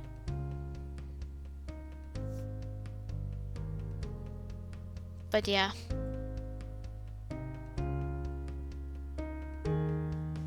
What seems right to you might be wrong to another. It's fine as long as it's right for you. Or to you.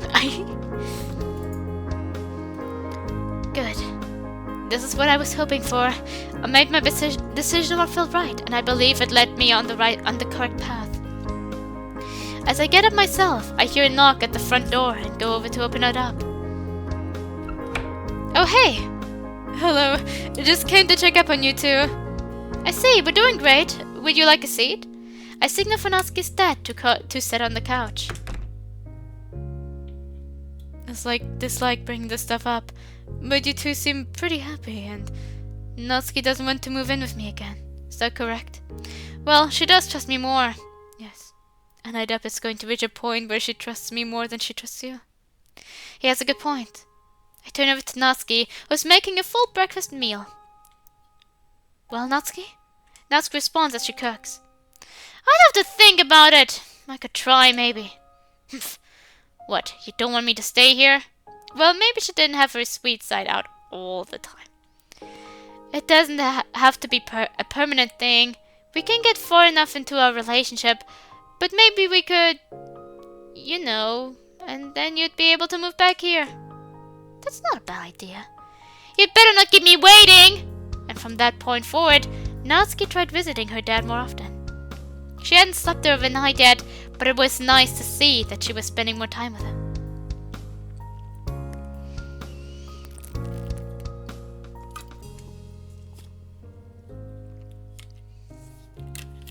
More time passes. How many times have the seasons changed? I've lost count. You sure you're ready for this, Natsuki?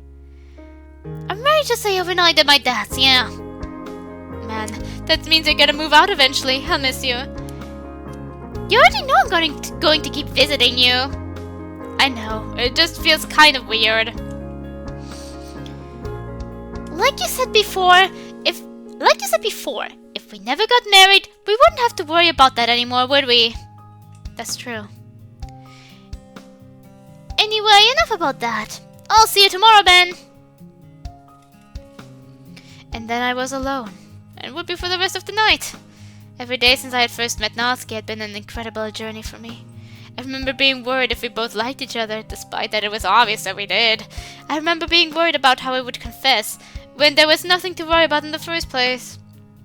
Then Natsuki started living with me. It's pretty neat, if you ask me. The circumstances surrounding it were a bit weird, yeah, but it was fun. Then we started dating, and it got even better. I had no idea I was capable of holding a relationship for as long as I'd have, let alone holding a relationship at all. I certainly didn't think I'd be helping Natsuki and her dad like this, but here we are now. I remember all those times I said, things are going so great, and everything is shining so bright right now, and all that stuff, but things soon became sadder. Now though, I can say with confidence that I'm glad with how things are going. I can truly say that nothing will bring me down. And I don't think anything could bring me down either. I've gone through so much after all that I feel like I can tackle anything. I feel this is it then. This seems like a good place to say that I'm at the end of this journey. It's been a lot of fun.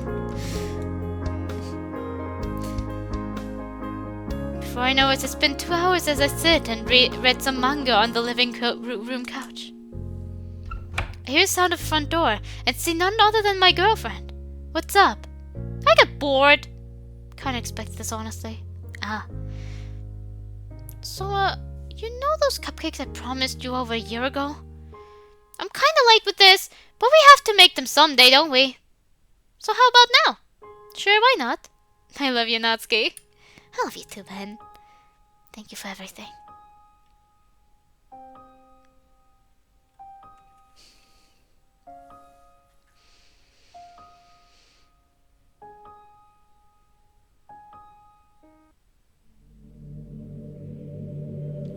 Honestly, I think that was my favorite of the routes. I don't know, it gave me the most feelings. Maybe because I can somewhat personally relate to that as well.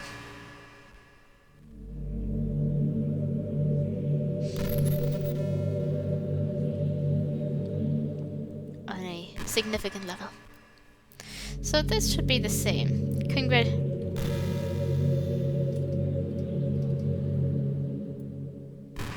You saved Natsuki, didn't you? She's recovering towards that normal home life and you two admitted your love for each other time and time again. Though maybe you felt something was lacking. Did you think you'd get into a fight? Deliver justice with your own hands? Well, that's just too bad if you were looking for one. I don't think Natsuki would have appreciated it though. Is there anything more for me to say though? You still got the others to go after, right? Or are you just here for Natsuki? That might be the case considering you haven't even gone after the others. Oh, you'd be surprised. Not that it really matters in the end. Don't let me keep you from being happy. Do what you want.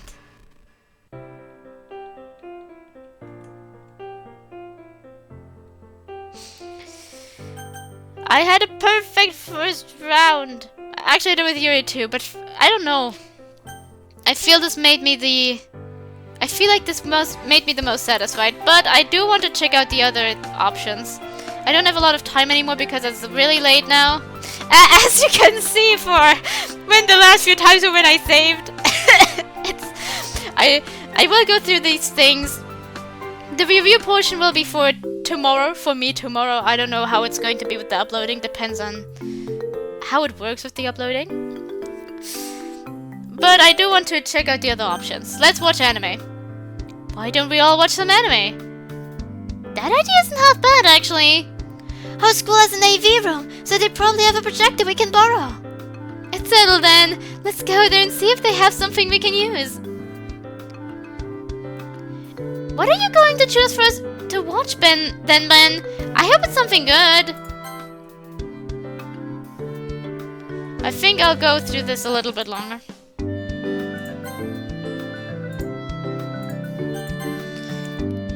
I hope it's something good. Come on, you already know I have good taste. Hey, that's not for debate. I'll pick something good, I promise. I take a deep breath and prepare to say something clever. It's not about the anime anyway. What's the point of spending time with you? And the rest of the club, I mean. Well, I thought this was halfway clever at least. Natsuki doesn't look convinced though. Yeah, the club. But we're getting off topic anyway.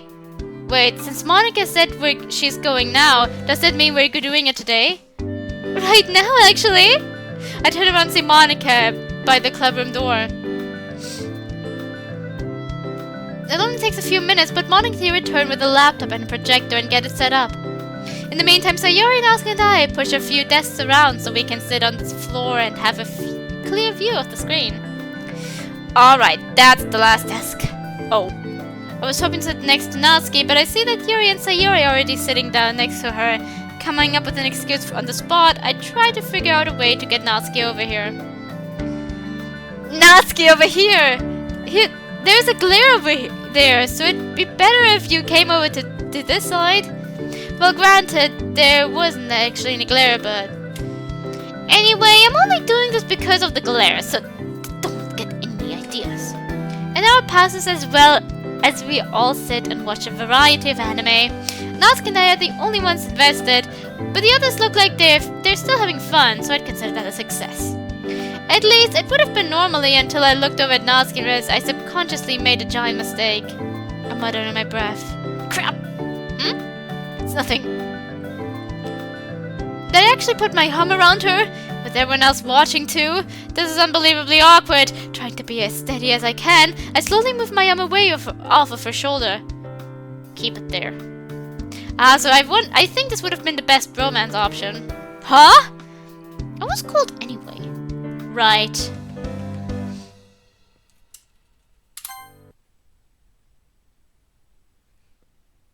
Going over to the closet, I search for the next volume of Buffet Girls. Once I find it, I go back to the desk. Buffet Girls again! Well, the beginnings of this particular arc has been pretty mediocre, but who's to say it doesn't get better over time? Me, I've read the full arc. It doesn't get better over time. Read it to me anyway, okay?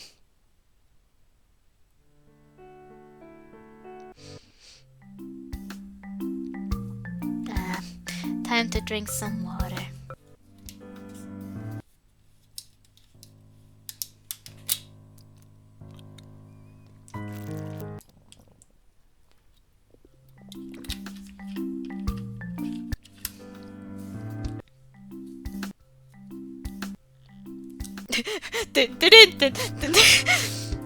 You know what? I'm still going to be awake here. I think I'm going to make another run with a few more different choices, but generally still trying to keep her company.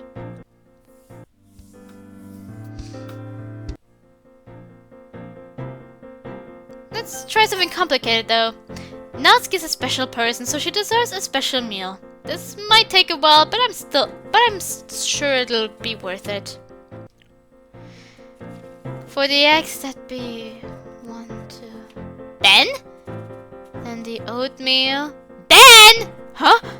I turn to Natsuki, who is still waiting for me to be done. Are you sure you know how to cook a meal this big? Like, are you actually sure? I'm not convinced you're sure. What makes you say that? Granted, it's been nearly 30 minutes now, but that's part of the process. I just hope it tastes good if we're going to be late for school for this. Oh crap, we are probably going to be late for school. Well, with how far I am into making this, we'll probably only be about 5 minutes late. That's not too bad in my opinion. Like I said, this food better be worth it. A few short moments pass, and the food is done. It's a giant meal consisting of scrambled eggs, bacon, oatmeal, pancakes covered with syrup, French toast, and water. There wasn't a carton of orange juice, so I had to cleverly improvise. As I bring the meal to Natsuki, she's surprised by how large it is. Sheesh, I knew it was going to be big, but not this big. That's what she said. Natsuki is slightly hesitant to try my food. I don't know where this came from. It's late! Which is fair, since the food could look a bit more appetizing. And my plating skills aren't exactly fantastic either, despite that she takes a bite of the scrambled eggs. A blank expression rests on her face as she quietly mutters something to herself. So far, so good. She tries testing the French toast next, but before she can try to swallow, she gags and scrambles to drink some water. I don't think this is supposed to be happening. Ben, you idiot! Natsuki tries speaking, but her throat is incredibly dry and she keeps coughing. come on! I'm not good at cooking, yeah, but it doesn't have been that bad. But it couldn't have been that bad. Natsuki paces over to the cooking counter and brings something back. What's this? She puts down the container she's holding. That's my sugar shaker. No, it's a salt shaker! Your reaction makes a lot more sense now. I could have sworn I picked the sugar shaker, not the salt one. Natsuki drinks some more water. The two containers look different too. Even I don't get how you could have mixed them up. Natsuki sighs and sits down, her elbows resting on the table as she leaves her hand on her forehead. She seems to have come to some kind of realization, I'm guessing. You care too much. Sure, you only just woke up, but the main thing is that you were so caught up in making this huge meal for me that you didn't even check what ingredients you were using. What did I do to deserve someone this nice? I'm really sorry, Natsuki. I should have made a simpler meal instead. Hey, you still made a lot of food for me. You should at least try eating the other parts of it. Ignoring the French toast thing, my cooking skill isn't that good. I don't think you need to eat the rest of it. In that case, we can share. Here, you can have the French toast. I said I was sorry, Natsuki. I'm joking, but come on, you have to eat too, don't you? I guess so. Actually, this tastes terrible. Let's eat some cereal instead. That's what I thought. I grabbed 2 bowls and a box of cereal for Natsuki, and as we're on our way to forgetting I ever cooked any of that.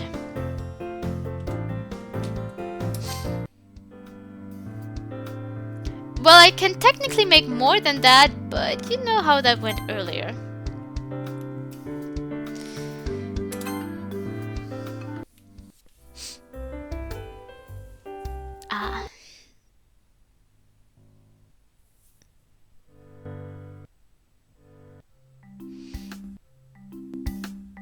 We're about to be in the serious portion.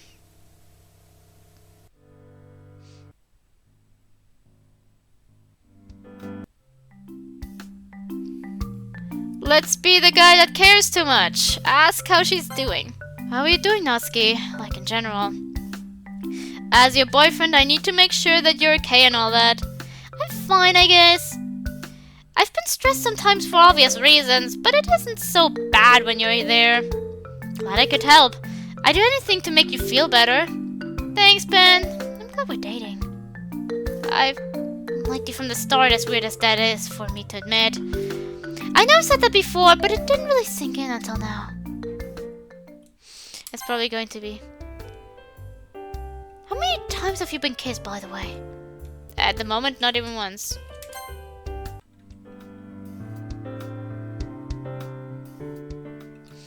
We're the guy who cared too much, and we're going to confront him. I can't run away from this forever. Hey you, what are you doing? It didn't matter though, because he runs away anyway. You're not going to go after him, are you? I don't think there's any point in chasing him. It's clear he doesn't want to talk. Which is nice, since it benefits my health in the sense that I don't get killed. Yeah.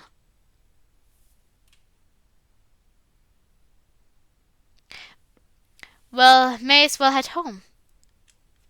I walk through the front door and take a deep breath as I sit on the living room couch. Your dad seems a bit, angry. Yeah. Spit out the water. I think afterwards...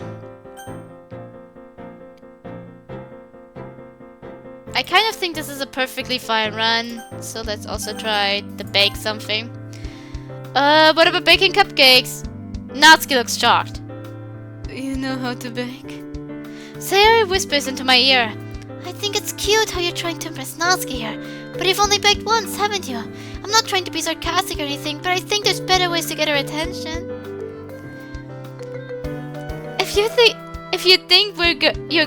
If you were going to pick Dad, we might as well have let Natsuki win the raffle.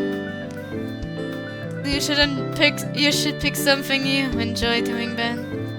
If you say so. I mean, it's not as if I dislike baking cupcake, but I think I made my intentions too obvious. Let's go with the manga.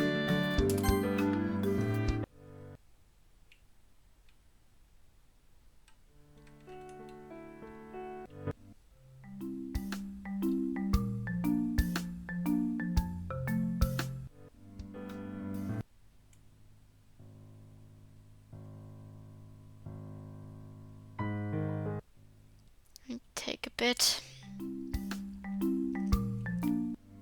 Ah.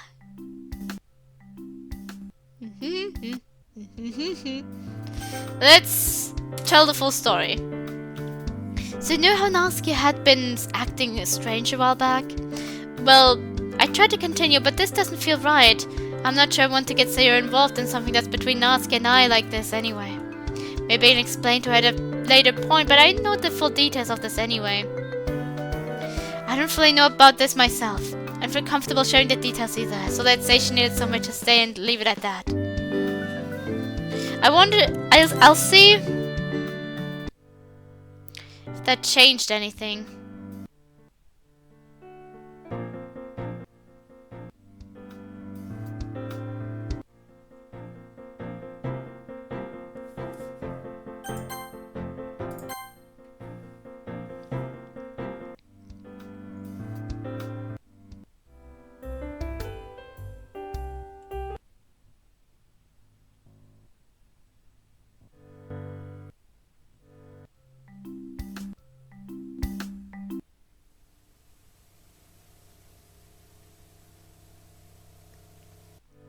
I guess we're not allowed to fail in this instance. I think the only wrong decision we can make is at the end there. On second thought, I don't need to say anything, because the mood speaks for itself. Natsuki and I will keep sitting together like this, because we don't need words to convey how we feel about each other.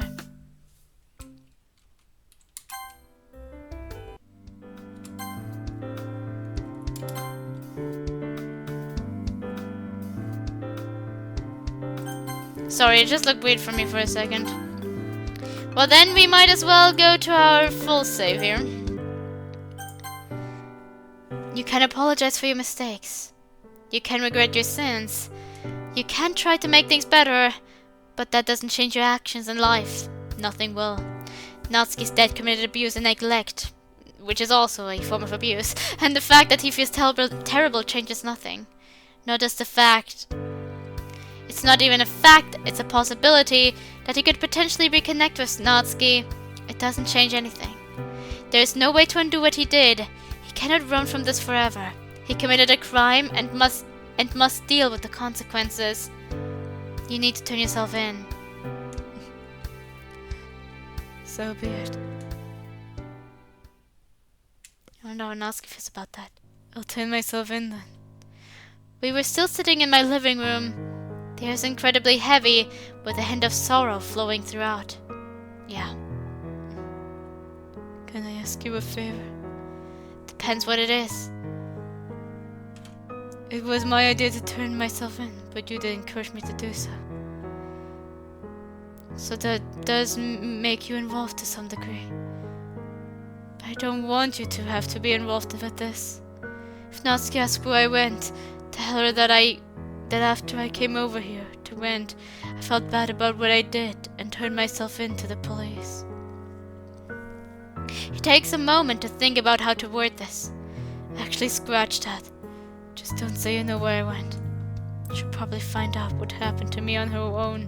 I feel unsure about this, but I suppose it is the best option. I can try to do that, yeah. I can try to do that then. Thank you. He gets up and paces towards the door. A look of sadness rests on his face. One more thing. Please take care of my daughter. I don't care what happens to me anymore, but I still care about her. Before I can respond, he walks out and shuts the front door. This is it then. This is how it ends. Is this the best way things could have ended? Maybe not, but it's the ending I wanted. That's what counts, right? This is the ending I thought was best, and that's all that matters. I feel like we should have asked Natsuki about this at the beginning. I hear the door to my room open and Natsuki steps out. I guess I have some explaining to do.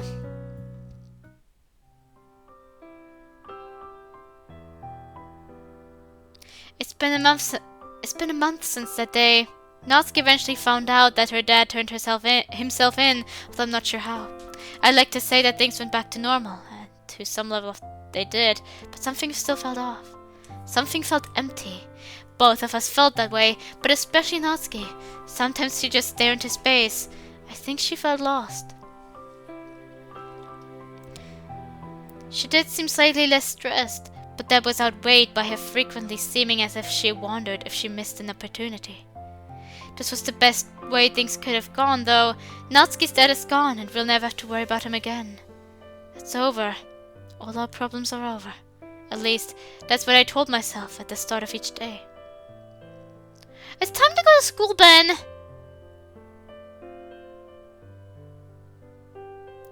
I'm woken up by Natsuki. Soon afterwards we go to school, and then the literature club, just like we do every day. We sit and read manga, just like we do every day. But at one point things change. Ben, can we go into the hallway? Huh? Sure. We head into the hallway as a deep pit is stuck in my stomach. What is it? I look at Natsuki afraid. After about 10 seconds she bursts into tears. Whoa, what's wrong? I asked her what's wrong, but I don't think any words need to be said. I think it speaks for itself. I feel so alone. My parents... No, both of them. Hey, you've got me now. I love you, but it's not the same. That is true. I don't think Natsuki mentioned any other family either. Maybe I really am all she has left. It's hard to move on from something like this. But it is possible. I can guarantee that. And how would you know? We could have fixed things. Ever since he turned himself in, I haven't been as stressed, but it's caused even more problems. It didn't have to be like this. Why? This isn't going back to normal, and I don't think it ever will. Was it worth it? Was it really worth it?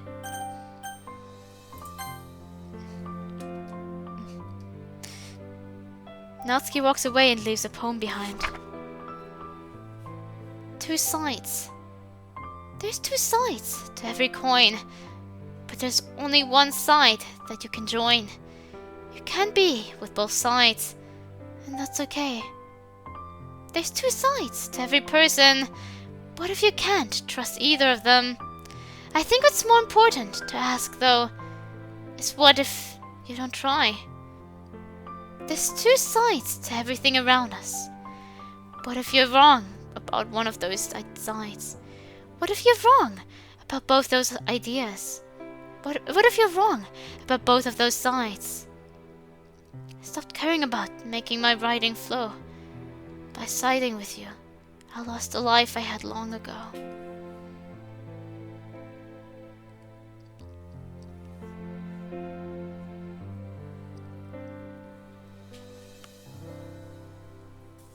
You see, the problem I kind of see with the message is...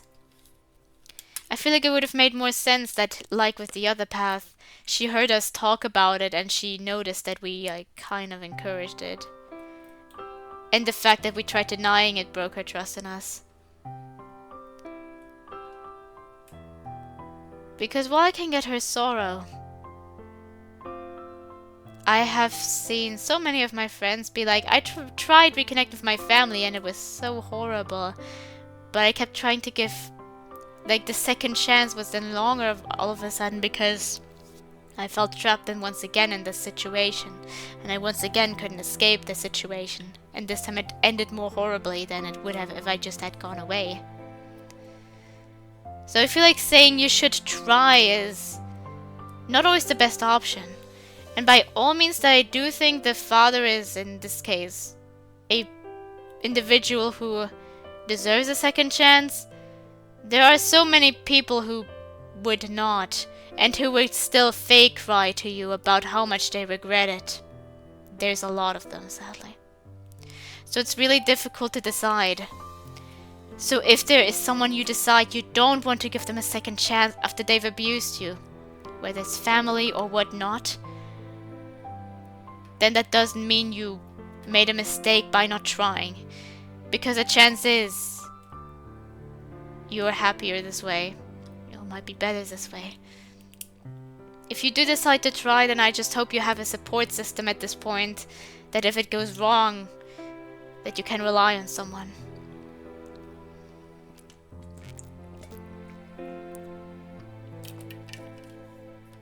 Like you said, if it doesn't work out, she like still had him.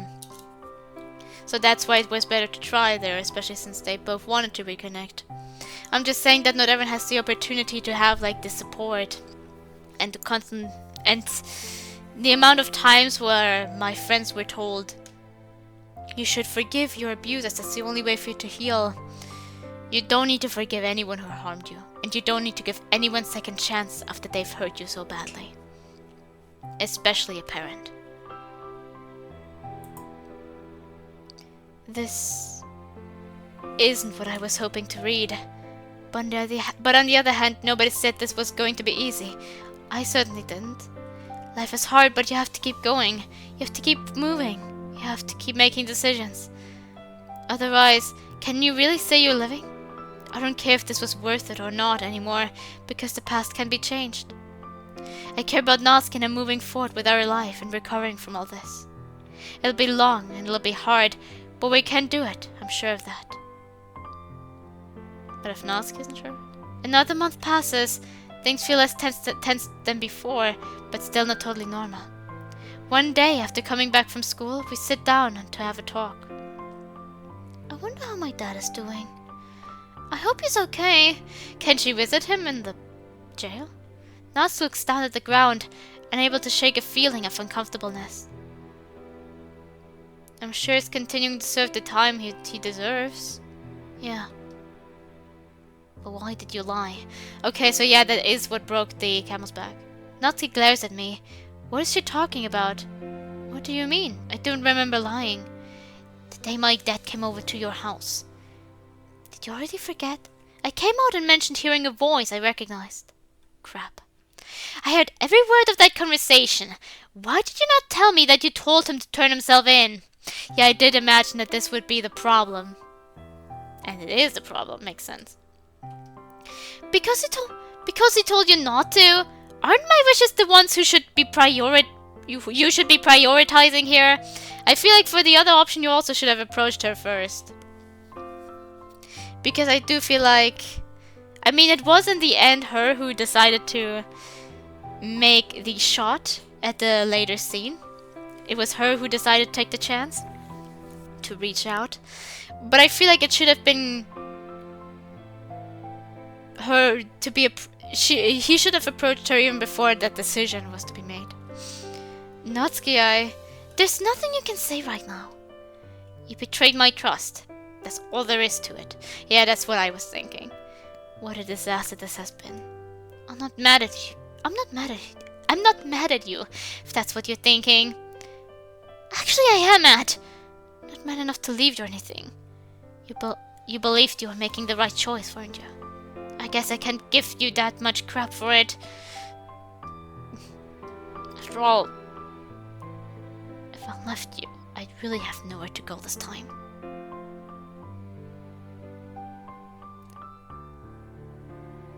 Natsuki, wait, where are you going? I'm leaving, Dad! I have nothing else to say to you. It feels weird doing this, but I can't live here. It feels weird doing this, but I can't live here anymore.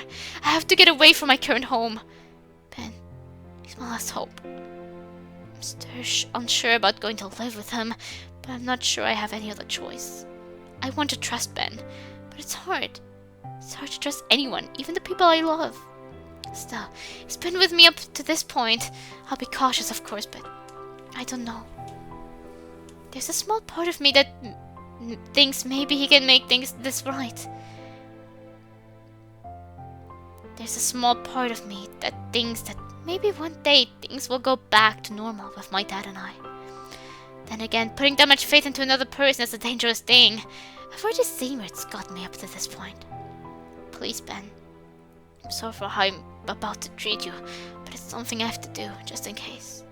But please, please make my wish come true one day.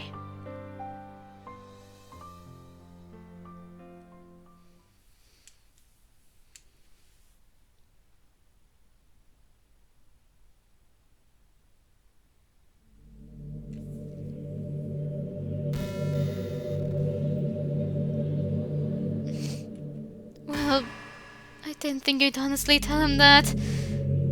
I guess you're just full of surprises. But it's not like you can't go back and fix things. You have that power, don't you?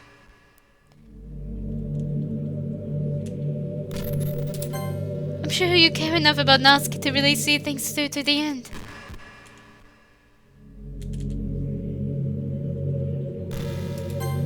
The choice you need to take is pretty obvious now, isn't it? I'm sure you'll take it now unless you're that mean-hearted. But I know you're not that kind of person. Anyways, I think you know what you have to do. I feel horrible. I know you're not the type of person. I went back on her happy end.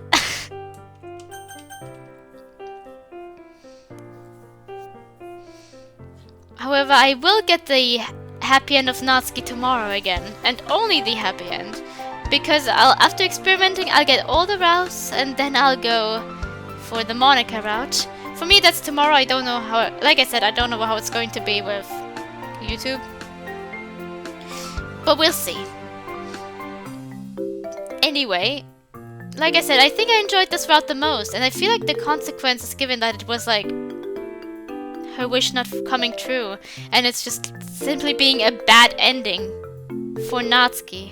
And what she really needed. Wanted. Sometimes these things can be pretty similar.